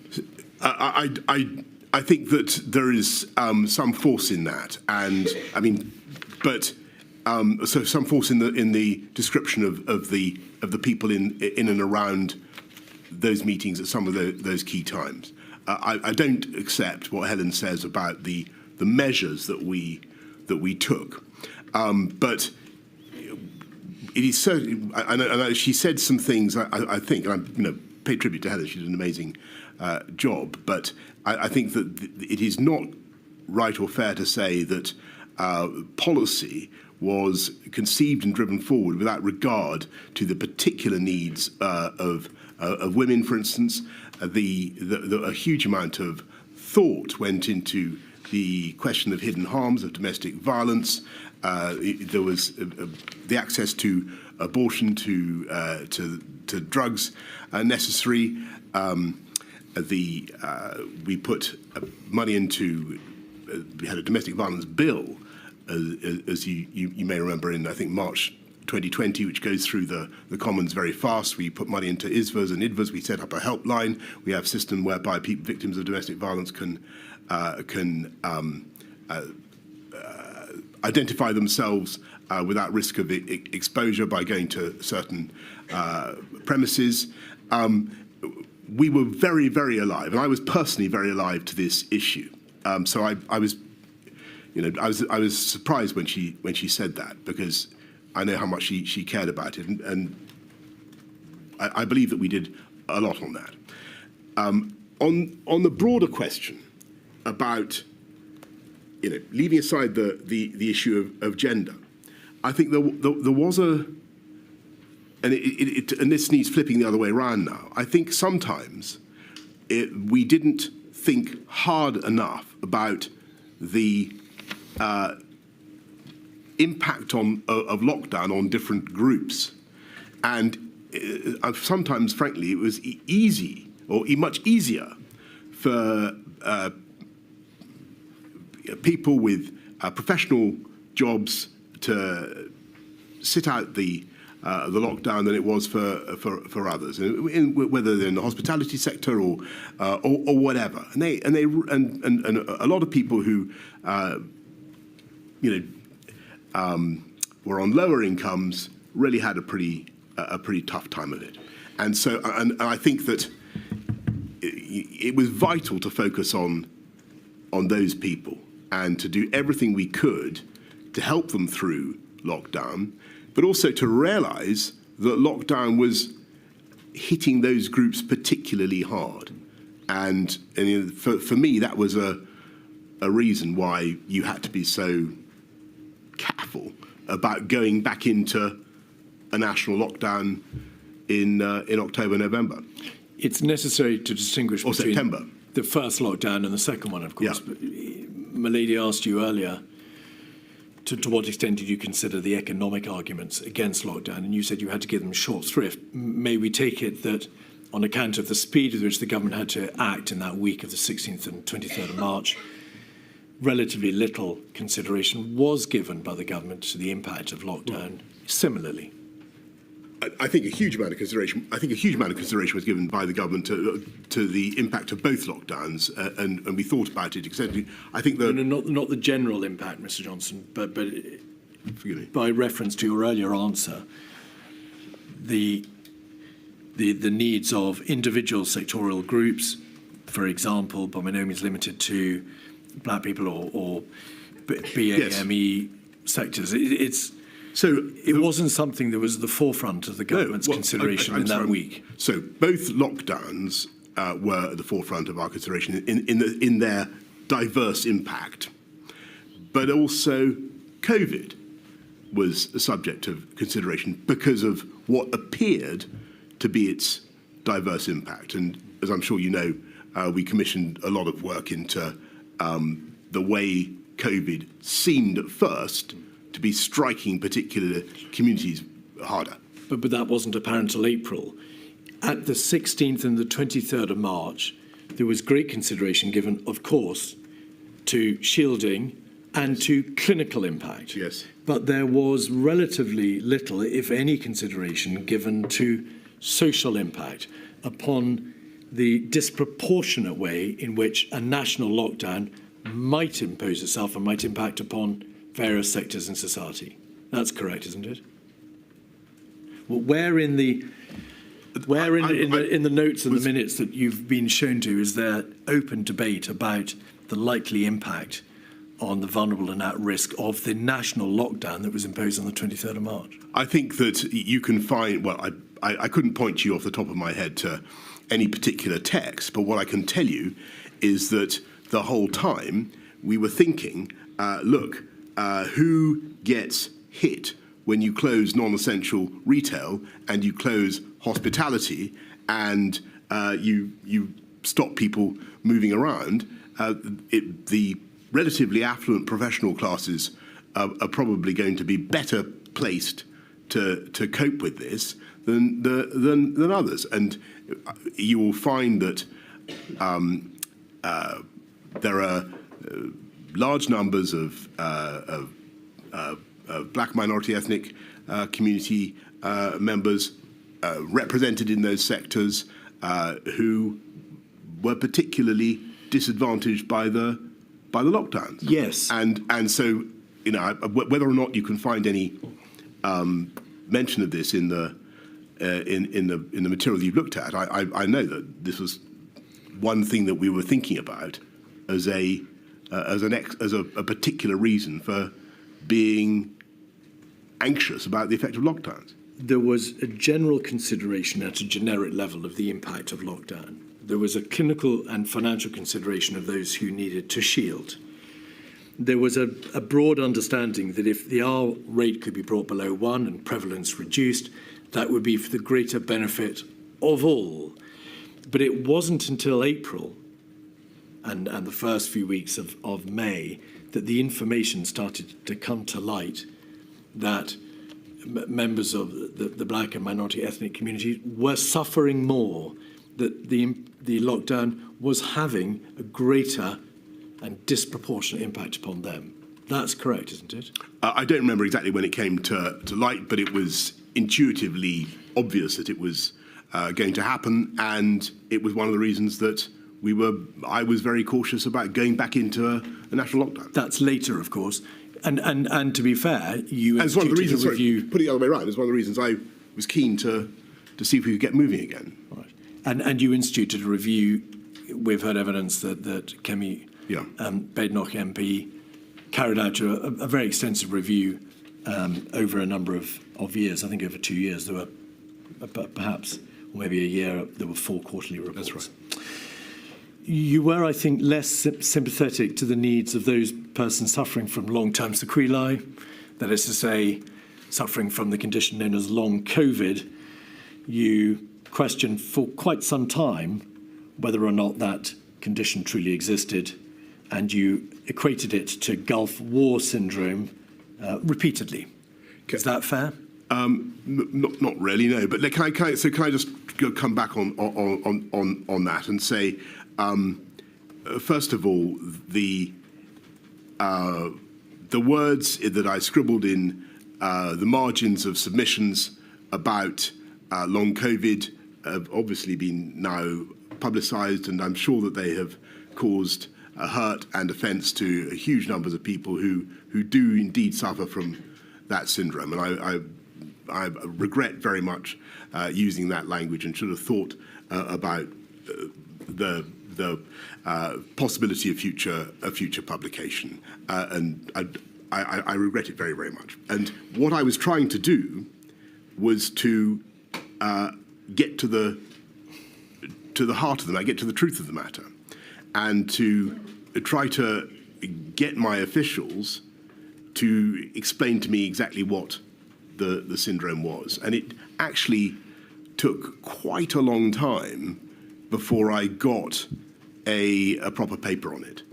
I think it wasn't until I get this wrong now, but I think it wasn't until 2021, summer of 2021, before I actually got a paper on long COVID. But I did, as you say, ask repeatedly to get some information, and that was so I could explain to people what we were doing and what the issue was. Mr. Johnson, the point is that in October of 2020, you scribbled these remarks on a report to you about the funding from the NIHR into a long COVID survey. You continued to make disparaging references to whether or not this was Gulf War syndrome stuff in February 21, in the context of an update given to you on the 21st of February. And then still later, in June 21, so 9 months or so later, you were still questioning whether or not long COVID was to be equiparated with Gulf War syndrome. So it's not that it's not that the challenge against you is you took a position on long COVID in the absence of a proper clinical understanding or advice from your advisors. It is that notwithstanding repeated the repeated placing of reports before you, you carried on questioning long COVID until many months later. Well, I'm not certain that's correct, because I don't think I got a full explanation of or a full paper on it until the summer of the full paper was on the 1st of June 2021. That's correct, and you responded by saying thanks. So it's not exactly Gulf War syndrome, and that was your take on the long COVID condition. But let's sorry, I know it's no disrespect to long COVID patients, and I saw in the victim impact videos some of the victims of long COVID, and I can imagine what a dreadful thing it is. But there are also, with Gulf War syndrome, many people who have terrible symptoms for a very long time. There are also people who think they may be suffering, I think this is now accepted, from something associated with the Gulf War, but who are not in fact suffering from something associated with the Gulf War. So what I was trying to say was, where is the line? And please, can someone explain to me what this is? Because I was getting anecdotal accounts of people who were suffering from it, and I wanted to be able to say what we understood it to be and what we were doing about it. And what we were doing about it is fighting COVID, because the way to stop long COVID is to stop COVID. One final topic in relation to the broad overarching issue of disparity.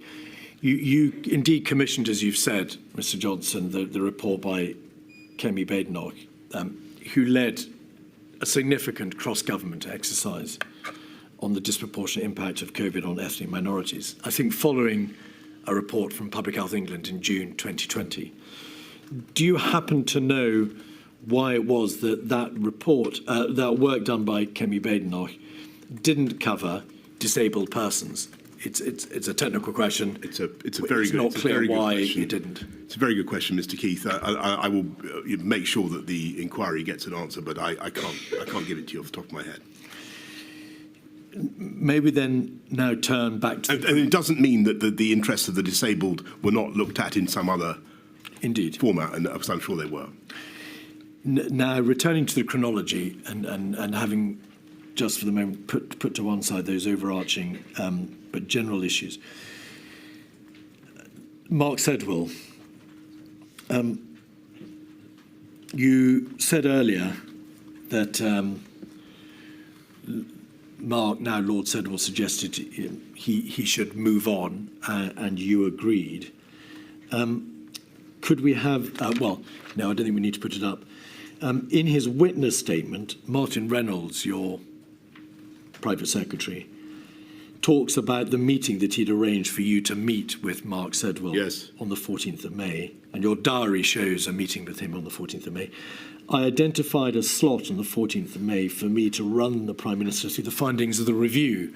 You'll recall that Helen McNamara had produced a report and Mark Sedwill had himself produced a report. The Prime Minister decided instead to use this slot for a one-to-one conversation with Mark Sedwill, where he told him that he had lost confidence in him. So which is it? Is it that you lost confidence in him, which is the question I asked you earlier, or is it that Mark Sedwill told you he wanted to move on and you agreed? Well, Mark Sedwill did an outstanding job for this country for a long time, and he was a very distinguished Permanent Secretary, I think, of the Home Office. He was a National Security Advisor. He's done everything, and I was and remain hugely grateful to his service. He wanted to move on. The evidence from Mr. Cummings and Martin Reynolds and Helen McNamara is that regardless of the genesis of why he moved on or was effectively sacked, whichever way my lady concludes, that regardless, as I say, of that genesis, his departure or his impending departure led to general bad blood, sowed chaos, says Mr. Cummings. Mr. Reynolds says damaged stability in the civil service, and Helen McNamara led to a real and damaging impact. It made those in the civil service in the centre less confident about challenging. No one was safe if the Cabinet Secretary was not. And dealing with the unravelling preoccupied a number of us for critical weeks.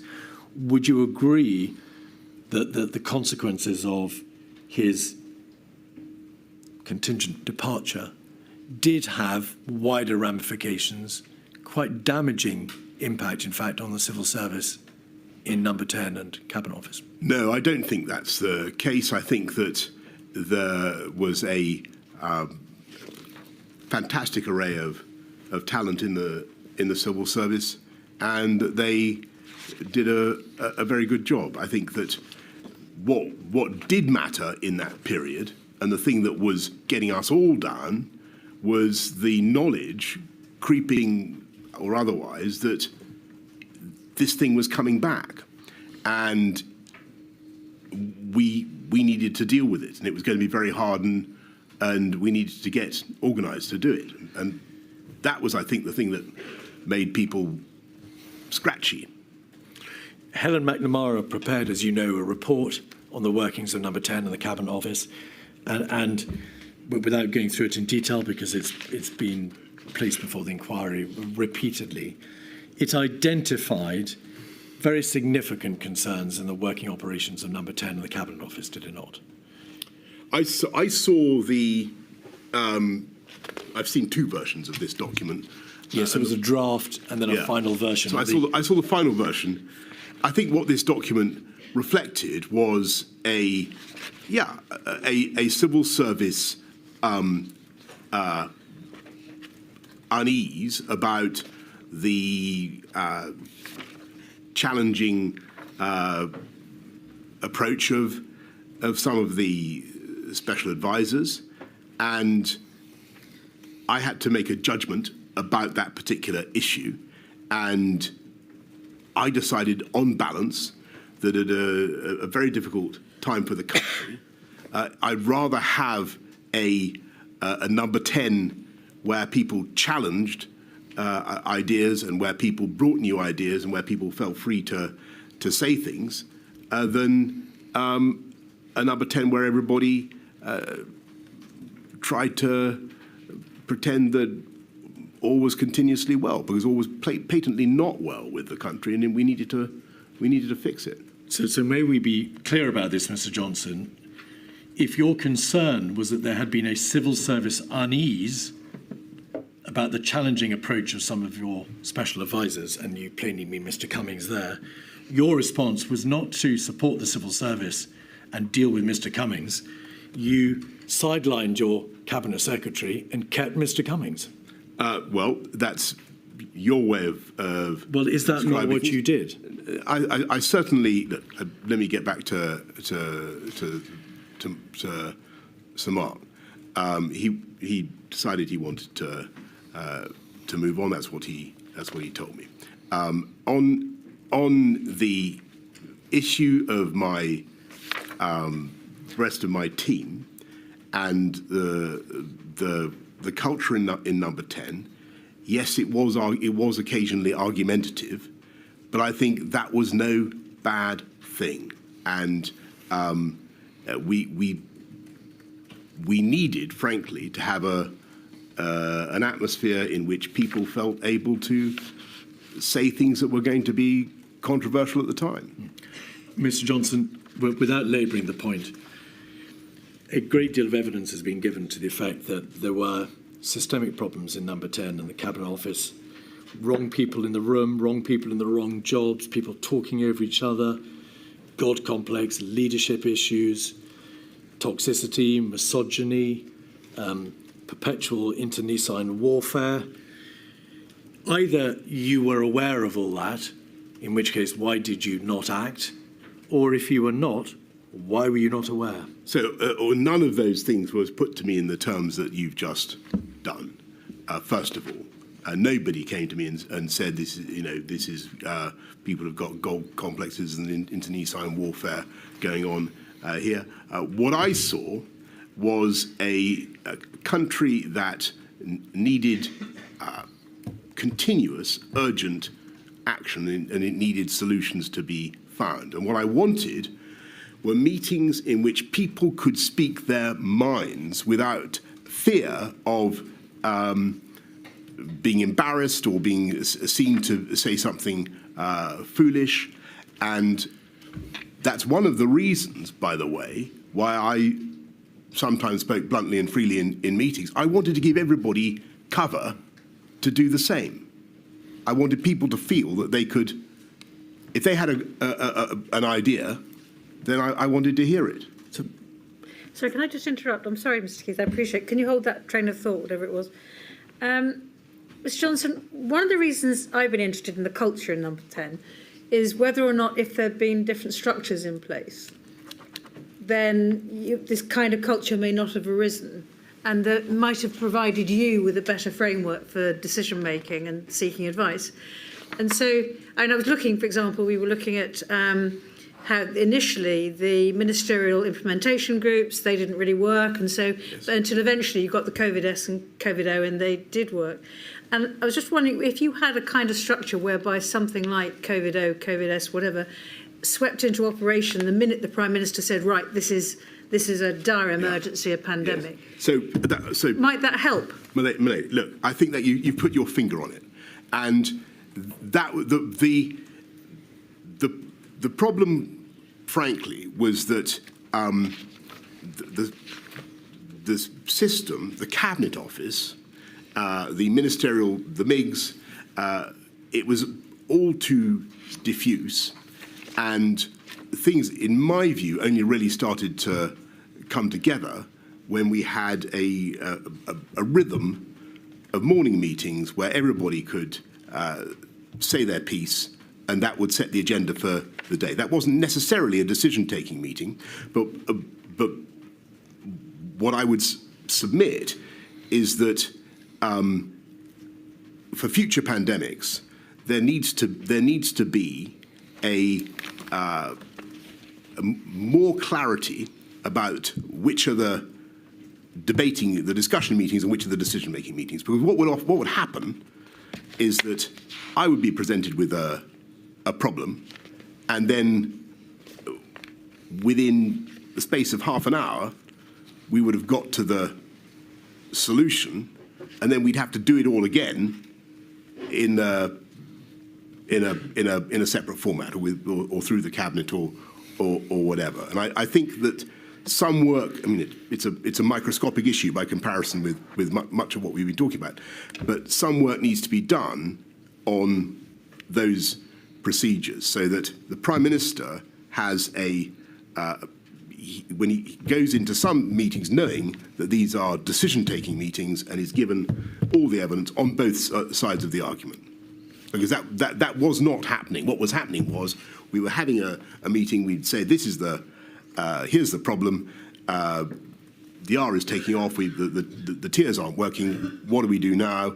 And I would try to come to an answer, but I felt that the structures were, we had the difference between COVID-O and COVID-S, but to be absolutely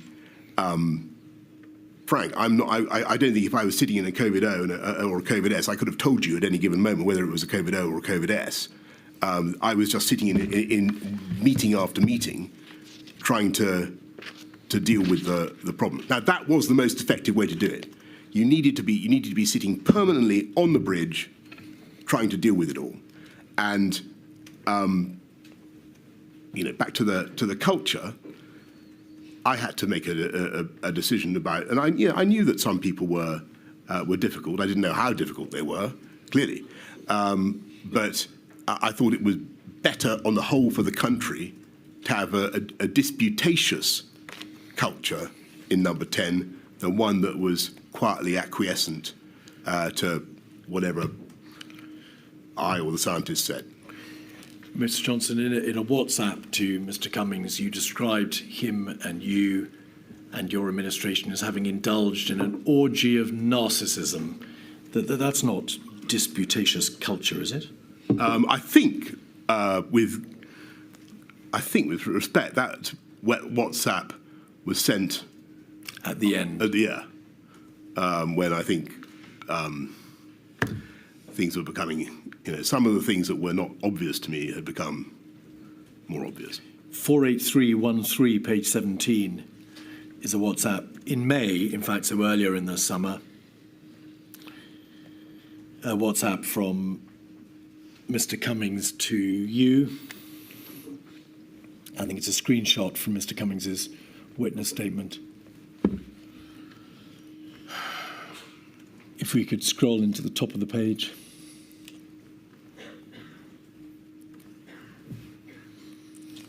If Hancock texts really coming to meetings number 10, please just ignore. We urgently need to have meetings without him. That's Mr. Cummings. And then this, all too recognisable, we need to rebuild the government from top to bottom. We need to take over the Cabinet Office and run the whole thing. Yeah, this is me on the left, is it? Well, that was my question. The top right is obviously Mr. Cummings, because he's asking you to ignore Mr. Hancock's text, which says perhaps something about the system of so government. this is... No, just wait one moment. Is it Mr. Cummings or you who says we need to rebuild the government from top to bottom, take over the Cabinet Office and run the whole thing? So what I'm getting at here, and what this is a reference. Is this in May? It is the 13th of May. Yeah. So this is a reference to a plan that we hatched to try to have a massive data-driven revolution in government, and to use COVID and the this moment when we were finding out so much about people's propensities to illness of all kinds, to try to run a much more effective government. And we opened a big office in 70 Whitehall, a big open plan, a bit like this actually, where the idea was that we would assemble data and we would try and do things in a different way. I have to tell you, it was not a success. Mr. Johnson, it is well known that a new data system was set up, the 10DS system. Yes. It's called 10 Data System or 10 Downing Street, whatever your preference. And there was a greater provision of data throughout the summer of 2020, particularly from April, May onwards. But this message, it doesn't refer to data, does it? It doesn't refer to setting up a new data stream. It talks about rebuilding the government from top to bottom and taking over the Cabinet Office, which wasn't, of course, itself responsible for data. It had multifarious functions, not one of which was the provision of data to central government. But sorry, what I meant, the office that we created was in the Cabinet Office, or it was in 70 Whitehall, and so that was what I was talking about. I agreed that things needed to change, and I wanted a data-driven reform of government. Two further points on this topic, please. Firstly, Mr. Case's WhatsApp messages with his predecessor, Mark Sedwell, 303245, page 1. I don't want to go through this line by line, Mr. Johnson, but if you just scroll your eyes down the page, you'll see multiple references to the behaviour in Downing Street, and in essence, Mark Sedwell saying, I've agreed to stay on for now subject to various conditions about behaviour and systems. The fact that he says, I've agreed to stay on may say something about his departure. But there are references on this page to not willing to agree to do any job in the version of the centre without guarantees on his conversations with the Prime Minister about behaviours. I will work for you and the Prime Minister. Where is this? You'll see that in the middle of the page. Oh, yes. There we go. 1805, 0829. So that passage, I'll not support any version of number 10 that undermines any Cabinet Secretary, let alone you. I'll do my utmost to support a Prime Minister, but I'm very, very cautious about walking back into this. There is then a reference to the conversation with you about behaviours at 1805, 20, 08, 59. 1547, I don't want to go near these people unless there are guarantees about behaviour. 1805 20, 22 50 32. I'm here from everyone that you've made the Prime Minister see sense, and the only thing that is happening is creation of a COVID job. I'm almost more appalled that the Prime Minister has done all of this, and that's completely put me off my stride. That has done all of this damage when all he really wanted was a point person for COVID. 1805 20, 22 29, 46.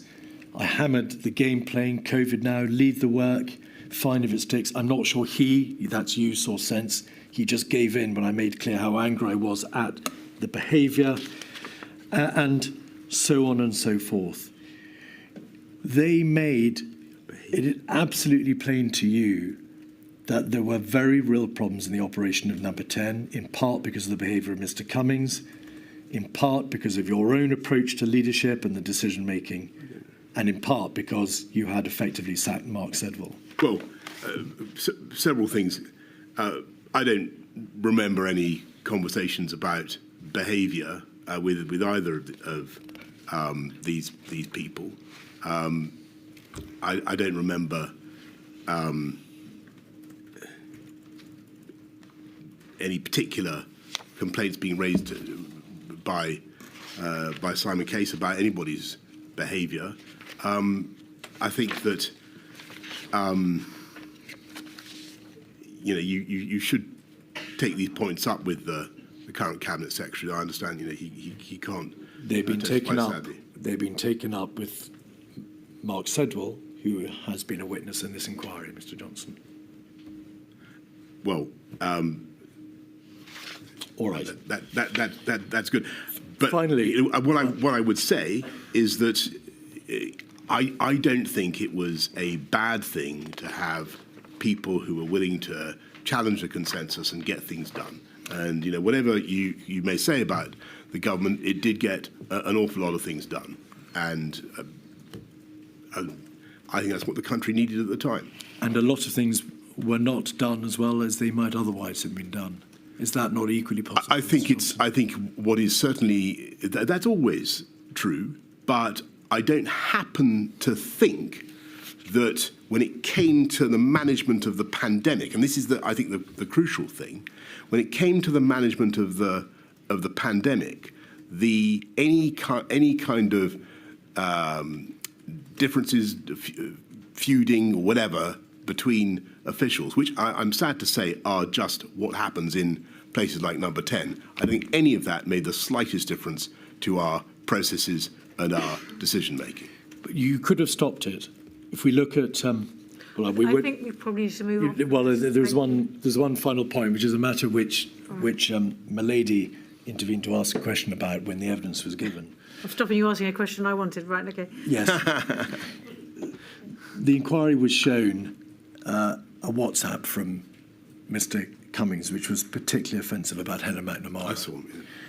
It was sent to you and others in your WhatsApp group, but you maintained a silence and you never spoke up to say that is unacceptable and it cannot be allowed to go on my watch. I did see that, and I don't remember it now, but I don't remember seeing it at the time. But I must have seen it because I was on the group. You were. I've rung Helen McNamara to apologise to her for not having called it out, and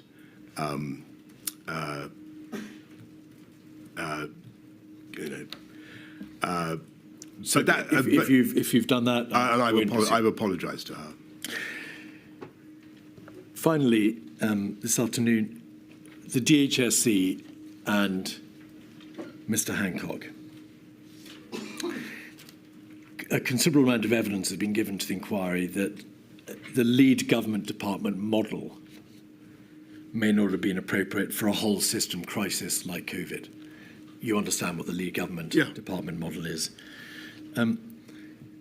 It will plainly function well at the beginning. It may function less well when the whole of government is engaged and perhaps too much pressure is placed on the LGD.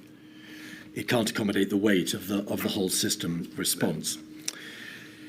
There is considerable material in Sir Patrick Vallance's diaries and in the witness statement of Mr. Cummings to the effect that there was a high degree of chaos in the DHSC, that there was operational inefficiency. Sir Patrick Vallance talks about this all the way through to May 2021. Were you aware that competent, very senior advisors in your administration held the view that the DHC had been overwhelmed and was operationally inefficient? I was certainly aware that the Department of Health and Matt Hancock were coming under fire. But I want to go back to the high-level point I made earlier about what all this signifies and the ways in which it should be read and understood. First of all, it's the kind of stuff that would never have previously come out from any administration because it's now on instant social messaging of a kind that previous governments didn't have. This is instant chit-chat between people who would normally have said this to each other's face wherever, in the corridors or wherever. I'm so sorry, Mr. Johnson, will you allow me? I'm so sorry to interrupt. You may have misunderstood my question. Forgive me. The material consists not just of WhatsApps and evening notes, but also witness statements, which talk about a high level of operational inefficiency or chaos, however you in the DHSC. I'm not talking about the more personal or intimate remarks in the WhatsApps. I totally understand. Were you aware that that view was taken generally of the DHSC? I was aware, yes, certainly. I was aware that the DHSC was under fire from loads of people. But that was hardly surprising because the country was going through a horrific pandemic. And I just want to say what I should have got more quickly to the point. The point is you've got a lot of very talented, sometimes super confident, sometimes egotistical people who are crushed with anxiety about what is happening to their country, who are racked secretly with self-doubt and self-criticism, and who externalize that by criticizing others. And it's human nature. And when you're the leader in those circumstances, your job is to work out what is justified and what is people sounding off and what is political nonsense.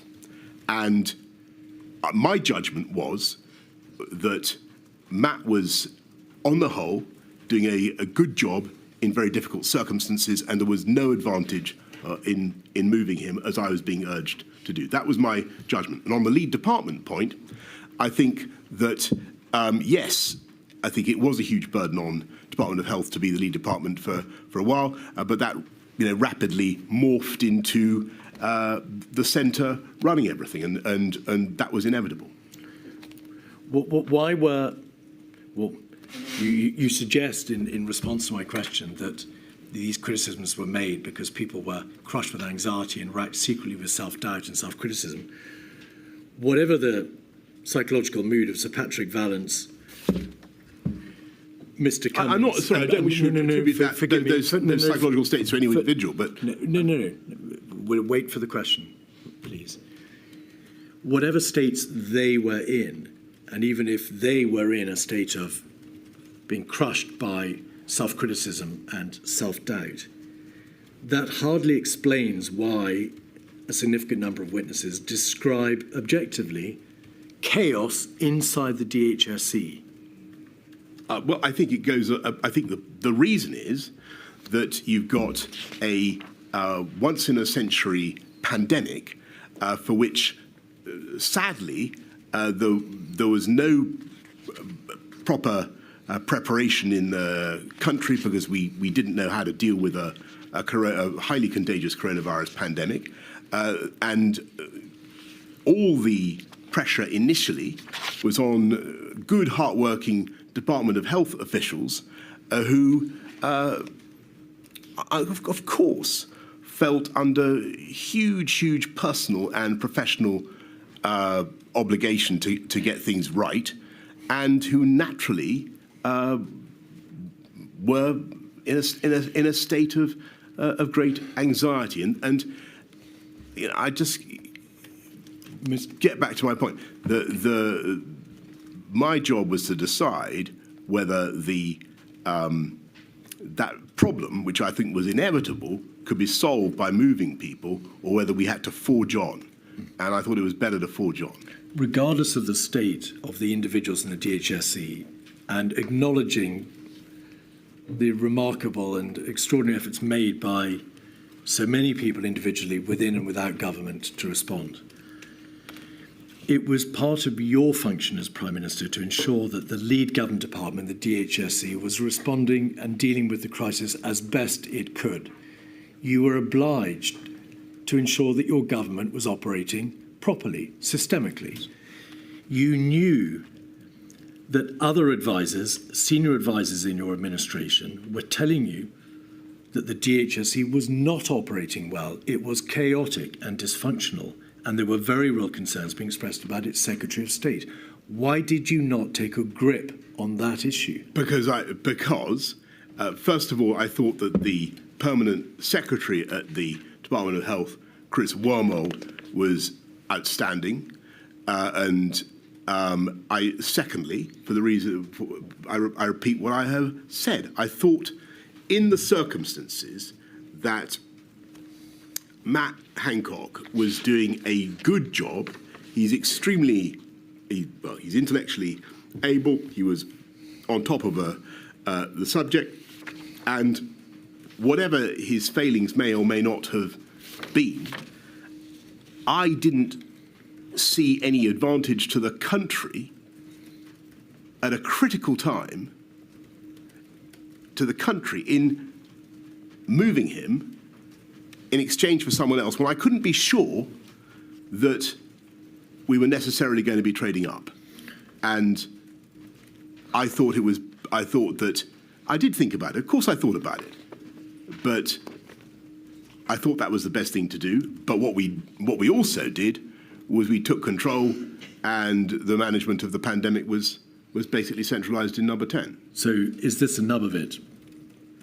Throughout April, May, June, July, you were aware that a number of senior advisors and civil servants were highly critical of Mr. Hancock.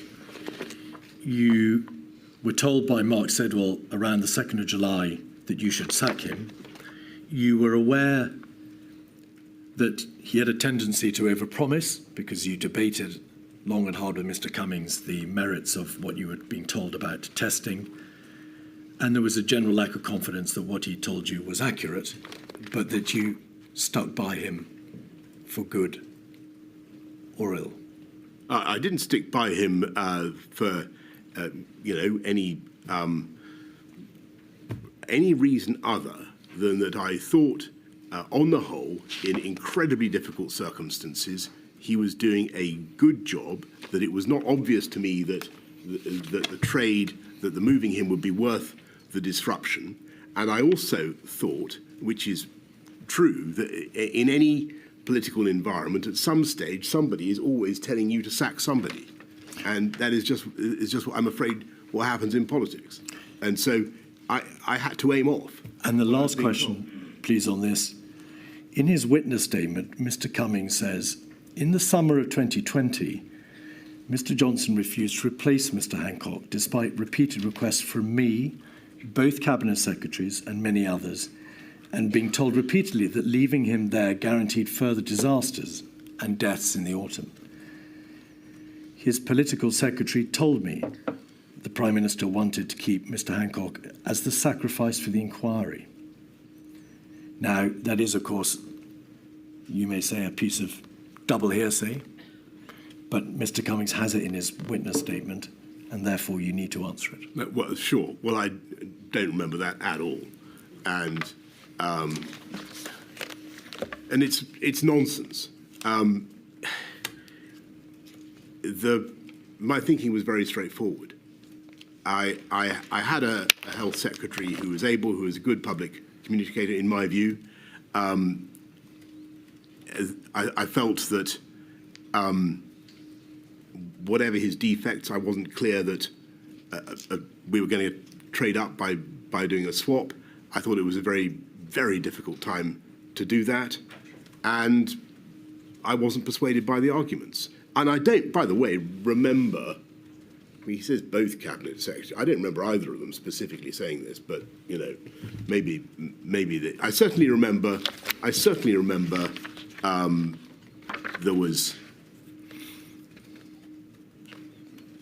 There was anti-Department of Health militating. That's for sure. On the 2nd of July, Mark Sedwell WhatsApps Simon Case and says, "I told the Prime Minister to sack Hancock to save lives and protect the NHS." Right. But you don't think he did? Did you ask him about that? Indeed. Right. I mean, I don't remember him saying that in so many words. There we are. Milady, is that a convenient moment? It is. Thank you very much. A very long day for you, Mr. Johnson, I'm afraid. Thank you. Another long day tomorrow, but that will be it. We'll finish tomorrow. Thank you. So 10 o'clock tomorrow, please. Thank you, Milady.